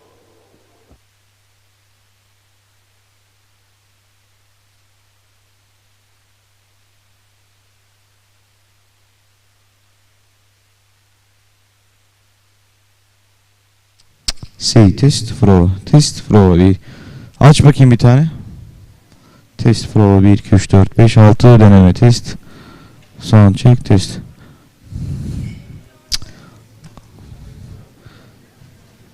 Geliyor mu ses? Sıfır alman lazım. Test prova 1 2 3 4. En son delegelerden bir de konuş. Anıl. Test prova 1 2 3 4 5. Geliyor mu? Test prova 1 2 3 4 5 6. Deneme test prova 1 2 3 4 5 6 7 8 9 10. Prova 1 2 3 4 5.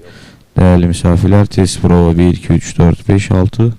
Sound check test prova 1 2 3 4 1 2 1 2 3 4 5 6 7 8. Geliyor mu Akın? Test prova tamam güzel. Hepsine geliyor. Test prova 1 2 3 4 5 6 7 8 9 10. Test prova 1 2 3 4 5 6 7 8 9 10.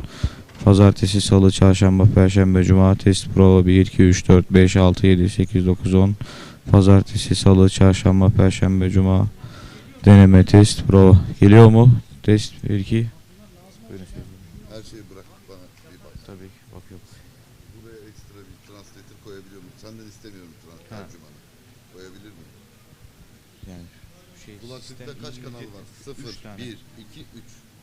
Sıfır ana dil aslında. Sıfır yok yani Türkçe, İngilizce, Rusça var. Sıfır. 1 2 3 var. Ses deneme. 3 dil var. Onun için ayrı bir kabin, ayrı bir role olması lazım. Test pro geliyor mu? Test prova 1 2 3 4 5. Deneme test prova 1 2 3 4 5 6 7 8 9 10.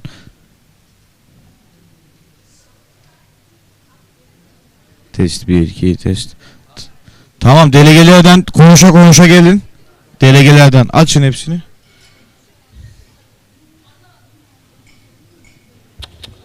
Ses deneme.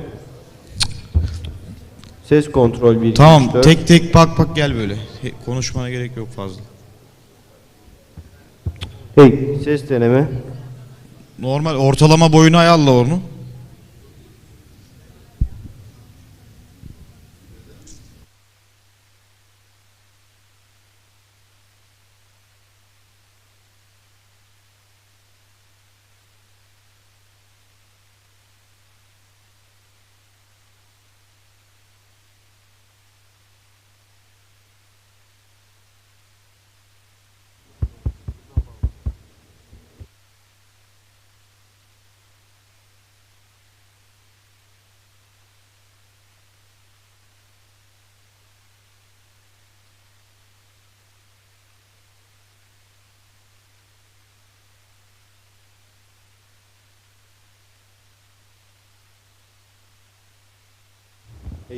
Ses deneme, ses kontrol.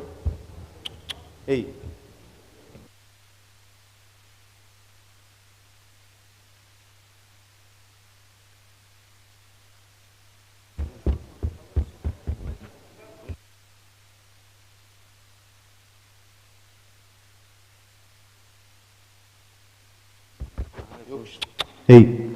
Oğlum yok. Ses. Ses. Oğlum 0 ana dil oluyor.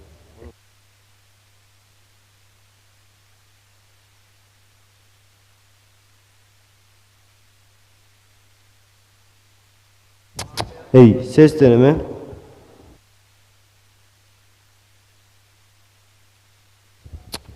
Ses deneme, ses kontrol.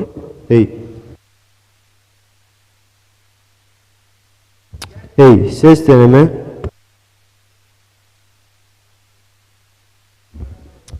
Ses deneme, ses kontrol.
Hey, ses deneme. Hey.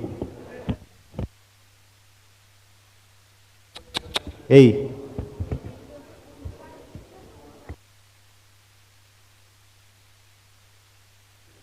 Hey, ses deneme, ses kontrol.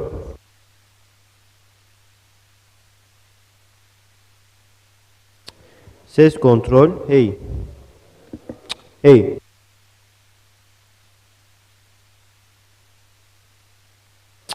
Hey, ses kontrol. Si. Hey.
Test prova. 0 aldığınız zaman beni duyar. Gel dedim. Tamam.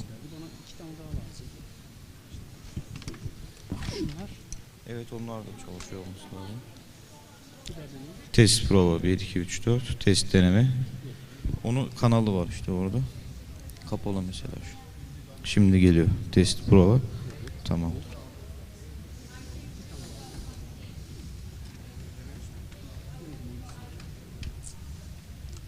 Açık mıdır? Test prova. 0'da geliyor. Tamam. Siz Türkçe, İngilizce, Rusça var. 1 Türkçe, 2 İngilizce, 3 Rusça. Türkçe'ye çevirelim. Türkçe 1 numarada, Türkçe kalacak. Tamam.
Hanımefendiler, beyefendiler, lütfen yerlerimizi alalım.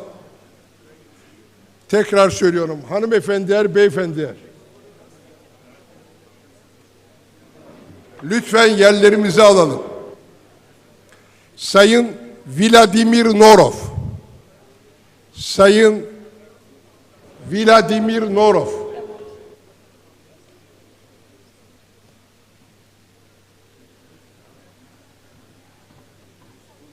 Evet, evet.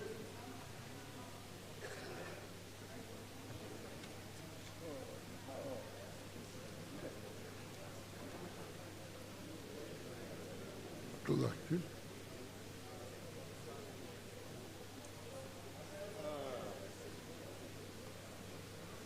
This is Ivo. Yeah, everyone. Yes. This is Ivo. Thank you, Dr. Sam. Merhaba. Yes. She's the perfect. Madame le Président. Monsieur le Président. Sorry.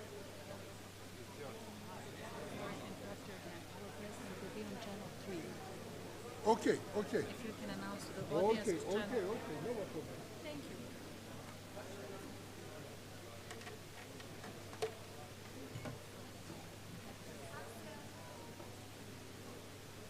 Ivo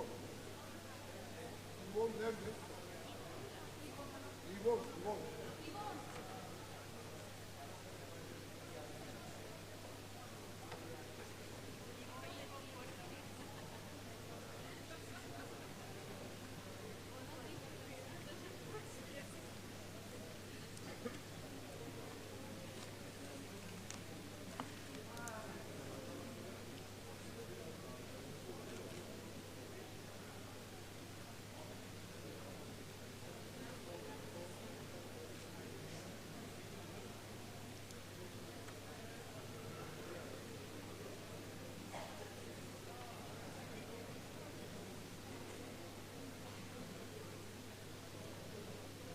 Association'a bir Memorandum of Understanding imzalayacaklar.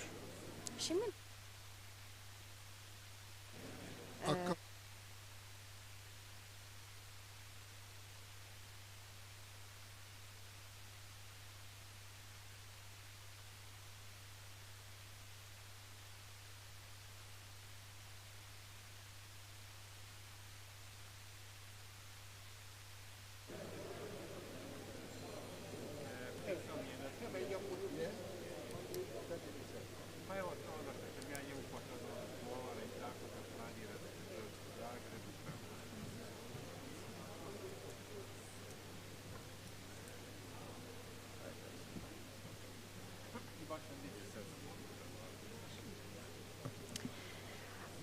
I would like to invite Dr. Akan Suver and the Asian Artificial Intelligence Association represented Mr. Vladimir Norov to sign a Memorandum of Understanding.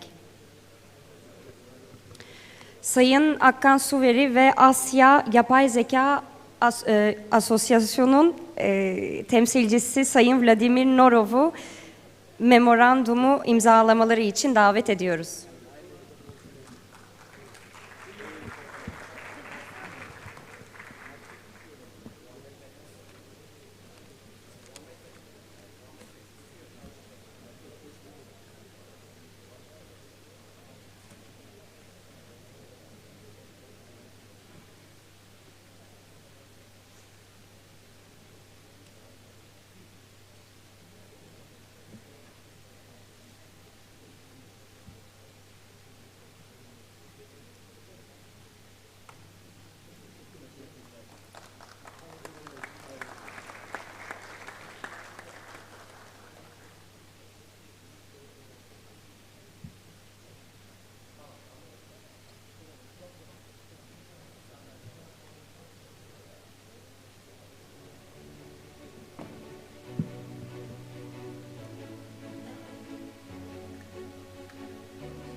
Dear Presidents, my apologies for turning my back. Dear ladies and gentlemen, and dear youth, I like to emphasize to youth because there is a light of today and the foundation of tomorrow. I would like to welcome you all to the last award ceremony of this summit where we celebrated 40 years of Marmara Group Foundation. And with this opportunity, I would like to wish that its legacy will continue for many more years. During that summit, the foundation has decided to honor 15 and 16 distinguished people who work very hard to give us hope. And we try to link it with the theme of these years of how can we have a more humane world. During the first day of the award ceremony, we all agreed that for a more humane world, we should start from ourselves, from the individual. It doesn't start from institutions and politicians. It starts by knowing our human rights, by respecting the dignity of the other, by conserving our planet, which is not the only place, which we are not the only ones calling it home, by preserving our cultural heritage because it reflects our identity. The second day, yesterday, we have all witnessed that for a more humane world, of course, we need a world in peace, democratic societies, and strong policies. And this starts by knowing our history, by being in peace with our past. Because reconciliation starts only if we have the courage to face, to confront our wounds, so we could be more freely, more confident to sit all around the same table and to find a common ground. For reconciliation, we need restructuring, and for this we need well-organized, sustainable industries. Who says a good economy says an important exportation. Exportation does not only help to a state's economy, it is also a means to bring states together. It's a way also of diplomacy.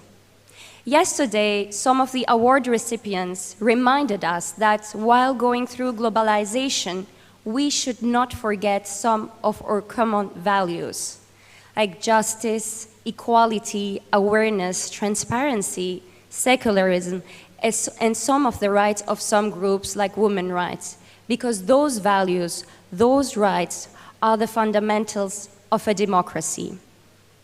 You have probably read the list of the award recipients of today, and you may tell me, Yvonne, you have found a common mission, a common message of the distinguished people who have received it for the past 2 days. How are you going to find for the ones that are going to receive it today? Because they're all from different fields.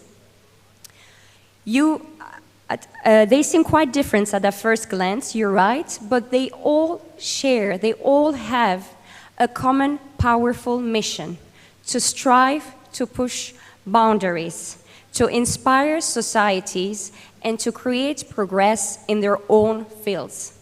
Scientists, researchers, journalists, members of the industries, entrepreneurs, sports players who have some physical difficulties are those ones who challenge the status quo.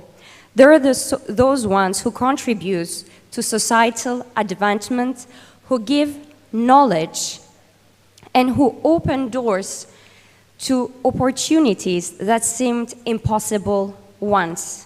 Those ones are the ones that, during the gala night, I called the silent warriors, because they resist silently, but with conviction. They are the brave souls who challenge narrow paths in life for success. So while celebrating 40 years of a milestone, the foundation has honored the first day people who are working hard to remind us our values and who are working hard for our hopes. Yesterday, the foundation honored people who work hard on behalf of and to defend our hopes. And today, ladies and gentlemen, we are going to honor people who are working hard to teach us how to embrace our hopes for a more humane world. I have the privilege to invite the Ambassador of Azerbaijan, His Excellency Rashad Mamadov, to hand out the Haydar Aliyev Award of the Turkish world to an academician that along his team has mapped and explained how the cell repairs its DNA and safeguards the genetic information, to the 2015 Nobel Prize in Chemistry laureate Professor Dr. Aziz Sancar.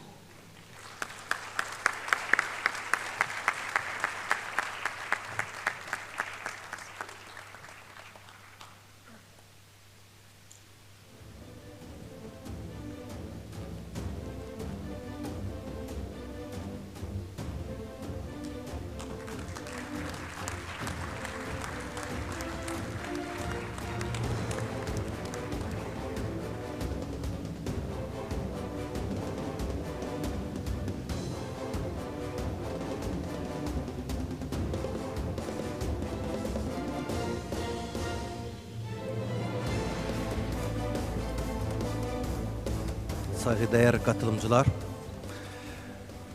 birkaç ay önce Sayın Akkan Süver'le görüşerek vakfın 40. yıl dönümüyle ilgili birkaç ödülün verileceği hakta malumat verdi ve bu vakfla sık ilgide zamanında çalışmış ulu önderimiz Haydar Aliyev'in adını taşıyacak bir ödülün olacağını söyledi ve bu ödülün məhz Azərbaycan devleti tərəfindən kimə veriləcəyini müəyyən edilməsini rica etdi. Ben bu məlumatı Azərbaycan devletimizə sundum və devletimiz Aziz Sancar'a layık görüldüğünü bildirdi və Akkan Bey'e də çox minnətdarlığımızı bildirirəm. Həmçinin hörmətli Nobel mükafatçımız Aziz Sancar'a təşəkkürümü bildirmək istəyirəm ki, bu ödül üçün Amerika'dan buraya məhz 1,5 günlük, 2 günlük gelmiştir ve bizim için şeref vermiştir. Sayın Cumhurbaşkanım dünkü törenin açılış mektubunda da bu ödülün Aziz Sancar'a verilmesini Azerbaycan için büyük bir şeref olduğunu adlandırmıştır. Tebrik ederim. Çok sağ olun ki ulu önderimizin adıyla bağlı olan bir ödül sizin evde olacaktır.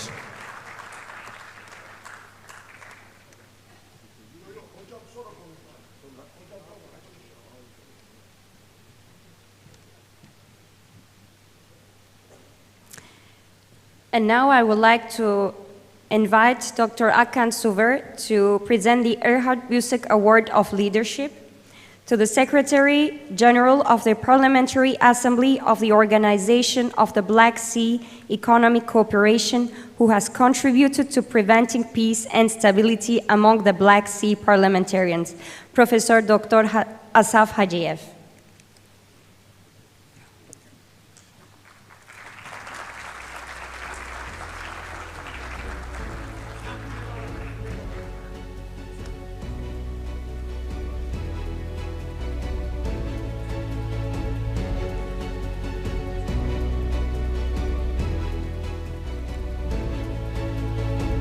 Erhard Büsek, Avusturya Devleti'nin eski şansölyesiydi. Marmara Grubu Vakfı'nın oluşumunda bugünlere gelmesinde büyük hizmeti oldu. Onu kaybettik. Onun hatırasını yaşatmak üzere Karadeniz Ekonomik İşbirliği Teşkilatı Parlamenterler Asamblesi'nin Genel Sekreteri değerli Profesör Doktor Asaf Hacıyev'e vermenin onuru içindeyim. Nur içinde uyusun, ışıklar içinde uyusun, Allah'ın rahmeti üzerinden eksik olmasın.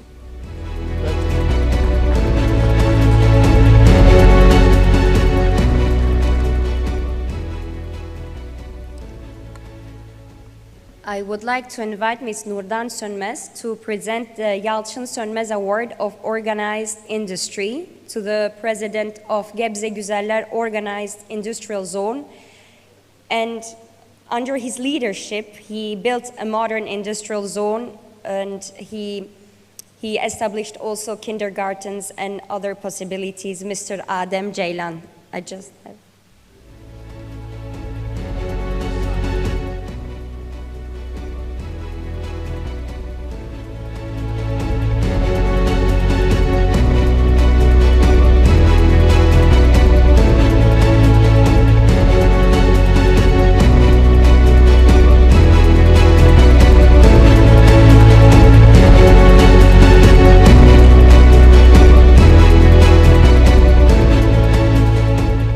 Dear Presidents, dear Mr.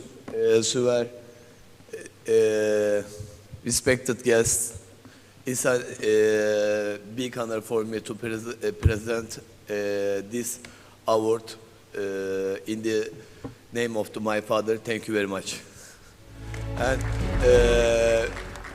eklemek istediğim başka şey de Adem abiyle babam sanayi bölgeleri konusunda yıllarını verdiler. En yakın arkadaşıydı.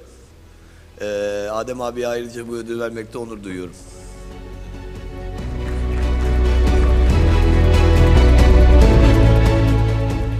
Ben de Doktor Hakan Süver abimize, bizim aksakalımız, ona çok teşekkür ediyorum. Böyle bir ödülü koyduğu için.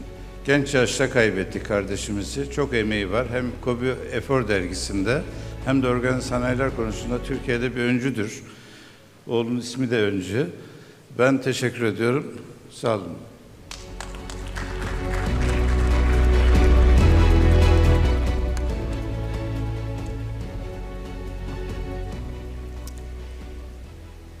We would like to invite Ms. Jale Aldish to present the Sami Cohen Award of Press to a journalist who is working hard for its commitment to press freedom and who is known for his expertise and diplomacy and foreign policy, Mr. Sedat Ergin.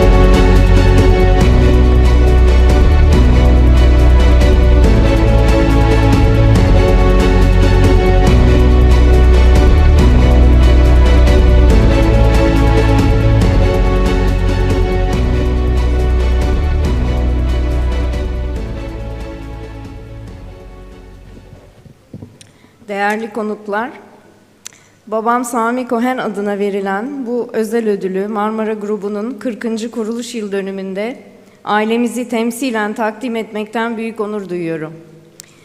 Babam Sami Cohen, gazeteciliği sadece bir meslek değil, bir yaşam biçimi olarak görürdü. Yazarken barışı, anlayışı ve sağduyuyu önceleyen bir dili tercih ederdi.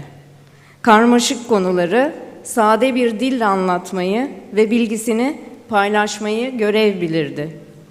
Bilgi kaynaklarından biri de Marmara Grubu toplantılarıydı. Bu buluşmalardan düşünsel anlamda daima feyz alır, yapılan tartışmaları dikkatle takip eder, çok değerli bulurdu.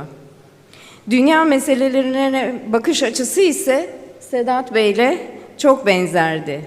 Bu yüzden bu ödülün Sayın Sedat Ergin'e verilmesi ailemiz için ayrıca anlamlı. Babam Sedat Bey'i sadece meslektaşı değil, aynı zamanda kalemdaş bir dost olarak görürdü. Aynı gün, aynı konuda yazdıklarında birbirlerini arayıp gülüştüklerini, fikir alışverişinden çok zevk aldıklarını hatırlıyorum. Burada olsaydı, o da bu ödülün Sedat Bey'e verilmesinden büyük onur duyardı.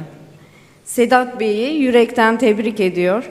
Marmara Grubu'na bu zarif vefa için ailem adına içtenlikle teşekkür ediyorum.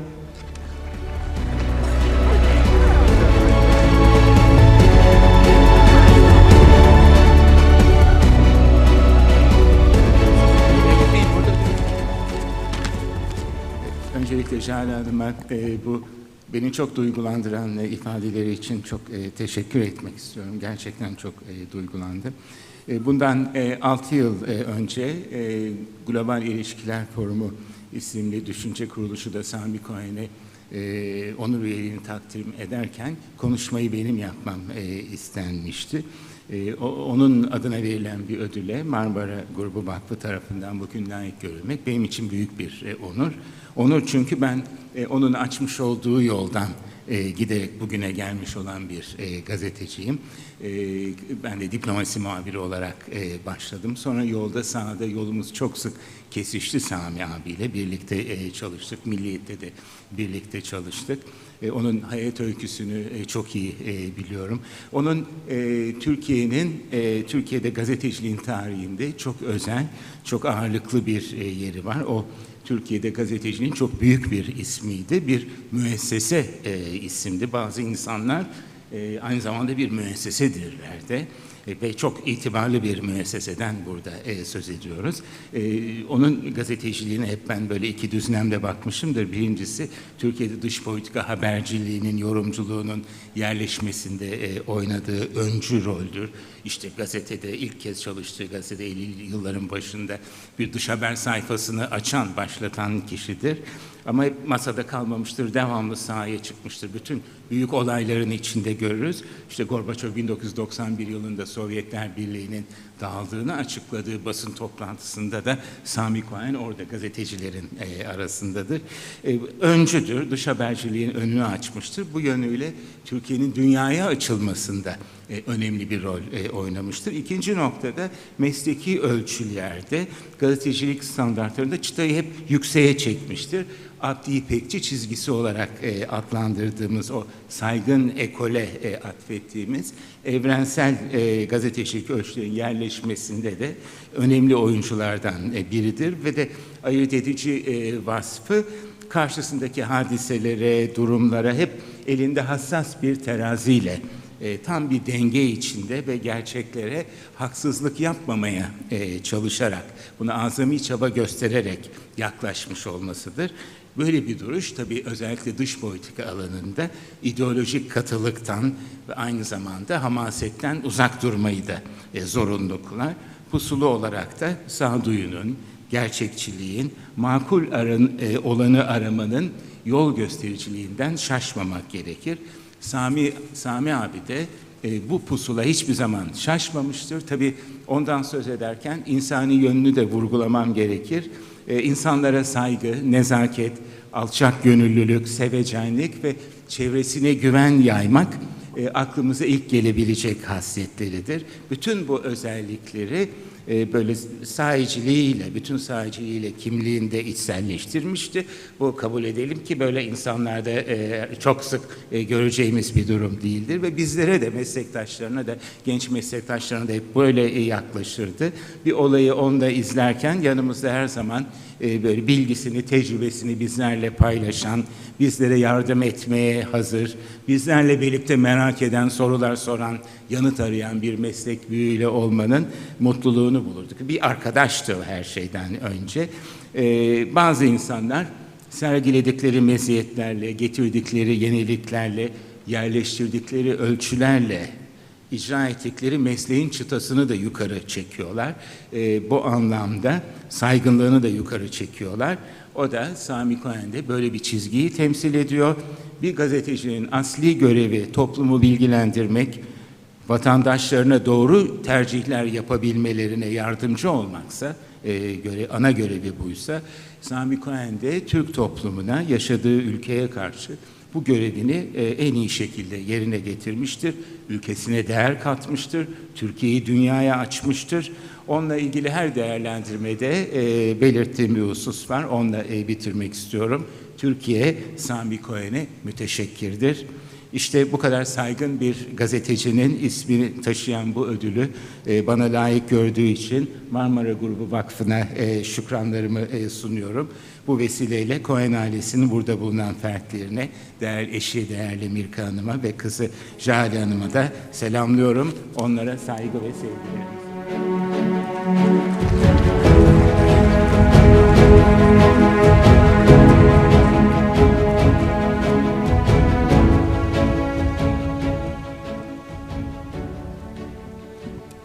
For the last 40 years awards, we would like to invite Ms. Sündüz Türkmen, the wife of late Hadi Türkmen, who was instrumental in establishing the Amputee League and forming the national amputee football team, to present the Hadi Türkmen Award of Life Without Barriers to the national and amputee football team.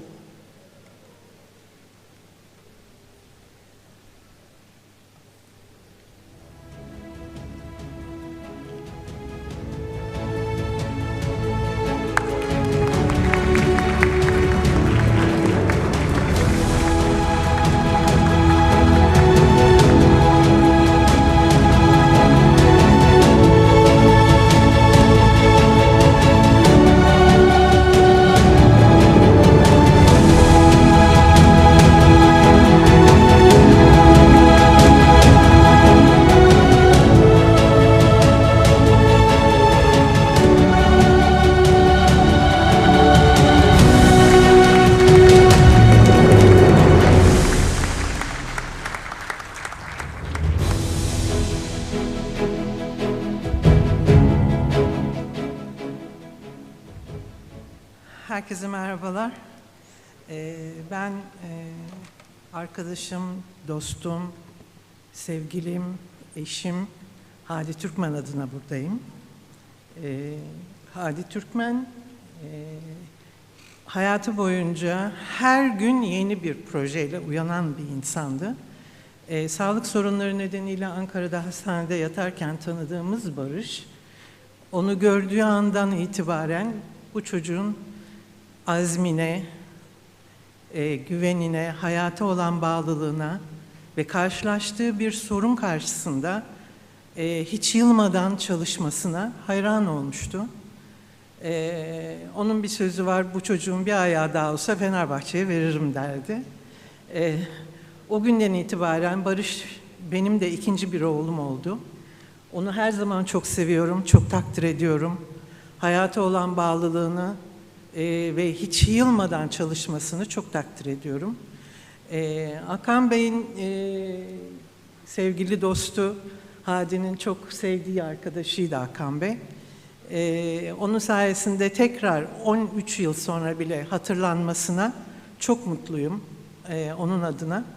Bu ödülü vermekten de çok gurur duyuyorum. Bunu hak eden bir insan.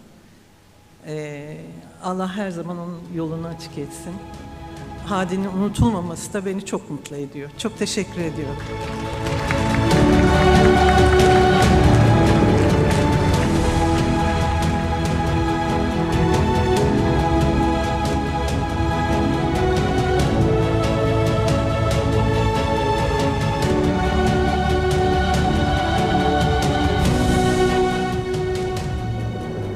Sündüz Hanım söylemeyi unuttu. Türk Ampute milli takımı, milli futbol takımı 2023 ve 2024 dünya şampiyonudur. Hadi'nin kurduğu bu takım Türkiye'yi dünya şampiyonu yaptı. O takımın kaptanı.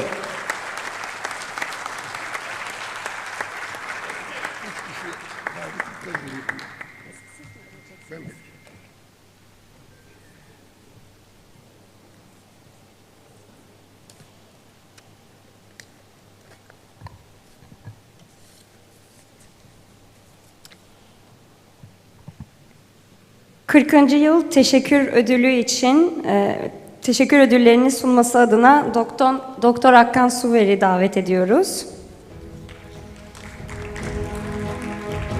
Sayın Mehmet Reis, Gülselin Şen ve İlkay Şen'i birer birer.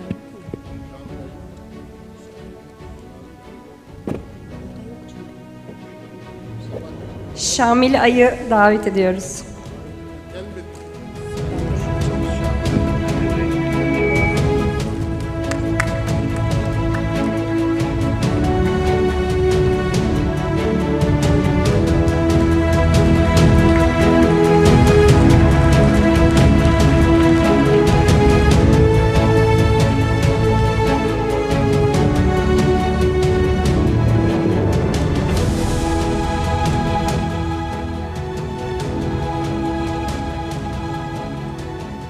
Çok teşekkür ediyorum. Gerçekten 40 yıl çok çabuk geçmiş.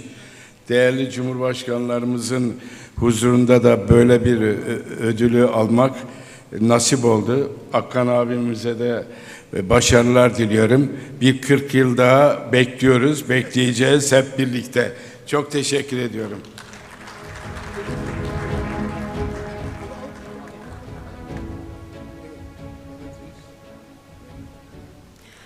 Ödülünü almak üzere Sayın Mehmet Reis'i davet ediyoruz.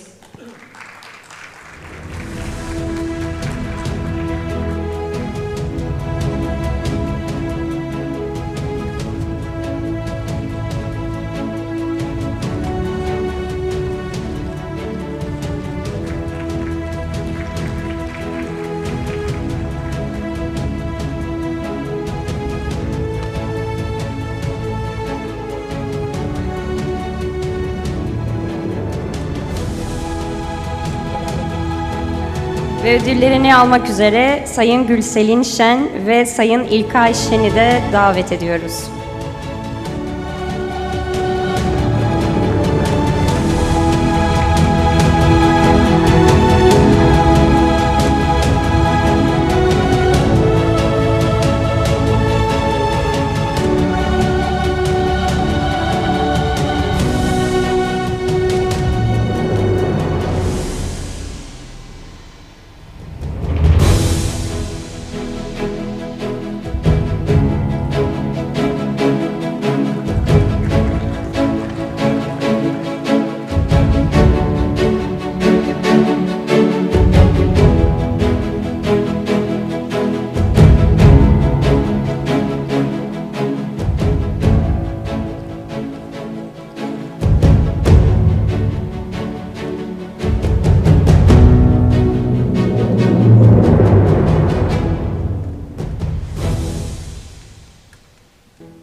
Ödül törenini sonlandırmadan izninizle sizden bir alkış isteyeceğim. Bu çalışan büyük bir ekip var arkada vakıfta ve ben özel bir alkışta 2 tane genç var. Onları vakıfta her gün göreceksiniz. Gençler, dinamikler, okuyorlar, çalışıyorlar aynı zamanda. Gazi Bey'e ve Hatice Hanım'a da özel bir teşekkür ve bir alkış rica edeceğim. Çünkü onlar bütün stresimizi, nazımızı çekiyorlar ve her zaman bizlere karşı çok kibarlar. I would like to thank you all and wish you a good ending of this summit. And all my apologies again to the presidents that I turned my back. Have a nice day.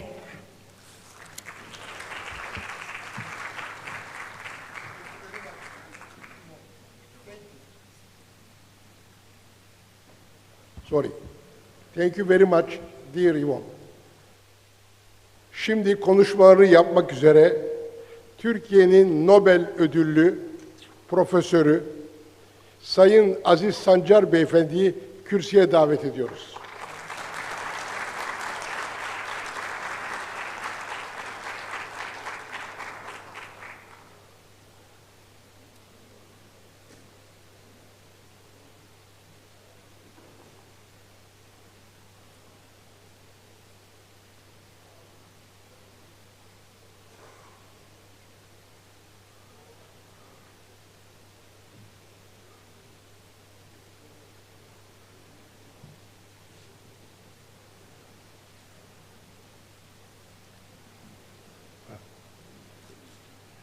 Evet, evet. İlk Ekonomik.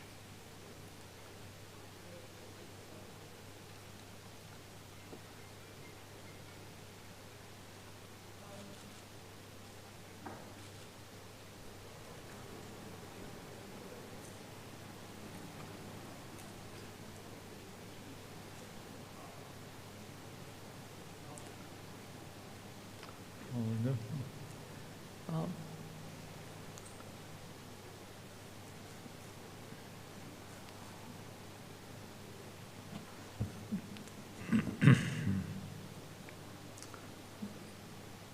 Teşekkür ederim. Ben bugünkü konuşmamı dün verdim ama istek üzerine tekrar vereceğim.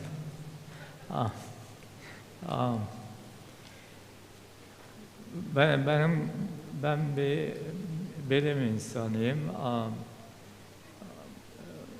Biyofizik ve biyokimya profesörüyüm. Bu alanda 40 yıl çalıştım. Fakat onun yanında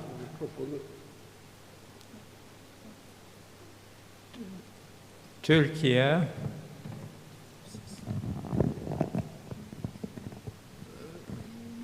ve genel olarak Türk dünyası benim için çok önemlidir.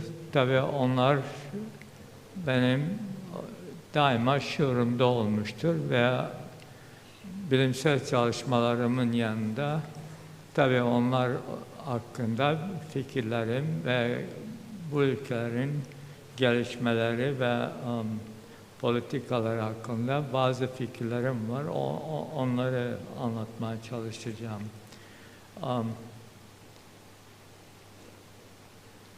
İlk demek istediğim şey şudur. Eğer kuvvetli bir devlet olmak istiyorsanız ilk şartı bilimde kuvvetli olmaktır. Bilimde kuvvetli olmaktır ve bilimde kuvvetli olmaktır. Bunu tekrar söylüyorum. İstediğiniz kadar askeri gücünüz veya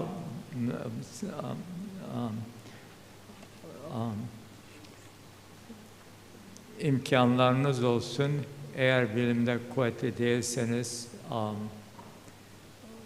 eninde sonunda dünya yüzünden silinirsiniz. Kısaca bir tarih özeti vereceğim.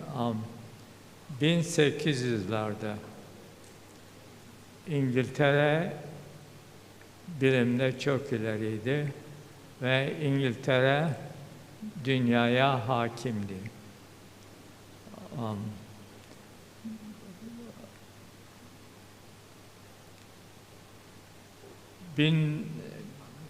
1900 yıllarında İkinci Dünya Savaşı oldu. Birinci Dünya Savaşı oldu ve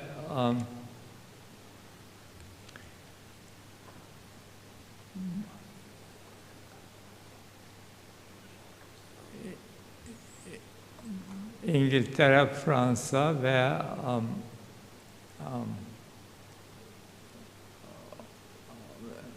müşterek devletler galip geldiler ve dünyayı kendi aralarında paylaştılar. Ve bunların arasında Osmanlı İmparatorluğu Kastamonu'dan İstanbul'a kadar uzanan ufak bir parçası aldı. O kadar. Ve bu tabii Türkiye Cumhuriyeti'nin kabul edeceği bir şey yoktu. Ve Türkiye Cumhuriyeti yoktu o zaman.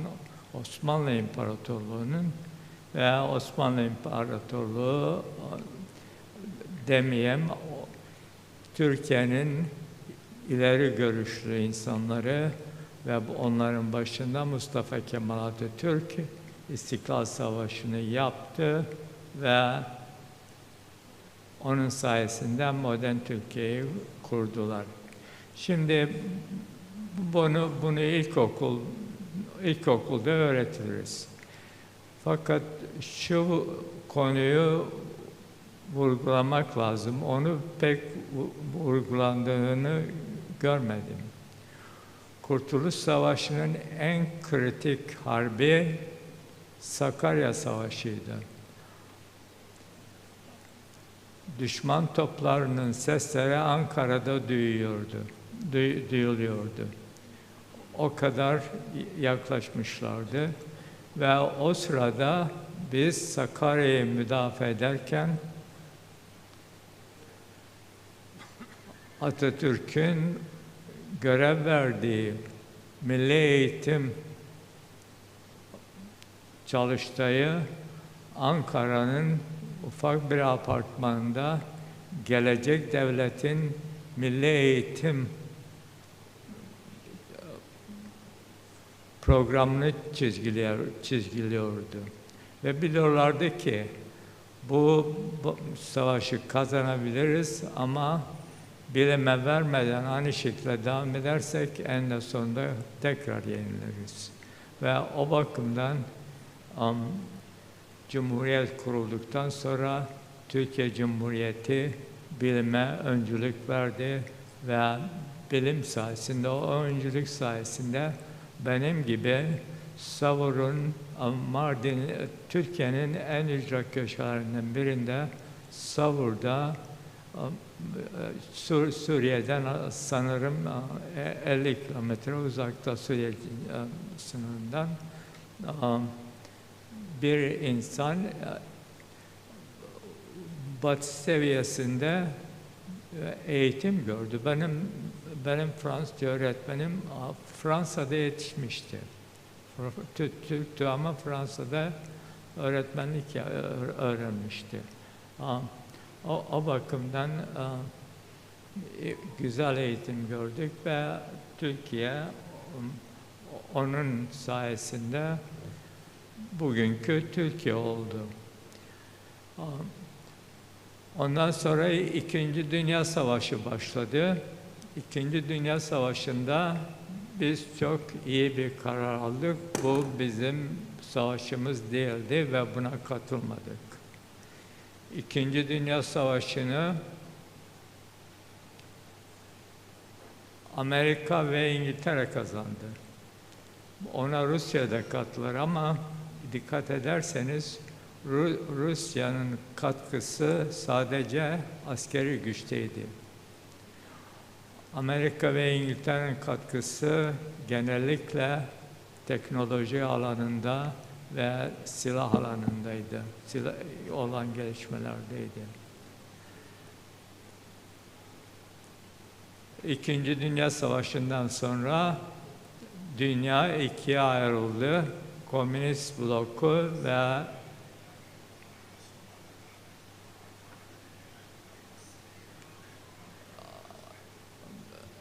bağımsız devletler bloku diyebilirsiniz ama gerçekte Amerika'nın hakimliği altında olan bir bloktu. Öteki dünyanın öteki ülkeleri aşağı yukarı Amerika tarafından yönetiliyordu. Ve bunun sebebi Amerika'nın bütün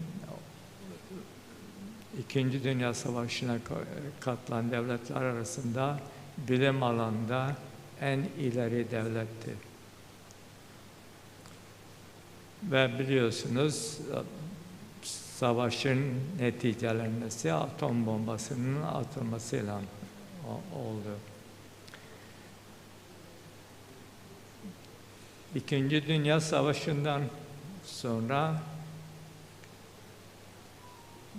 1945'ten sonra 1970'e kadar veya 2000'e kadar diyebilirim, Amerika dünyaya hakim oldu.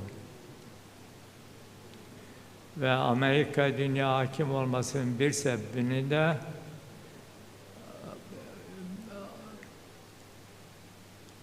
Nature, Science,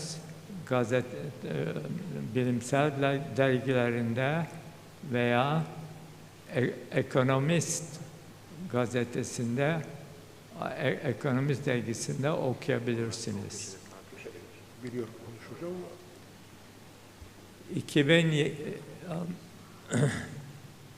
1997 yılında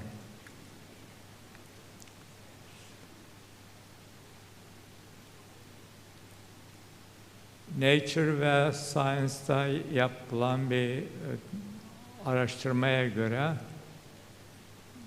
dünyaya olan bilimsel katkının %45'i Amerika tarafından oluyordu. Ondan sonraki 10 ülke İngiltere, Almanya, Japonya vesaire öteki Avrupa devletleri vardı. Çin listede bile yoktu.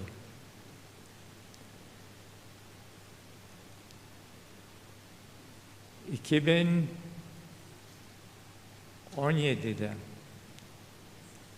2000 civarında listede olmayan Çin 2017'de ikinci sıraya sıçradı. Ve bunun bir sebebi, en önemli sebebi, adını iyi söyleyemiyorum, Deng Xiaoping'in meşhur bir sözü var.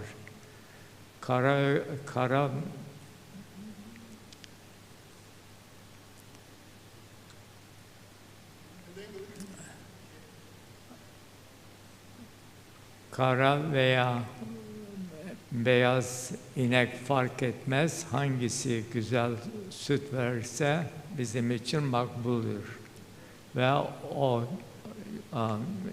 düşünüşle onların araştırma sistemini ve ekonomilerini liberalleştirdiler ve bilimde büyük katkılar yaptılar.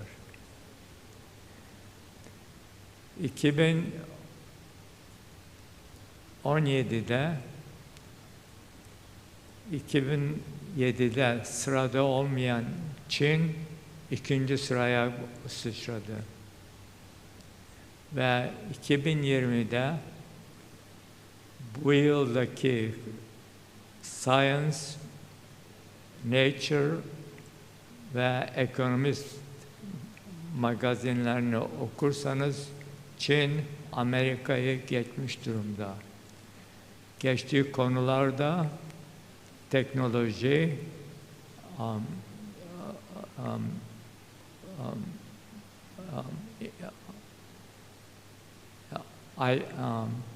IT, microchip vesaire ve temel bilimler. O bakımdan benim Türkiye'ye her gelişimde, konuşmalarımda vurguladığım konu budur. Kuvvetli olmak istiyorsak, bilime her şeyden önce çok önem vermemiz lazım. Özellikle çocuklarımıza ilkokuldan başlayarak bilim öğretmemiz lazım ve bilim öğretmek sadece teorik kitaplar okumakla olmaz. Bilim öğrenmek demek, deney yapmak demektir. Çocuklarımıza çok erken yaşlarda deney yapmayı öğretmemiz lazım. Bunu tekrar söylüyorum ve ikincisi de İkinci Dünya Savaşı'nın bir sonucu tabii Rus İmparatorluğu'nun tekrar kurması ve Sovyet blokunun, Komünist blokunun yaratılmasıydı. Ve tabii o 1999'da çöktü ve bizim bakımımızdan çok güzel bir netice oldu. Sovyet Sosyal Cumhuriyetler Birliği'nde olan Türk devletleri bağımsızlıklarını kazandılar. Ve şu anda artık sayıları değişir.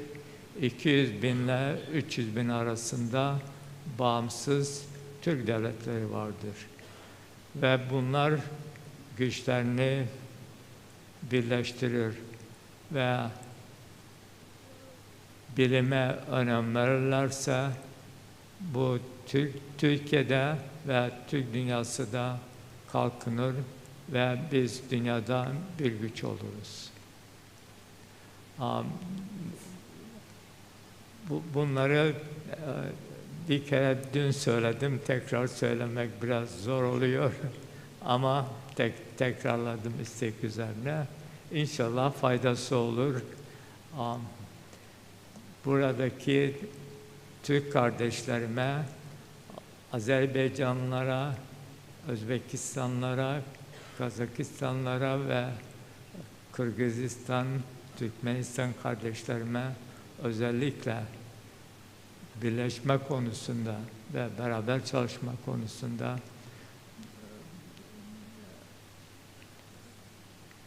lütfen elinizden geleni yapın diyorum. Biz Türkiye olarak ben her fırsatta bizim Türkiye'nin idareciler konuştuğumuzda bu konuyu vurguluyorum ve Türkiye elinden geleni yapıyor. Hepinize çok teşekkür ederim. Sağ olun, var olun. Biz de size çok teşekkür ediyoruz değerli hocam. Minnettarız. Sağ olun, var olun. Teşekkürler. Efendim, geç de olsa ama feyz alarak bir oturuma başlangıç yaptık. Yolculukları olduğu için Cumhurbaşkanlarımızın oturumunda barış ve diyalog adına ilk sözü Karadağ Cumhurbaşkanı Sayın Milo Đukanović'e veriyorum. O aynı zamanda benim de Cumhurbaşkanım. Zira ben onun vatandaşıyım. Buyurun Sayın Cumhurbaşkanım.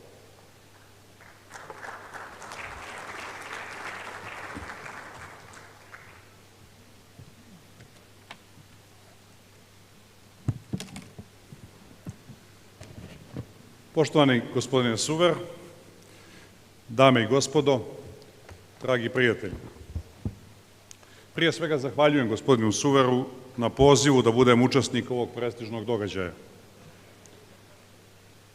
Koristim priliku da njemu i saradnicima čestitam značajan jubilej, 40 godina Marmara fondacije, koja je prepoznata kao neodvojivi dio novije Turske, ali i naše zajedničke istorije. Dodatno mi je zadovoljstvo što je gospodin Suver već gotovo 2 decenije uvaženi počasni konzul Crne Gore. Tema ovog našeg panela, mirna rješenja, obnova mira, izgleda tako logično, a nažalost nije. Postavlja se pitanje da li svijet danas uopšte ima ili, što je još gore, da li uopšte želi da nađe odgovor na to pitanje. Slučajno ili ne, upravo danas se navršava 80 godina od pobjede nad fašizmom. 8. maja 1945. u 23 sata i 1 minut po srednjeevropskom vremenu feldmaršal Wilhelm Keitel potpisao je u Berlinu kapitulaciju nacističke Njemačke, koju su ovjerili sovjetski maršal Georgij Žukov i britanski maršal Artur Teder. Zbog razlike u vremenu u Moskvi, ta se pobjeda slavi dan kasnije.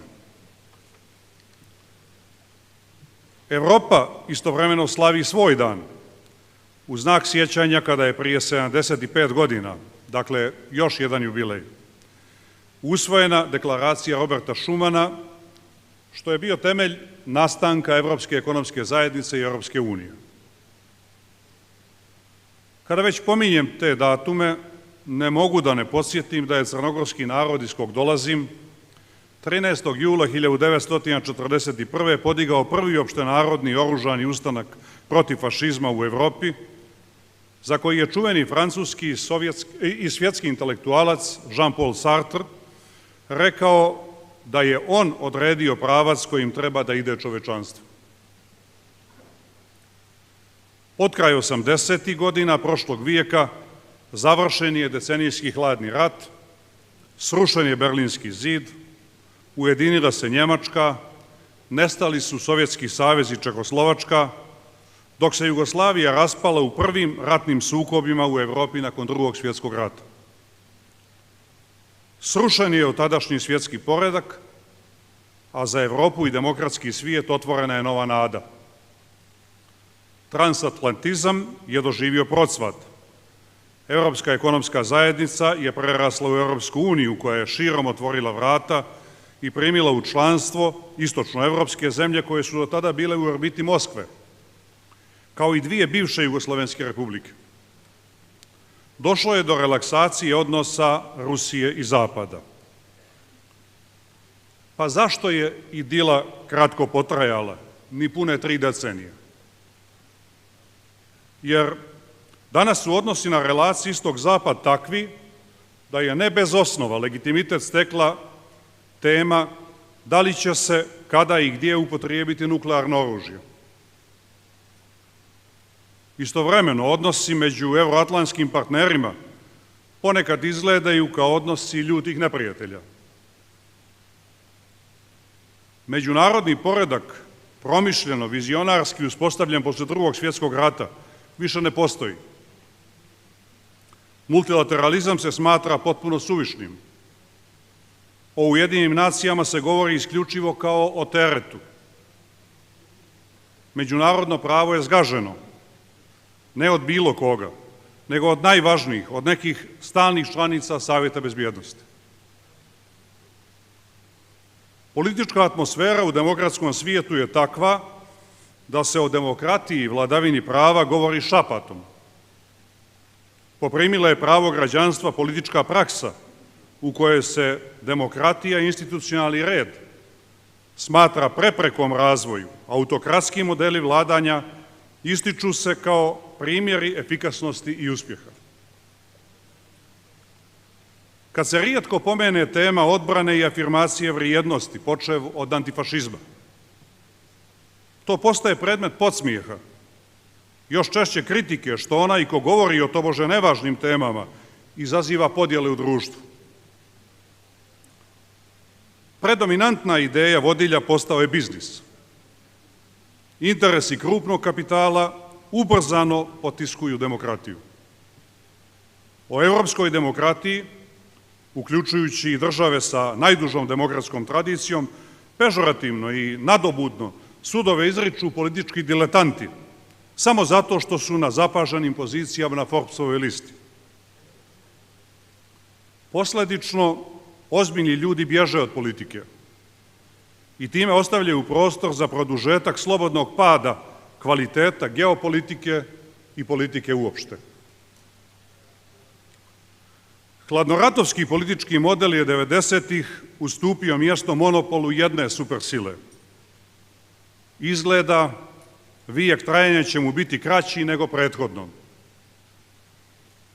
Jesmo li se ikada ozbiljno zapitali da nije možda problem upravo u monopolu, koji kao i u trgovini i u ekonomiji nosi krupne rizike? Na kraju uvijek se ispostavi najviše za monopolistu samog. Jesmo li u ovakvom košmaru uopšte u stanju da damo odgovore na najurgentnije, već goruće krizne situacije? A i da ne pomenem potrebu da se u laboratorijama geopolitičke mudrosti nalik nekadašnjim definiše dugoročna vizija mirnog i skladnog razvoja svijeta, kako bi generacijama koje dolaze ostavili planetu kao mjesto koliko toliko sigurnog i srećnijeg života. Danas imamo najveći ratni sukob u Evropi, i to između Rusije i Ukrajine, čiji su se narodi zajedno herojski borili protiv fašizma i presudno doprinijeli toj velikoj svjetskoj pobjedi. Tom sukobu, koji traje već 4. godinu, ne nazire se kraj. Istovremeno imamo rat u Gazi i grozimo se kako vojska države, čiji je narod najviše strada u Drugom svjetskom ratu, već 2. godinu u neizbježnoj borbi protiv terorističke organizacije Hamas ubija na hiljade palestinskih civila, pretežno djece i žena. Opisani razvoj događaja posebno negativno utiče na društvene procese i u politički trusnim regionima kakav je Balkan. Iako je poslije ratova 90-ih svim našim zemljama zajednički cilj bio integracija u EU i gotovo svim u NATO, plašim se da smo 30 godina kasnije bliži stanju tragičnih 90-ih nego Briselu. Naravno, odgovornost za propuštene prilike i za vlastitu sudbinu uvijek je primarno na adresi onog ko pruženu šansu nije prepoznao ili ko se prema njoj neodgovorno odnio. Dakle, prva odgovornost je kod nas, na Zapadnom Balkanu.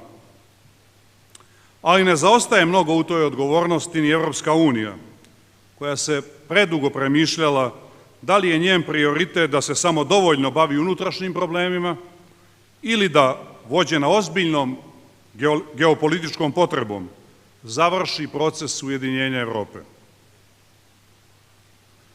Pokazalo se da je tu neodlučnost veoma destruktivno iskoristio ključni protivnik Evropske unije, režim u Moskvi, i da je efikasno devastirao najvažniju tekovinu proevropskog razvoja društava Zapadnog Balkana.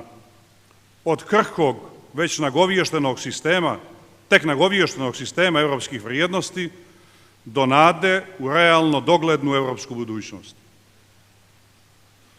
Kada se tome dodaju i više nego očigledne greške najvažnijih činilaca zapadne politike poslednjih godina u našem regionu, ovakvo stanje nas ne bi smjelo iznenađivati. Jer pogubni, nasilni, genocidni, balkanski nacionalizmi su opet u razmahu.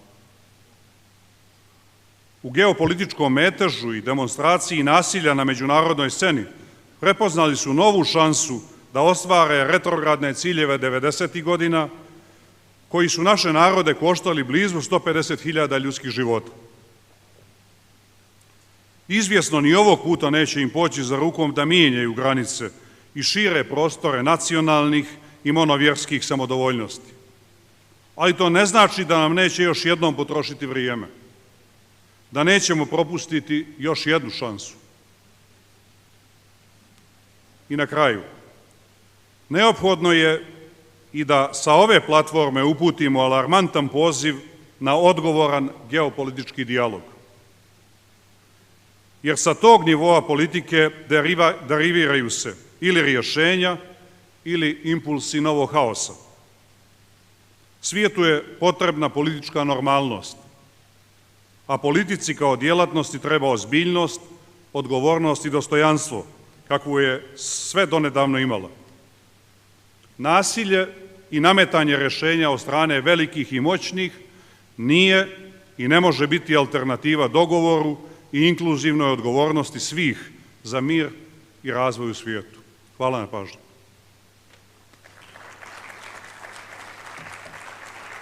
Thank you very much, dear President.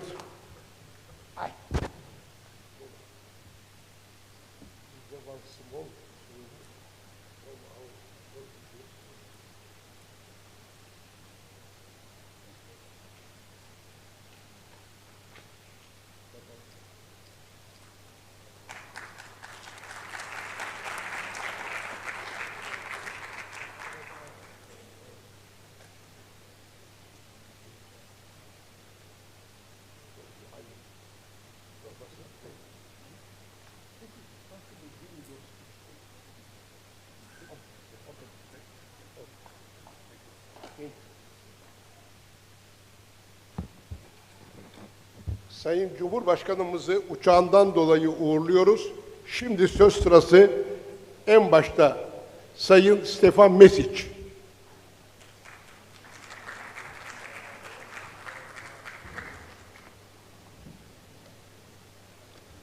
Gospođe i gospodo, dozvolite mi da započnem zahvalom predsjedniku doktoru Akanu Suveru i zakladi Marmara Grup na izvanrednim naporima u organizaciji ovog i prethodnih samita.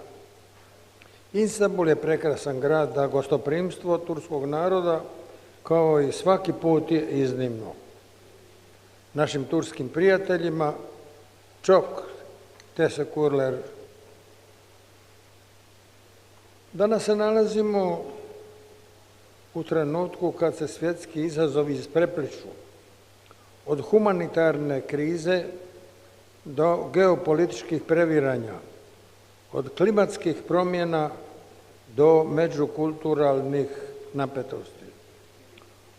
U tom složenom okruženju ovaj forum jedna je od prilika da pokažemo šta znači voditi dijalog s vizijom i hrabrošću. Naravno, veliki dio naše pozornosti usmjeren je na to kako donijeti mir u Ukrajinu i Gazu.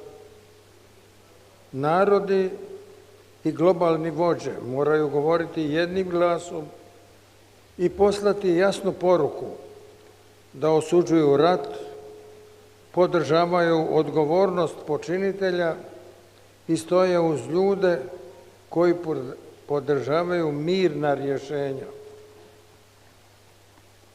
Možda zvuči kao idealizam, ali mir je realna sila dobra i imamo kolektivnu odgovornost brinuti se jedni o drugima. Dolazim na ovaj summit zadovoljan što s vama mogu podijeliti i svoje iskustvo. Naime, i vlastitog vodstva znam koliko je bilo teško ponovno uspostaviti mir u regiji kada je počeo rat u Jugoslaviji. Početkom 1990-ih Jugoslavija je bila jedna od najvećih, najrazvijenijih i najraznolikijih zemalja na Balkanu, a onda je rat ostavio tragične posljedice. Procjenjuje se da je zbog tog sukoba ubijeno više od 100.000 ljudi, a 2 miliona ljudi bilo je prisiljeno napustiti svoje domove i završiti u siromaštvu. Za mnoge ljude u ovoj sobi to je daleka povijest, ali ja sam aktivno sudjelovao u mirovnim pregovorima i pridonio kraju rata u tom dijelu Europe. To iskustvo snažno me uvjerilo u nužnost mirnog života među narodima te snagu i važnost mirnih rješenja, bez obzira na to koliko je dubok sukob između zaračenih strana. Uloga međunarodne zajednice bila je važna tada, a važna je i danas. Pozivam stoga Evropsku uniju da još snažnije otvori vrata suradnje s ključnim partnerima, te da uz poštovanje svojih temeljnih vrijednosti aktivno sudjeluju u gradnji mira u istočnoj Europi i šire. Evropska unija raspolaže mladim, energičnim vodstvom i brojnim diplomatskim kapacitetima. Stoga su iskreni dijalog i zajedničke inicijative koje će ubrzati pregovore između Ukrajine i Rusije izrazito važni. U tom procesu uloga Turske kao mosta između kontinenata i sudionika mirovnih mehanizama može biti neprocjenjiva. Njeni napori u uspostavi humanitarnih koridora olakšavaju diplomatskih kontakata i podršci obnovi, nagovještavaju da partnerstvo Evropske unije i Turske može donijeti konkretne rezultate, ubrzati prekid neprijateljstava, spašavati živote i poticati povjerenje. Stoga mislim da je zajednički okvir za suradnju izrazito važan. Okvir u kojem će se iskustva svih zainteresiranih država, kako evropskih, tako i Amerike, ali svakako i Turske, sa institucijama Evropske unije uzajamno nadopunjavati, vođeni idejom da stabilna i povezana Europa zaslužuje čvrste saveze i konstruktivan pristup svakom izazovu. Zaključno, ovaj trenutak poziva nas da budemo više od promatrača povijesti, da postajemo njeni kreatori. Povijesne lekcije s jugoistočne Europe, ali i gorke rane današnjih sukoba, govore nam jednu istinu. Mir se ne postiže samo željom, već hrabrim odlukama, upornošću u dijalogu i spremnošću da se izađe iz okvira nasilja. Međunarodna zajednica mora preuzeti vodstvo u stvaranju mostova, a ne zidova. Kroz humanitarne koridore, diplomatske inovacije i konkretne poteze koji će zaustaviti patnju u Ukrajini, Gazi i svugdje gdje ljudi čeznu za normalnim životom, kakav svijet zaslužuje u 21. stoljeću. Ne dopustimo da nas podijeli ono što nas čini ljudima, različitosti. Jer kako je pokazalo puno primjera iz prošlosti, čak i kad se sve čini izgubljenim, mir je moguć, ali samo ako imamo volje graditi ga zajedno. Stoga neka naše djela danas budu temelj humanijeg svijeta sutrašnjice. Hvala vam lijepo.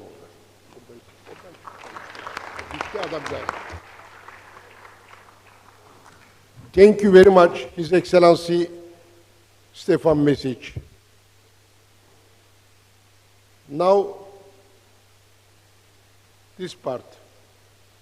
His Excellency Petru Lucinski, former President of Moldova.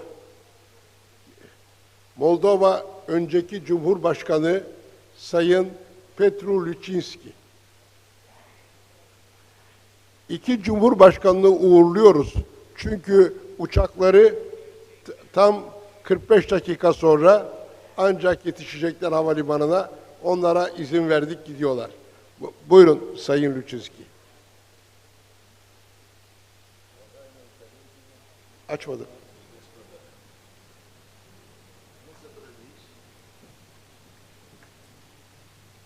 Sezgince.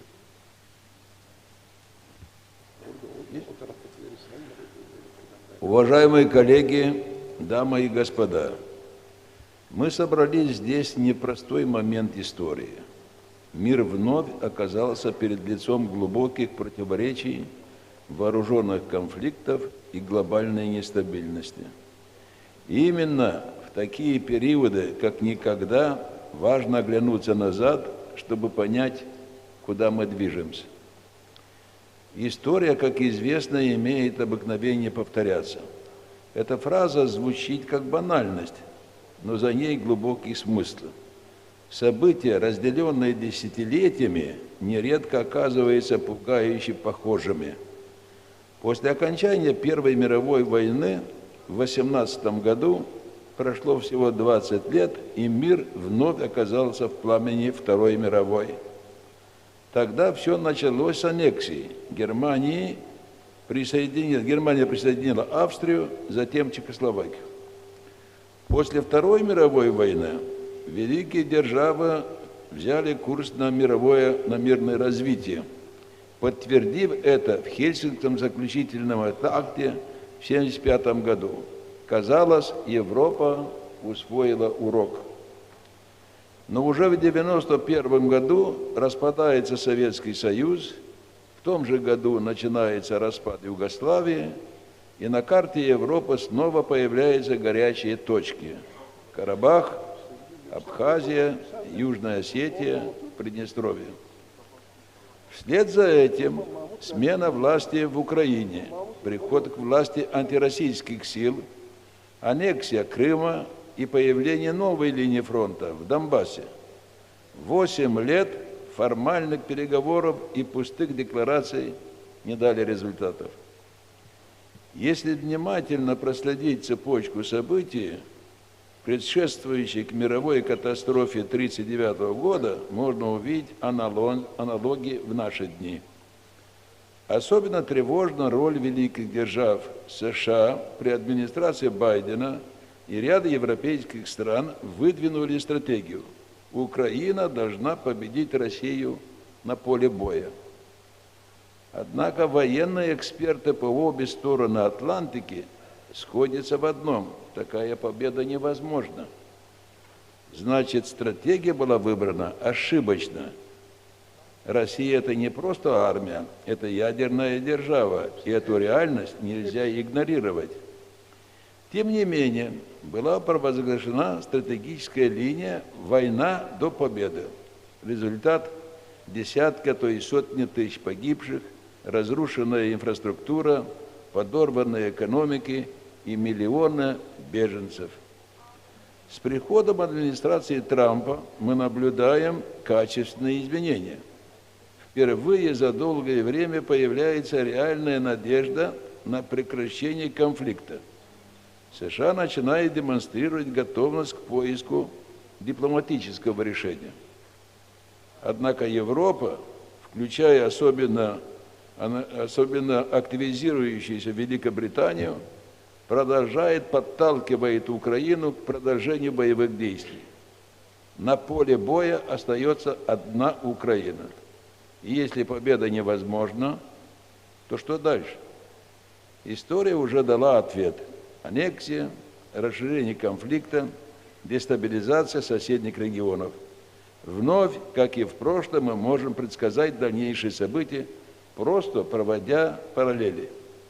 Если этот курс не будет изменен, нас ждут тяжелые времена. Хочется надеяться, что история найдет другой путь. Но кроме внешних угроз существует еще один, не менее важный, внутренний. Обеспечение мира невозможно без внутреннего баланса в обществе, взаимопонимание между группами, защита прав и свобод граждан – это основная задача любой демократической власти. Как известно, существует две базовые формы демократии – прямая и представительская. Прямая демократия – это участие народа в управлении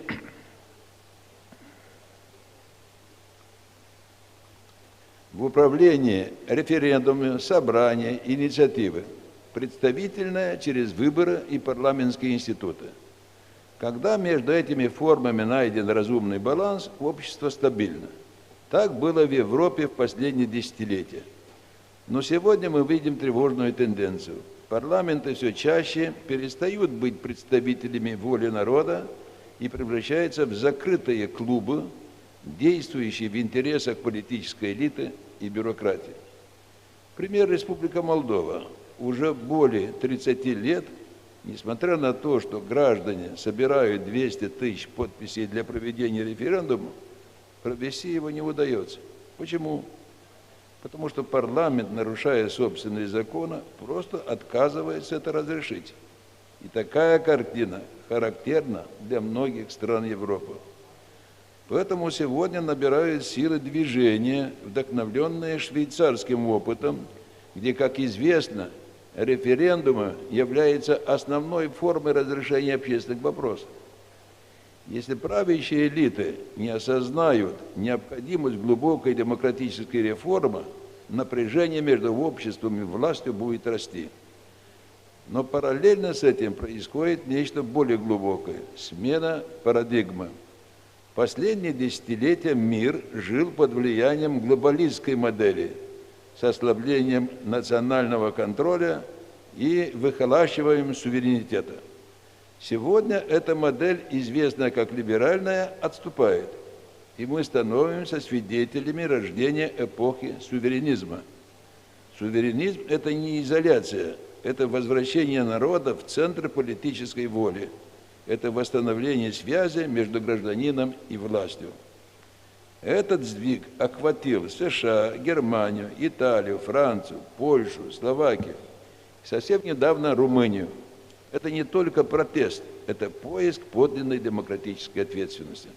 В заключение, позвольте выразить искреннюю благодарность нашему уважаемому коллеге Акану Суверу и всей команде Marmara Group за мужество, последовательность и неизменную преданность делу мира. От всей души поздравляю всех членов и волонтеров фонда Marmara Group с 40-летием со дня основания. Желаю вам дальнейших успехов, крепкой международной поддержки и вдохновения на пути укрепления диалога, взаимопонимания и мира во всем мире. Спасибо. Thank you very much, Your Excellency Petr Luczewski. Thank you very much. Şimdi söz sırası Tunus eski Cumhurbaşkanı Sayın Monsef Marzuki'de. Now, His Excellency Monsef Marzuki, President of Tunisia.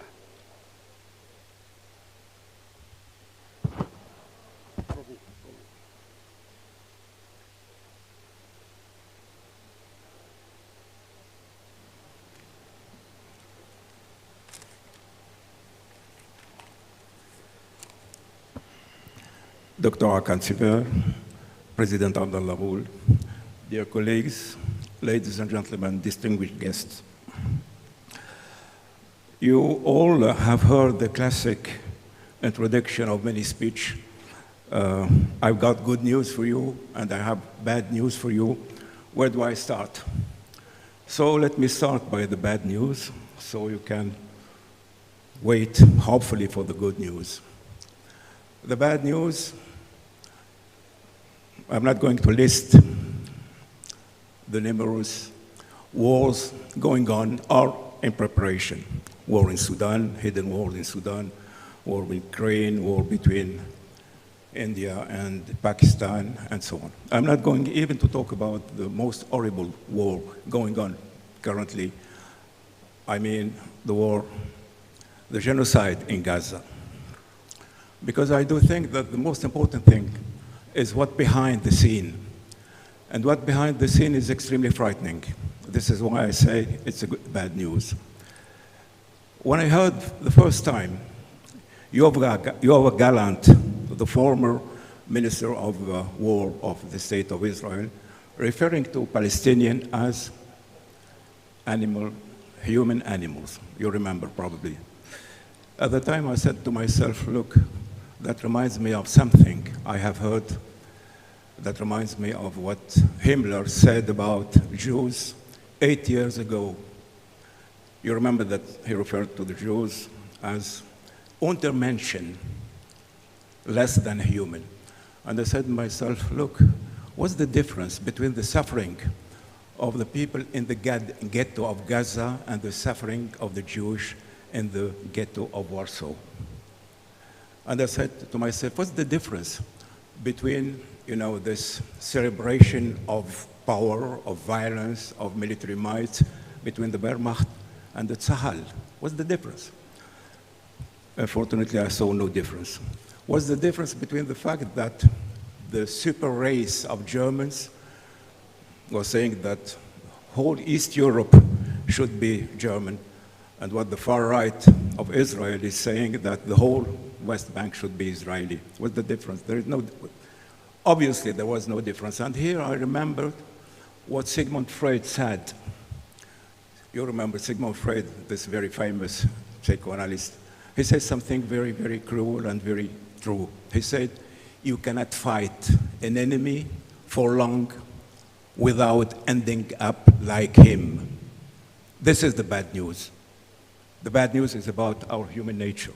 It means that victims can become very easily perpetrators, very easily, because all of us, we have inside us a lot of instinct of hatred, of violence, and this is probably the most bad news that we have to face. War is not, we can hope to stop wars, but how can we change our human nature? So you would tell me, what about the good news? You said that you have good news. I'm going to give you the good news. The good news is that as an Arab, I've observed very gratefully and how many people took to the street in Europe, in Africa, in Turkey here, to stand up with the Palestinian people. And many of them were Jews. Many of them were Jews. And this was extremely important for us, Arabs, to see that You have had a lot of people supporting the Palestinian people. Many of them are Jews. The good news also is that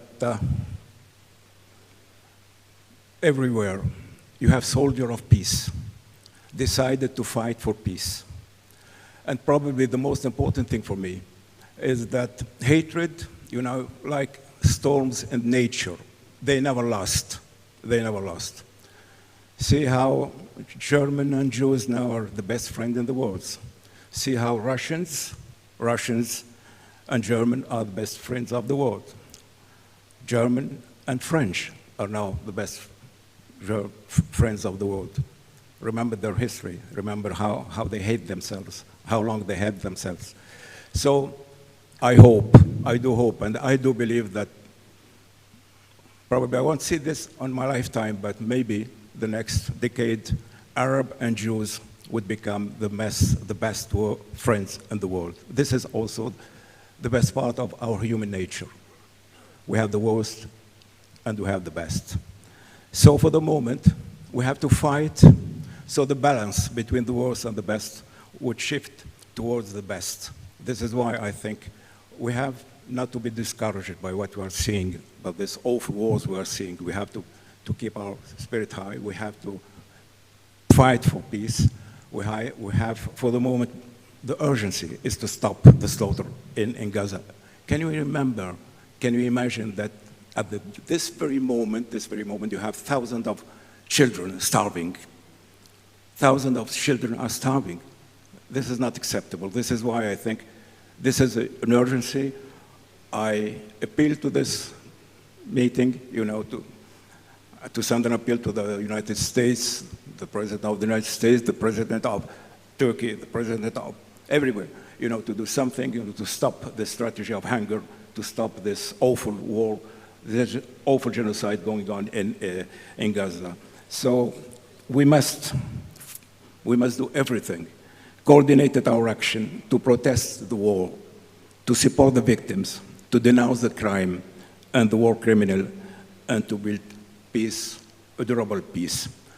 You know, sometimes when I feel really discouraged, I always repeat to myself, look, it may be naive to try to change the world, but it's criminal not to try. We have just to try. Thank you for your attention.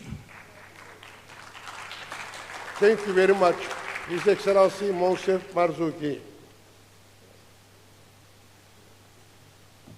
Now, the floor is Bamir Topi, former President of Albania, Arnavutluk Cumhurbaşkanı Sayın Bamir Topi.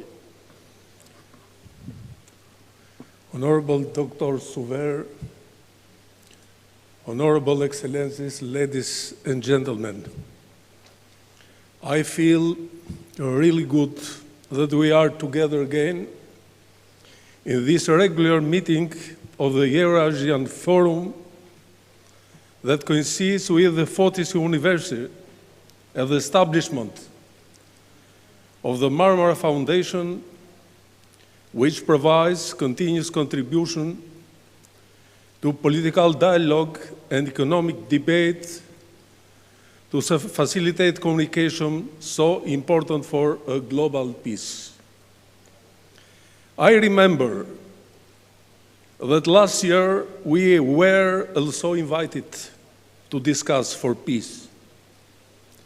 And together we shared opinions, concerns, and the vision for a friendly and dignified relationship between countries focusing on the interests of our countries and our people when the war is in our doorstep. I am talking specifically about the Russia-Ukraine conflict that is increasingly becoming a political and military problem for Europe and the USA. We must not forget that human tragedy in Gaza Strip, where the humanitarian drama has reached its end, or other hotbeds of tension that are consumed in latency to the detriment of regional and global security. The fundamental issue, in my opinion, lies at the level of democracies of the countries involved in the conflict. Seems as one paradox. The societies of these countries political elect their representative to live in peace and not in war. It is precisely the politicians who go into decision-making by building agendas different from the people's desires for peace, security, and prosperity. Of course, we are here as people with a long political career and state experience. And being still public voices, we can send messages for human communication and necessarily for peace, so that the human and natural resources of our countries go to increase economic and social standards and not to the war machine. This is harmful, not only for economy and well-being, but also on the physiological and the spiritual level. In the psychosis of war, immigration increases, creative qualities and art the culture decrease significantly, and societies fall into spiritual and economic depression. To prevent this situation, a lot of commitment and promotion for peace and infrastructure projects for people and business who think about living in peace and not thinking under stress about the uncertainty that war gives. The time to return to dialogue wherever there are conflicts brings to mind one expression of President Reagan. Peace is not the absence of conflict, but the ability to deal with conflicts by peaceful means. So, in conclusion, and thank you for your attention, let us promote dialogue for peace, each in its own space and in the opportunities that time offers us every day. Thank you.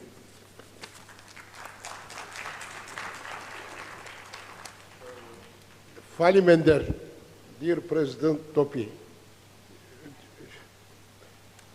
now I invite His Excellency Václav Klaus, President of Czech Republic,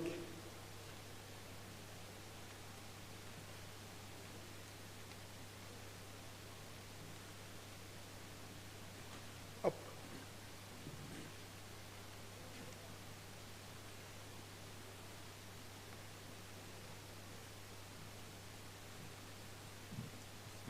Mr. Suver, thank you very much. I somehow didn't expect to be called to speak now. Sorry. Many thanks for inviting me to the 28th Eurasian Economic Summit and for bringing me back to Turkey and for giving me the floor in this already traditional final session of the Marmara Foundation Forum. Most of us who live in Europe don't often have the opportunity to attend an authentic Euro-Asian or Asia-European forum.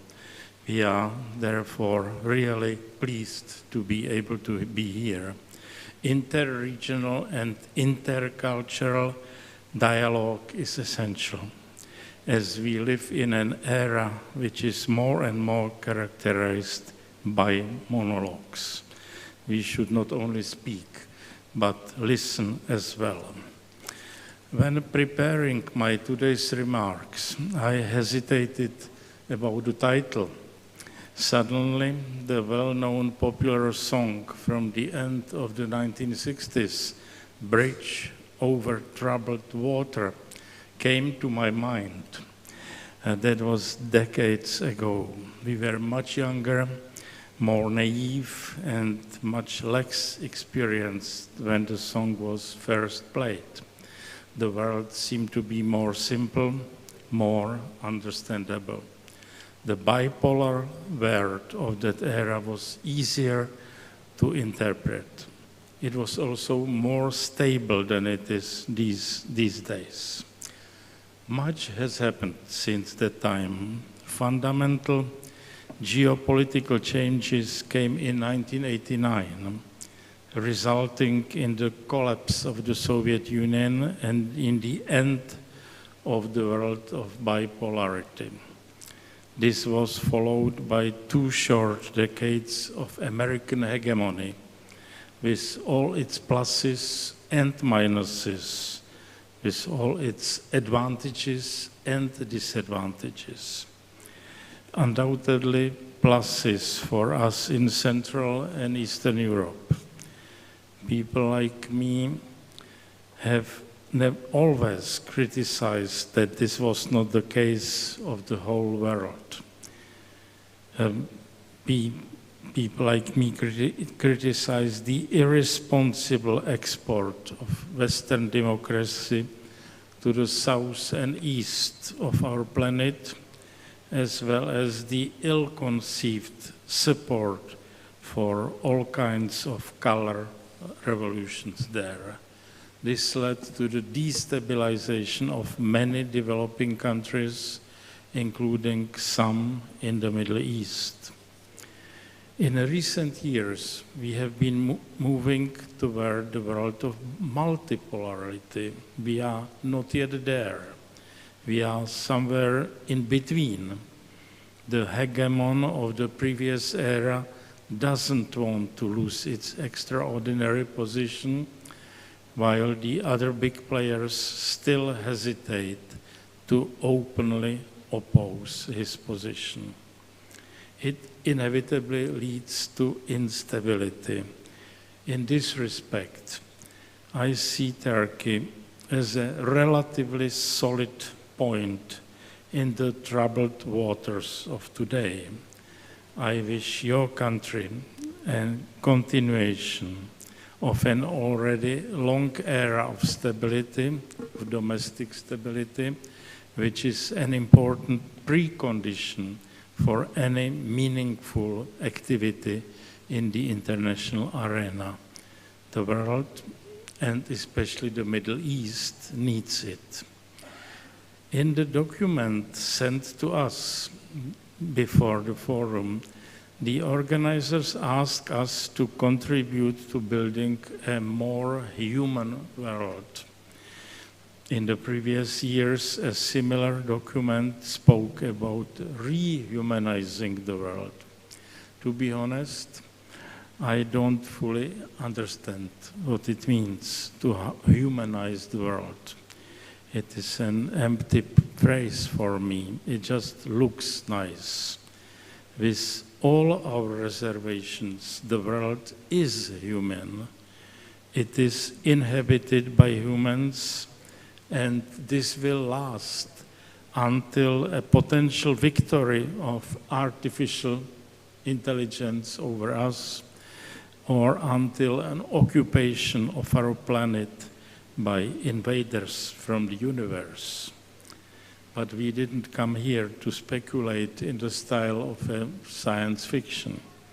Let's stay grounded in our reality. Let's stay on Earth. This is the only firm ground we have. We shouldn't make unpolitical declaratory statements which are impossible to transform into practical steps and measures. There is, many of my colleagues mentioned it, there is one man-made problem which bothers me more than anything else now. Because it is man-made, it is in our capacity to solve it or to get rid of it. I have in mind a sudden acceptance of wars as a permissible and even by decent people promoted method for resolving disputes among countries. I am convinced that this is unacceptable and indefensible. We should say it, we should keep saying it very openly and very loudly. Even a fragile peace achieved by means of painful compromises is better than war. I don't say this accidentally or without purpose. We meet here in the moment, in the days when many parts of the world, including my own country, the Czech Republic, are celebrating the 80th anniversary of the end of the Second World War. The expectations of the whole mankind were in the year 1945 very optimistic. Everyone assumed that after such a disaster, peace would last forever. That did not materialize. The current wars in Ukraine, in Gaza, and in several other places in the world demonstrate that we, as humans, are not able to learn lessons from the past. Probably the individuals are able to learn lessons, but I don't think larger entities, nations, or states are able to do it. Each coming generation has to learn the history anew. But this forum demonstrates that we are able to listen to each other and to look for mutual understanding. Dr. Suver, once again, thank you for organizing this forum for so many years already. Thank you for your attention. Thank you very much, dear President Václav Klaus. Thank you so much. Şimdi söz sırası Romanya önceki Cumhurbaşkanı Sayın Profesör Doktor Emil Constantinescu'da. Now I invite His Excellency Emil Constantinescu, former President of Romania.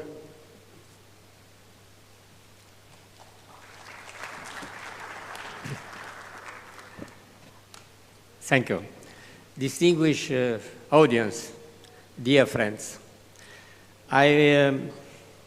it is my great pleasure to be here with you again today for the Eurasian Economic Summit, and I am delighted that we can celebrate the 40th anniversary of the Marmara Group Foundation for Strategic and Social Research together. When the Honorable Dr. Akan Suver suggested that I speak today at the annual dialogue of former head of state, aptly named Sagacious People Session, to share my vision on peaceful solutions for restoring peace, I must confess that I was delighted with the timely choice of the topic of our discussion, because a just and lasting peace is the most difficult goal for all of humanity to achieve. Even in these days, as we celebrate 80 years from the end of World War II in Europe, contemporary society is affected by countless open and frozen conflicts, historical grievances and misunderstandings whose root cause lie in difference in mentalities and collective psychologies that persist in the memory of nations and of ethnic or religion groups as an expression of historical frustrations. The theme of my intervention is a solution for the millennial cause of war, the culture of peace through education. I believe that in recent decades, human society has reached a stage of evolution in which the space of democracy and free speech has expanded substantially to the detriment of reprisal against freedom of expression that were normalized by the totalitarian regimes of the 20th century, so that today the establishment of fundamental moral values throughout humanity could well be achieved by peaceful means. The real danger, in my opinion, comes from the difficulties we encounter in instilling the fundamental concept of global peace in today's younger generations. In a media-driven consumer society, children and teenagers are constantly bombarded by the widespread propagation of violence, especially through major social networks, which are fertile ground for orchestrating hatred and division. We should, in fact, consider why the history of humanity has, for millennia, been a history of wars rather than a history of civilization. Why the heroes and role models of all human societies are invariably warlords rather than peacemakers. In the new order inaugurated in 1945, upon whose foundation values we continue to operate today, the maintenance and preservation of peace depends on the robustness and those institutions that separate and disseminate power on the one hand, and our civic and humanitarian conscience and involvement on the other. There is an interplay between these elements, because once such institutions become established, they are likely to leave a lasting mark on our collective memory, depending on how long-term remain in place. Eliminating the use of force as a means of resolving conflict in favor of the rule of law requires a profound shift in the social consciousness of humanity as a whole. I am not convinced in the current context in which humanity finds itself that the existing global political, military, and financial establishment will be able to implement such a social, cultural transformation. Cultural diplomacy can, however, serve as a means of preserving the use of scapegoats in bellicose domestic foreign policy. The first step is to engage in a process of dialogue based on the acceptance of the other. However, it can only be fully realized through the understanding of the other.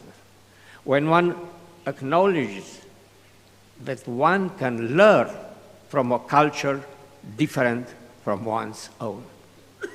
While the dialogue can be a helpful tool, a lasting peace cannot be built without also establishing a culture of peace that must be based on a new type of relationship between countries, but especially between people who share common values that long predate the emergence of the modern nation states.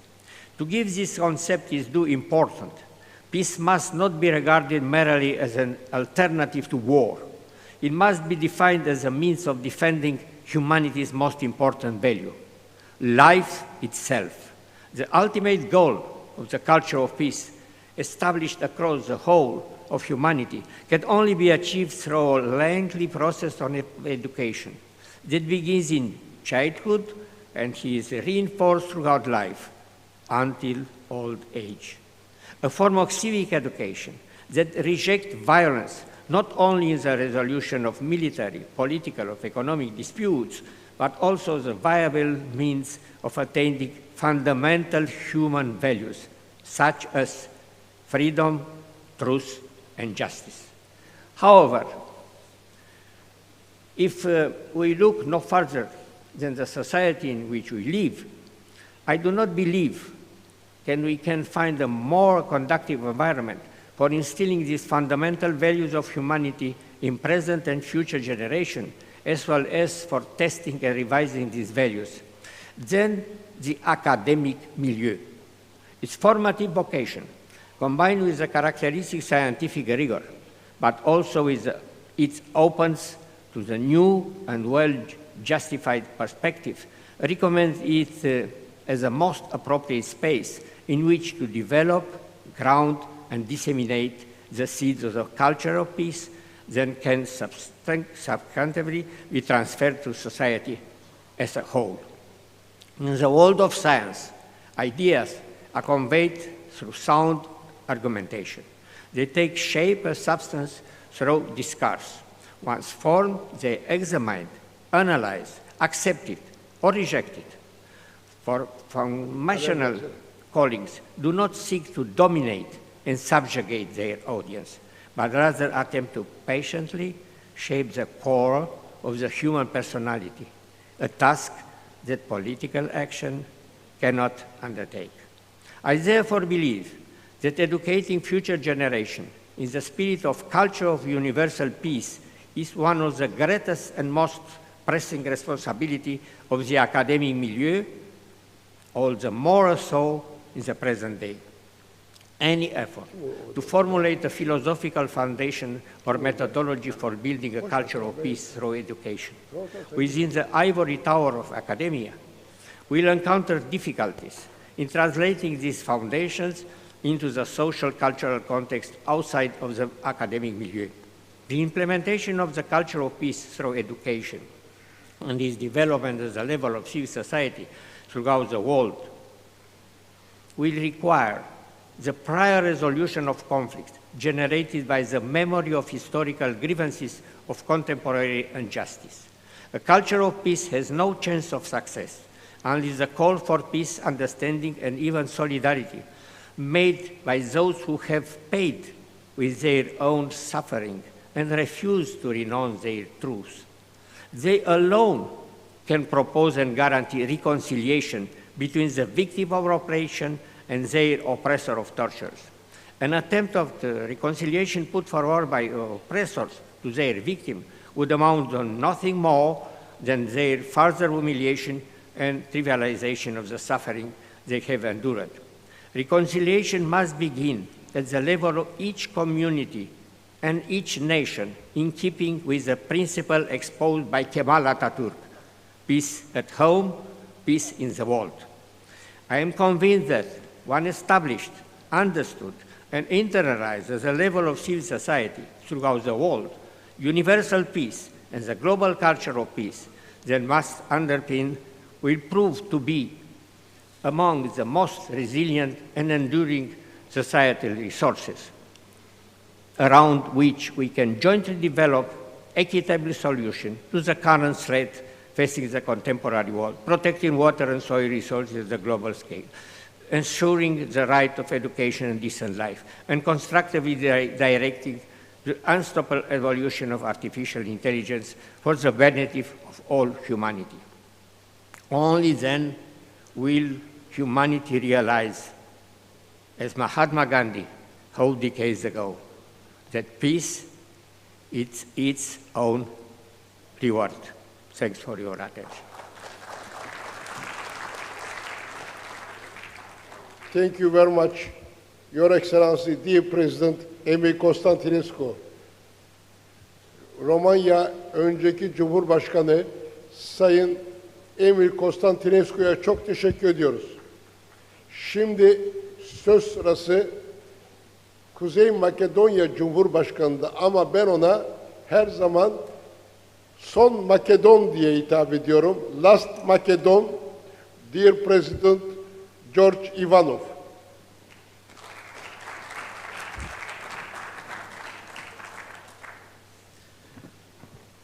Почитувани дами и господа, Ваши ексцеленции, почитуван доктор Акан Сувер, утре е 9 мај, денот кога пред 80 години заврши Втората светска војна. Ден кога човештвото рече никогаш повеќе. Победниците ветија нов свет, свет на мир, демократија и просперитет. Но дали тој завет денес е исполнет? Свет без војни е неисполнето ветување. По 1945 година беа создадени Обединетите нации за да се зачува мирот. Но од тогаш избувнаа над 250 конфликти. Војните не исчезнаа, само го сменија ликот. Дронови, кибернапади, економски блокади, цивилите се уште страдаат. Наместо траен мир, добивме постојани тензии и нови закани. Ја сменивме формата на војувањето, но не ја искоренивме војната. Демократијата и човековите права, меѓу идеал и реалност. Во 1945 година имаше само 12 земји кои беа демократии. Денес се околу 90. Но дали демократијата навистина функционира? Во многу случаи таа е празна форма без содржина. Популизам, манипулации, контрола над медиуми. Иако ја имаме универзалната декларација за човекови права, милиони луѓе се жртви на репресија, сиромаштија, дискриминација. Според истражувањата, денес има повеќе робови отколку кога било досега. Над 40 милиони. Економски просперитет, но за кого? Светската економија порасна 40 пати од 1945 година. Технологијата и науката не донесоа во новата ера, но богатството не е праведно распределено. 1% од светското население поседува речиси половина од богатството. Милиони деца немаат пристап до образование, милиони луѓе гладуваат, иако има доволно храна за сите. Растот не е одржив. Го уништуваме светот во име на профитот. Глобалниот поредок, стабилност или хаос. Институциите создадени по војната, Обединетите нации, НАТО, Меѓународниот монетарен фонд, се соочуваат со сериозни предизвици. Советот за безбедност е парализиран. Економските институции често продуцираат зависност наместо развој. Наместо ред, се повеќе владее глобален хаос. Светот станува мултиполарен, но и поопасен. Стариот поредок е на залез, а новиот се уште не е создаден. Каде одиме? По 80 години научивме многу, но дали действуваме според тие лекции? Мирот не е само отсуство на војна, тоа е присуство на правда, слобода, достоинство. Тоа е наша заедничка одговорност. Ние сме генерација што мора да одговори на новите предизвици. Вештачката интелигенција, климатската криза, дигиталната контрола. Технологијата може да не ослободи, но и да не зароби. Ќе создадеме ли нови вредности или ќе ги повторуваме старите грешки? Пред 80 години светот вети никогаш повеќе. Денес тој завет мора да го прошириме. Не само без војна, туку и без сиромаштија, неправда и страв. Тоа не е утопија, тоа е нужност. Одлуката е наша. Ви благодарам.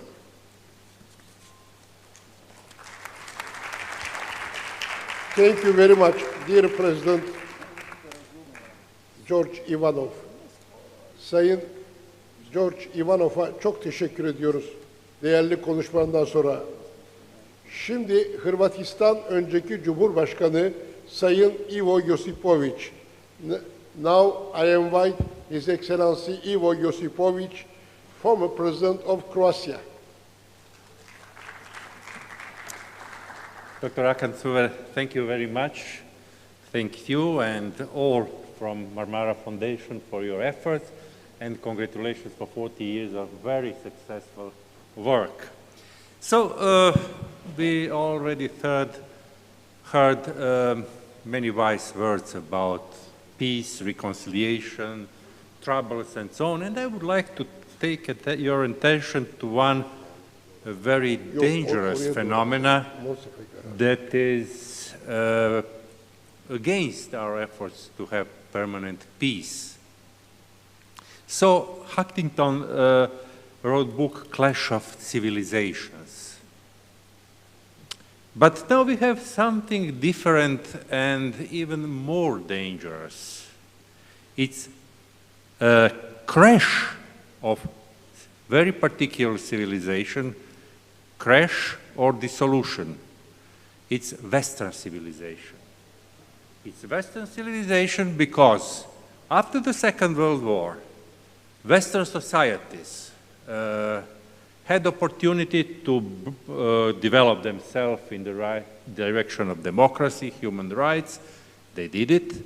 Also, they had a privileged position in international community, and global world order was in great manner done by Western civilization, and even majority of permanent members of Security Council are from West countries. But what's on the scene now? Let's see what are the basics of Western democracy. Free elections. Do we have now free elections? Who is winning? Who is buying elections? Who is electing under pressure? In many European countries, Western countries, unfortunately.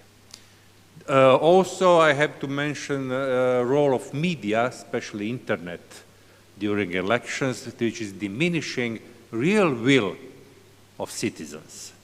Then there is a human rights issue.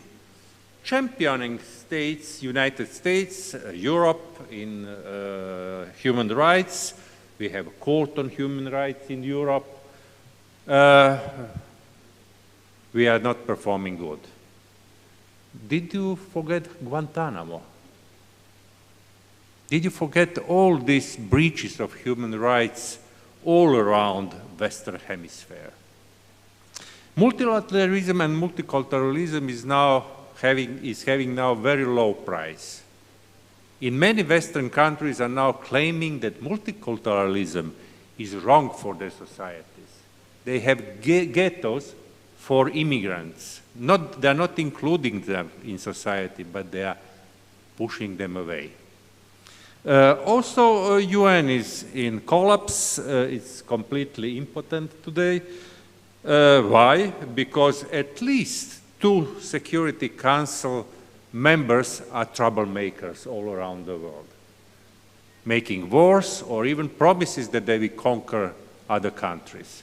So the states and institutions, they should be milestones of democracy, of Western civilizations, are now acting against them. Also, I would like to stress that international law is also at low price. No one is obeying international law anymore, unfortunately, or almost no one. Disputes between countries are now willing to be resolved by force, not by judiciary. And that's a big defeat of international community. And finally, I would like to stress that the alliance that is considered as the most successful alliance in history, it's European Union, is now on very weak legs. Unfortunately, I am very in favor of European Union. I will tell you a few seconds later. Unfortunately, some member states are acting completely against the principles of European Union, completely against. So the society or civilization that should be big partner to the other civilizations on the globe is now acting destructively. And that's the biggest problem for humanity, and that prevents our societies to reach just peace all around the world. And it's a huge problem. So, firstly, I think that we have just hoped that one big milestone of international community, Western civilization, its United States, will change their attitude. What they are doing now for me is incredible.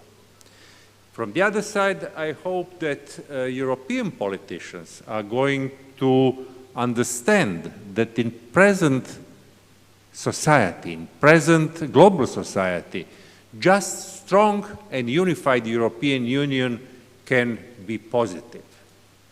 That means that leaders in particular countries should understand that formula it's better to be first in the village than second in the city is not good policy.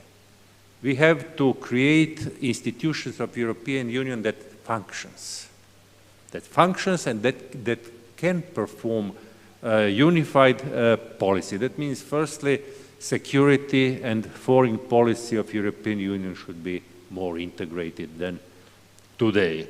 So I think that one of the important steps, not only for Europe and European Union, then I think that many other countries should be included, to European Union included, Turkey Republic.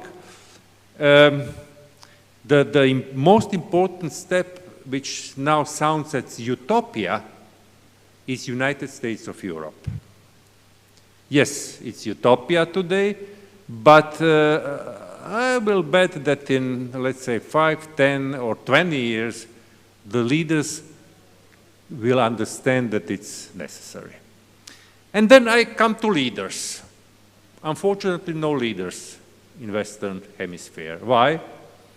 Because they don't lead. Name leader comes from word leading someone. Today, most politicians are not leading, but waiting what is written in media or on internet or in public opinion, and they follow that. So they are not leading society or people, but vox populi is leading them. They are adapting the policy to a result of polls, and it's not good perspective for society. So finally, there are some other institutions connected to democracy, Western democracy. They are now diminished.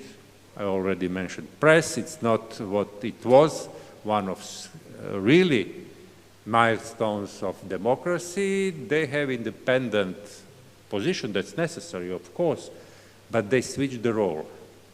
Now, if you have to pay most of them, then you can instrumentalize them, or they have independent policy without going to elections. That's the problem. That means anyone who perform the power should be elected. That's democracy. Not to have institutions not elected, but having power and from the shadow modifying society. That's wrong approach. So the same is also for churches, for some human rights organizations. Everyone who pretends to have real power should go to elections. That's probably very important. And finally, human rights. Just for closing, one small joke. Do you know what is the difference between man and fly? No difference. Both can be killed by newspapers. Thank you very much.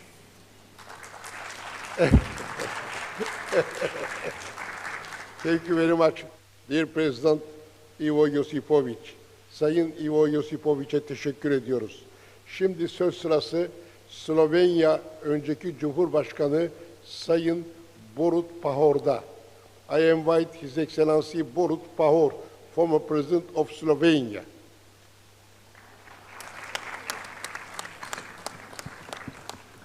Thank you very much, Mr. President.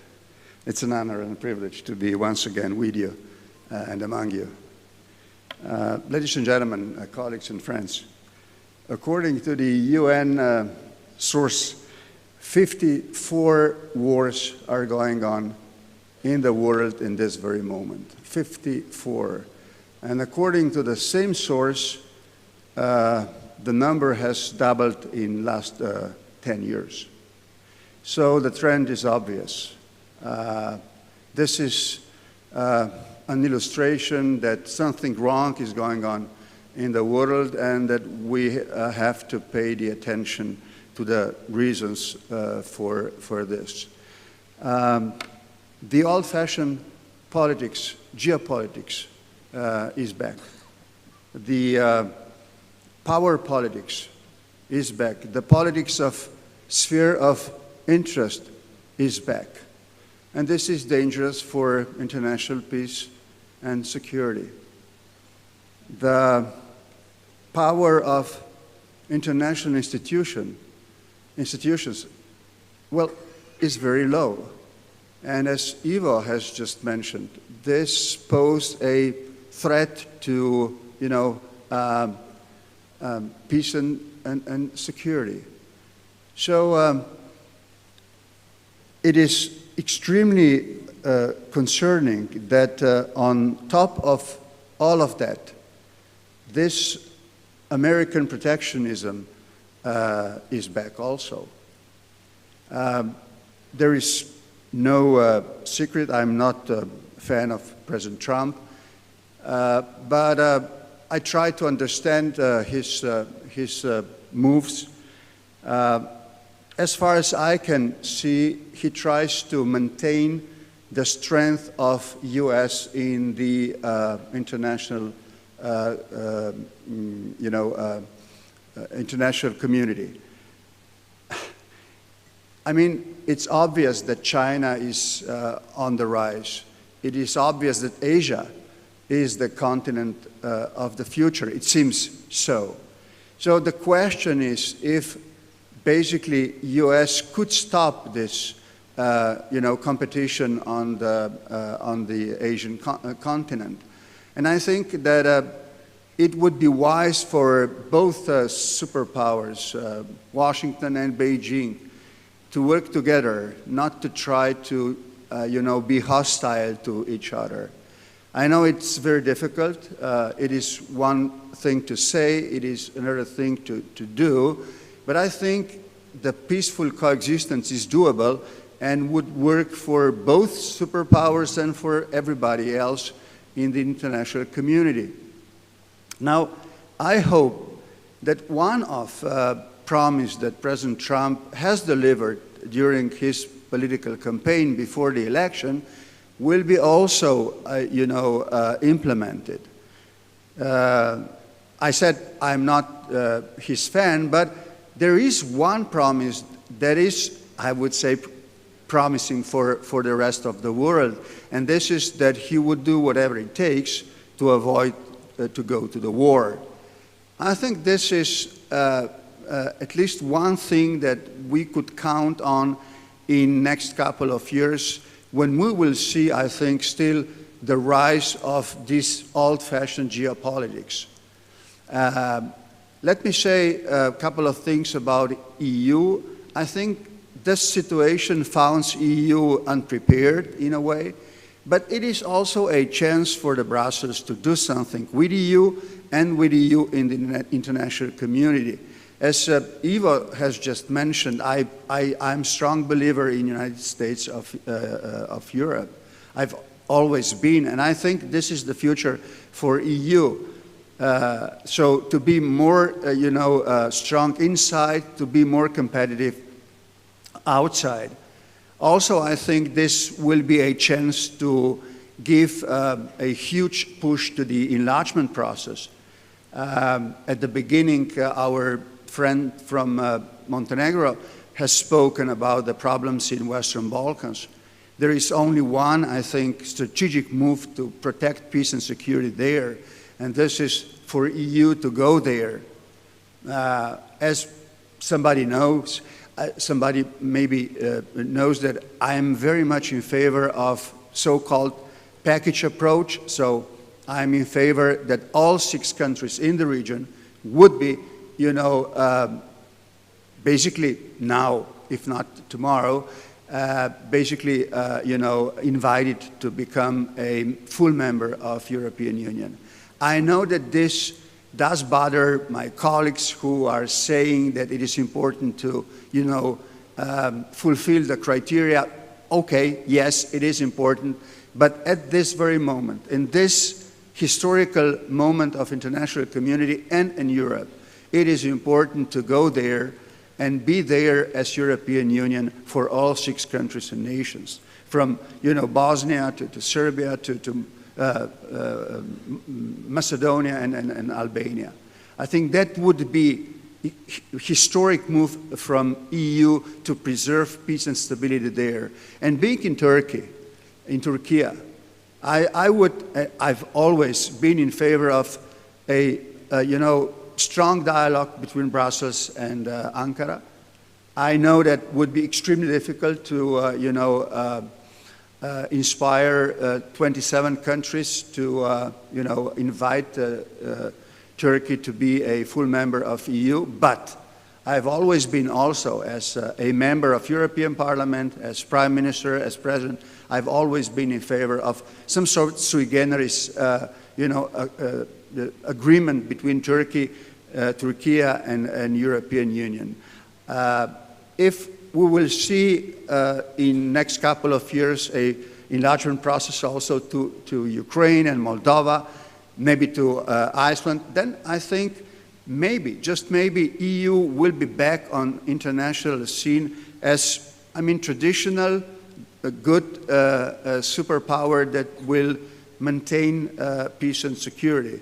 So, being always in favor of peace and stability and reconciliation and peaceful solution to the crisis, I'm not very pessimistic at this moment. Nevertheless, we are living in times of crisis. I think that the general, and this is my final saying, that the wisdom of the mankind is there, that war would not solve the problem, that would produce even more problems afterwards. So, to the strategic question, if there is a historic need for the war to change the relations between superpower, I think that everybody knows that war is not an answer to this question, that the peaceful transition is for the benefit of everybody. So, Mr. President, being one of the last speakers in this beautiful arena, I would like to thank you for this opportunity. It's always good to talk. It's always good to inspire the dialogue, and you are doing just fine. Thank you so very much.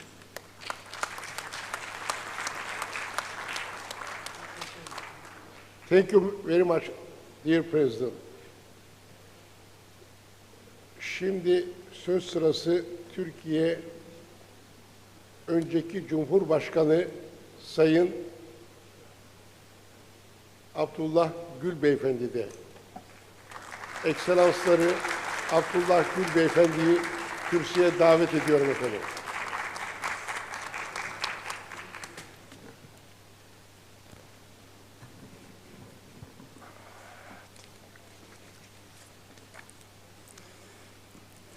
Değerli Cumhurbaşkanları, arkadaşlarım, hepinizle vaktiyle hep beraber olduk.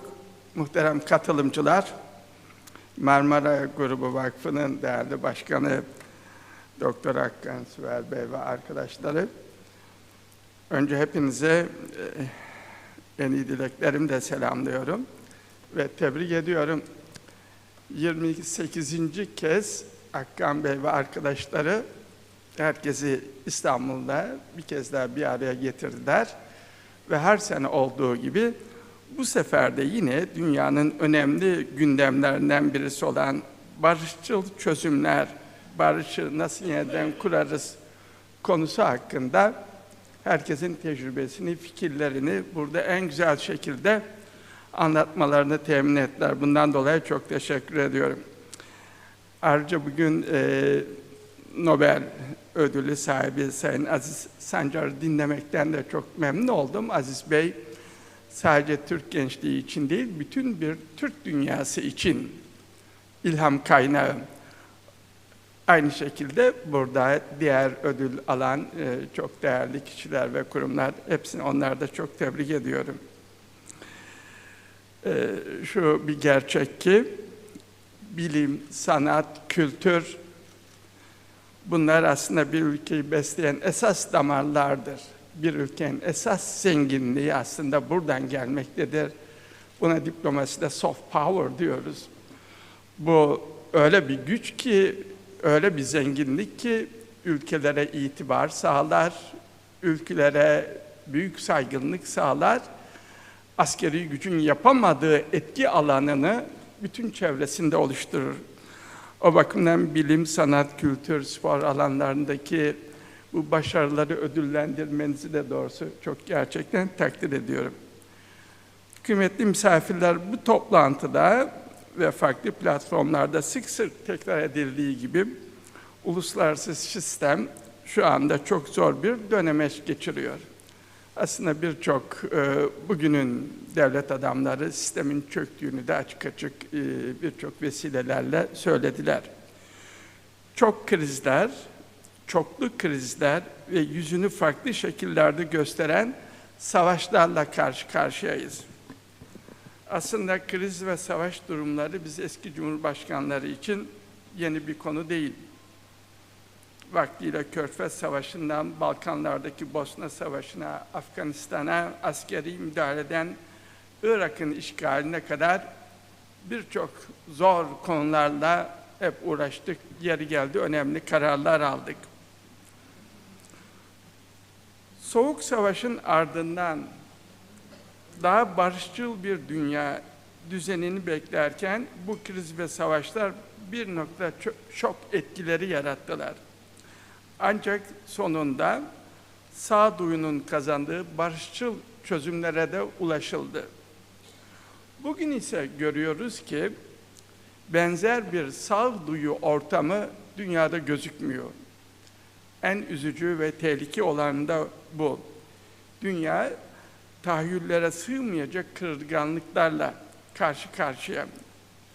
Bir taraftan Batı'yı ve Avrupa'yı derinden etkileyen Kırım'ın haksız ve hukuksuz işgali ve sonradan göz göre göre engellenemeyen Rusya-Ukrayna savaşı, Avrupa'daki gergin ortamın İkinci Dünya Savaşı öncesi tabloyu hatırlatması, bu sene 40. yılı kutlanan Helsinki Nihai Senedi'nin temellerini oluşturduğu devletlerin egemen eşitliği, sınırların dokunulmazlığı, iç işlerine karışmama, toprak bütünlüğü ve insan haklarına ve temel özgürlüklere saygı gibi ilkelerin hepsinin aşındırılması. Sadece Rusya-Avrupa arasında değil, Avrupa'nın kendi içinde yaşadığı gerginlikler ve Transatlantik İttifakı içinde yaşanan çatlaklar. Diğer taraftan Orta Doğu'ya da baktığımızda maalesef Filistin ve Gazze'de yaşanan soykırım, yıkım tarihe kara bir leke olarak geçti. Çoğu masum çocuk, kadın, 50 bini geçen, 60 binlere yaklaşan ki sayılan rakam bu, sayılmayan rakamlar var. Filistinlilerin sistemli bir şekilde öldürülmesi. Gazze halkının İsrail hükümeti tarafından gıda başta olmak üzere insani bütün yardımların ulaşmalarının engellenmesi, bölgenin vaktiyle iki devletli bir çözüme kavuşturulamamış olmasından dolayı kangren haline gelmesi. Bu durum maalesef sadece Orta Doğu'da değil, dünyanın birçok köşesinde de radikalleşmelerin ana kaynağı ve konusu olarak devam etmekte. Kıymetli misafirler, daha barışçıl bir dünyaya doğru gitmemiz gerekirken, savaşların ve krizlerin daha yoğun, daha acımasız, ve sivillerin güvenliğini hiçe sayan bir tabloyla karşı karşıyayız. Tabii çatışmalar sadece sahada silahla da olmuyor. İklim krizi, orman yangınları, su konuları, bunlar hepsi ayrıca birer savaş şeklinde karşımıza çıkıyor ve büyük yıkıcılıkları içinde barındırıyor. Yine hibrit savaşlar, siber savaşlar, hatta seçim öncesi ülkelerin iç meselelerine kadar karışacak kadar müdahaleler, savaşların başka bir boyutu olarak da gözümüzün önüne geliyor. Son dönemde bir de ticaret savaşları ortaya çıktı ki bu sadece Amerika Birleşik Devletleri'nde değil, bütün dünyada etkisini muhakkak zamanla gösterecek. Değerli konuklar, bu kadar olumsuzluklar ve belirsizliklerle çevrili bir ortamda durup hatırlanması gereken çok önemli bir gerçek var. O da şu: savaşı önlemenin maliyetinin savaşın çıkması ve sonrasındaki maddi ve manevi insani maliyetten her koşulda çok daha düşük olması. Savaşı önlemek için harcadığımız enerji bazen yeter artık, dayanamıyorum, sabır bitti denir. Halbuki sonuna kadar siyasi iradeleri kullanmak gerekir. Çünkü savaşın maliyeti gerçekten çok daha büyük olarak her zaman karşımıza çıkıyor. Çatışma bir çıktı mı, barışa gidecek süreçte yıllar ve çoğu zaman da daha uzun yıllar alıyor. Kronik, donmuş meseleler haline geliyor. Savaş öncesi duruma ise tam anlamıyla dönülmesinin garantisi hiçbir zaman ortaya çıkmıyor. Dolayısıyla savaşın ve sonrasının ağır yükü hep akıllarda tutulmalı. Bugün karşı karşıya kaldığımız Rusya-Ukrayna savaşında, İsrail-Filistin savaşında bütün bunlar yaşanıyor. Barış çabaları ve savaş arasındaki maliyet hesabını iyi kavrayıp buna göre politikaları geliştirmek tabii ki o günün liderlerine düşüyor. Birbirini anlama, empati kurma, diyalog kurma, dürüst, ilkeli ve dirayetli, iyi niyetli bir şekilde ortak sorunların üstesinden gelmeye çalışma, burada ülkeleri savaş ortamından uzak tutacak yegane formül. Bu formülü uygulayabilmek için liderlerin acıları, savaşın ortaya çıkaracağı acıları, yetimleri, dul kalacak kadınları, bütün bunların acılarını içinde hissedebilecek, içselleştirecek olmaları gerekir ki sonuna kadar savaştan kaçınmak için, sonuna kadar barışçı, diplomatik yollar bulmak için, çözüm yolları bulmak için gayret sarf etsinler. Yoksa çok kolay bir şekilde savaşı nihai çözüm yolu olarak görülürse, işte o zaman yıkımlarla, acılarla karşı karşıya kalmak kaçınılmaz hale geliyor. Savaşın önlenmesi, anlaşmazlıklar halinde dahi diyalog kapılarının açık tutulması için kurulmuş kurumları da daima güçlü ve çalışır halde tutmak gerekir. Hepimizin bildiği gibi İkinci Dünya Savaşı ve Soğuk Savaş sonrası düzen bu kurumlar aracılığıyla kurulmuştu.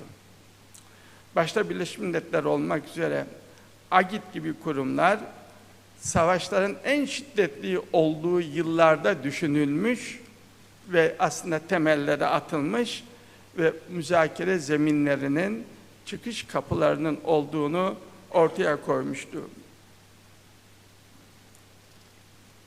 Ne yazık ki bugün gördüğüm olumsuzluklardan birisi ilkesiz liderlerce bu kurumların çalışamayacak ve itibarsız hale getirildiğini görmektir. İşte savaşı nihai çözüm olarak gören ilkesiz liderler bunları yapmaktadırlar. Burada hiç müsaade etmemek gerekir. Diğer bir önemli nokta da şu. Avrupa'da, Amerika'da, Orta Doğu'da, Asya'da, Afrika'da, dünyanın neresinde olursa olsun haksız savaşlara yol açanların cezasız kalmamalıdır. Bunların cezalandırılması sadece hakkaniyetin, adaletin yerine gelmesi anlamında değil, caydırıcılık anlamında da çok önemlidir. O bakımdan özellikle Uluslararası Adalet Divanı, Uluslararası Ceza Mahkemesi gibi kurumların güçlü, itibarlı tutulmaları elzemdir. Bu kurumların aldıkları kararların da taraf ülkelerce çifte standartsız bir şekilde uygulanması da şarttır. Değerli misafirler, değerli dostlarım, çok değerli tabii fikirler burada ifade edildi bu kısa süre içerisinde. Benim söylemek istediğim son olarak şey şu. Tabii o büyük filozof Kant'ın tarif ettiği daimi barış ütopik bir kavram olabilir. Fakat şu bir gerçektir ki barış onun gerçek kıymetini anlayabilenlerce tesis edilir, sürdürülebilir ve barış kültürü oluşturulabilir. Unutmayalım ki liderler aynı zamanda toplumu eğiten kişilerdir. Dolayısıyla onların konuşmaları ve onların sağlam argümanları ülkeler içerisinde de, bölgelerde de, dünyada da barışın daima önemini hatırlatır ve barışın önemini bilenler, savaşın yıkıcılığını bilenler, o zaman hem kendi halklarını hem insanlığı bu tip felaketlerden uzak tutarlar. Barışa şans vermek her konuda daha az maliyetli ve güvenli olacaktır. Siyasi tarihe baktığımızda bunun örneklerinin ne kadar çok ve acı olduğunu hepimiz biliyoruz. Ben bir kez daha Marmara Vakfı'na teşekkür etmek istiyorum. Gerçekten onlarca yıl, 28 yıl demek, 28. kez demek kolay değil. Her seferinde siz değerli dostlarımız, başkaları hep itibar edip geliyorlar, fikirlerini paylaşıyorlar. Şunu da biliyoruz ki burada dile getirilen fikirler, görüşler sadece burada kalmıyor. Daha sonra Marmara Vakfı bunları en güzel şekilde birkaç dilde onları kitaplaştırıyor.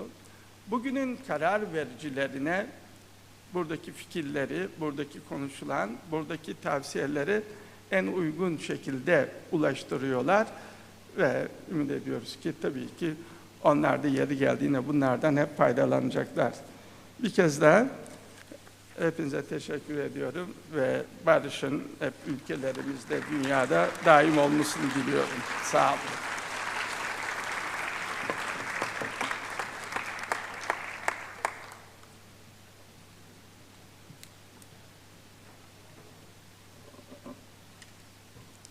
Muhterem Cumhurbaşkanım, Sayın Petrucci, Sayın Bamir Topi, Sayın Emil Konstantinescu, Sayın Ivo Josipović, Sayın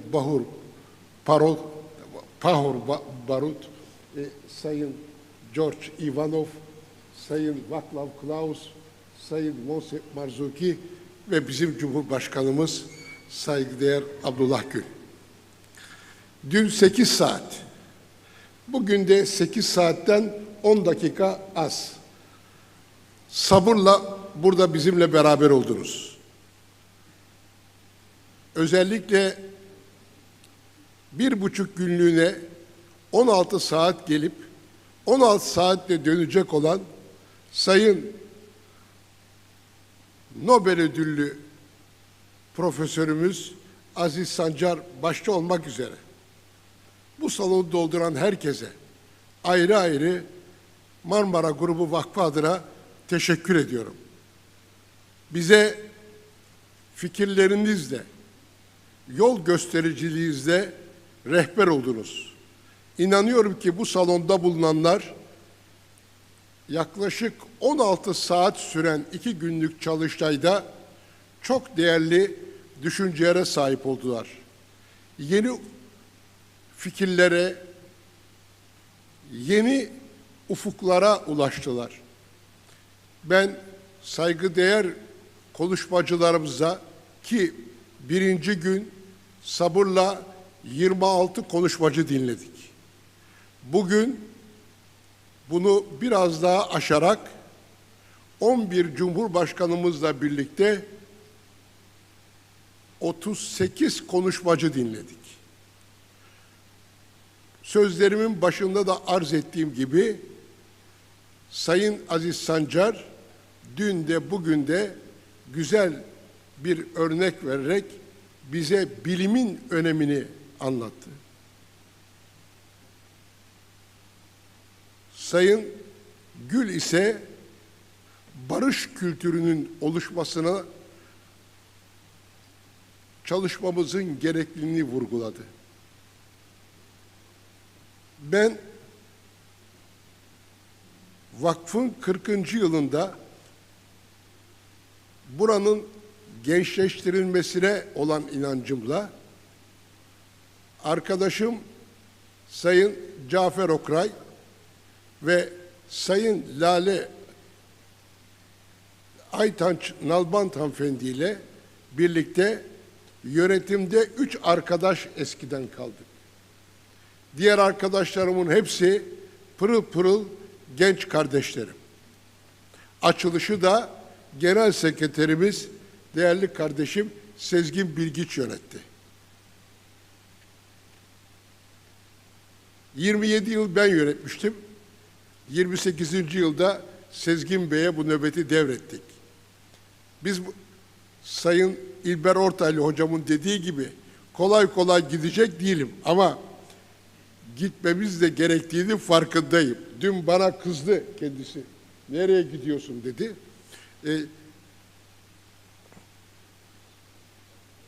Zamanı gelmeden gitmekte bir fazilet olduğuna inanıyorum. Ebediyete intikal eden ve Marmara Grubu Vakfı'nın oluşumunda söz sahibi, pay sahibi, hisse sahibi olan üye, gönüldaş ve destekçilerimizden Sayın Süleyman Demirel'i, Sayın Haydar Aliyev'i, Sayın Jellü Jelef'i, Sayın Erhab Busek'i, Sayın Jacques Kamhi'yi, Sayın Şahap Kocatopçu'yu, Sayın Sami Kohen'i, Sayın Yalçın Sönmez'i, Sayın Ogan Soysal'ı, Sayın Yüksel Çengel'i, Sayın Hadi Türkmen'i, Sayın Özçelik Balkan'ı, Sayın Hüsamettin Kavi'yi 3 ayrı toplantıda andık. Onların adına ödüller verdik. Azerbaycan Büyükelçisi'nin burada ifade ettiği gibi Haydar Aliyev ödülünün Sayın Aziz Sancar'a verilmesini bizzat İlham Aliyev arzu etti. Onu da burada söylemek isterim.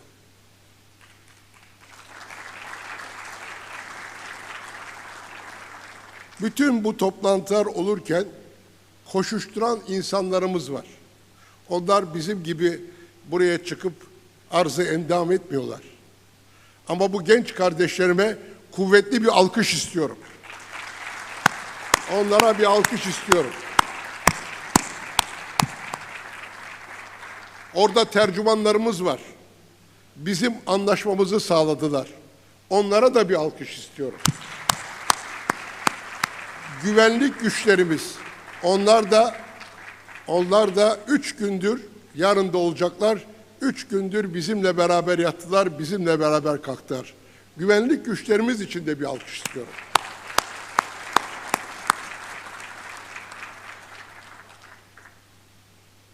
Bu akşam saat 19'da her zaman olduğu gibi yandaki salona geçeceğiz.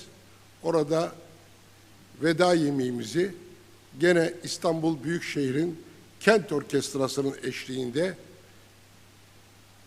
yiyerek birbirimize veda edeceğiz. Esasında veda etmeyeceğiz. Gelecek yıl buluşmak üzere söz vereceğiz. Ben Sayın Cumhurbaşkanlarımın iznine sığınarak kendilerine küçük bir hatıra takdim edeceğim. O hatıradan sonra da izin verirlerse burada bir fotoğraf çektireceğiz. Aile fotoğrafı. Çok teşekkür ediyorum.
Sayın İvo Yusuf'un.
Evet. Herkes buraya. Herkes buraya. Herkes buraya. Biraz çabuk verin ama. Biraz çabuk verin. Herkes buraya. Öyle. Öyle. Öyle. Sahneye gitsen mi? Öyle getir. Öyle getir. Buyurun ön tarafa. Ön tarafa. Sahneye fark eden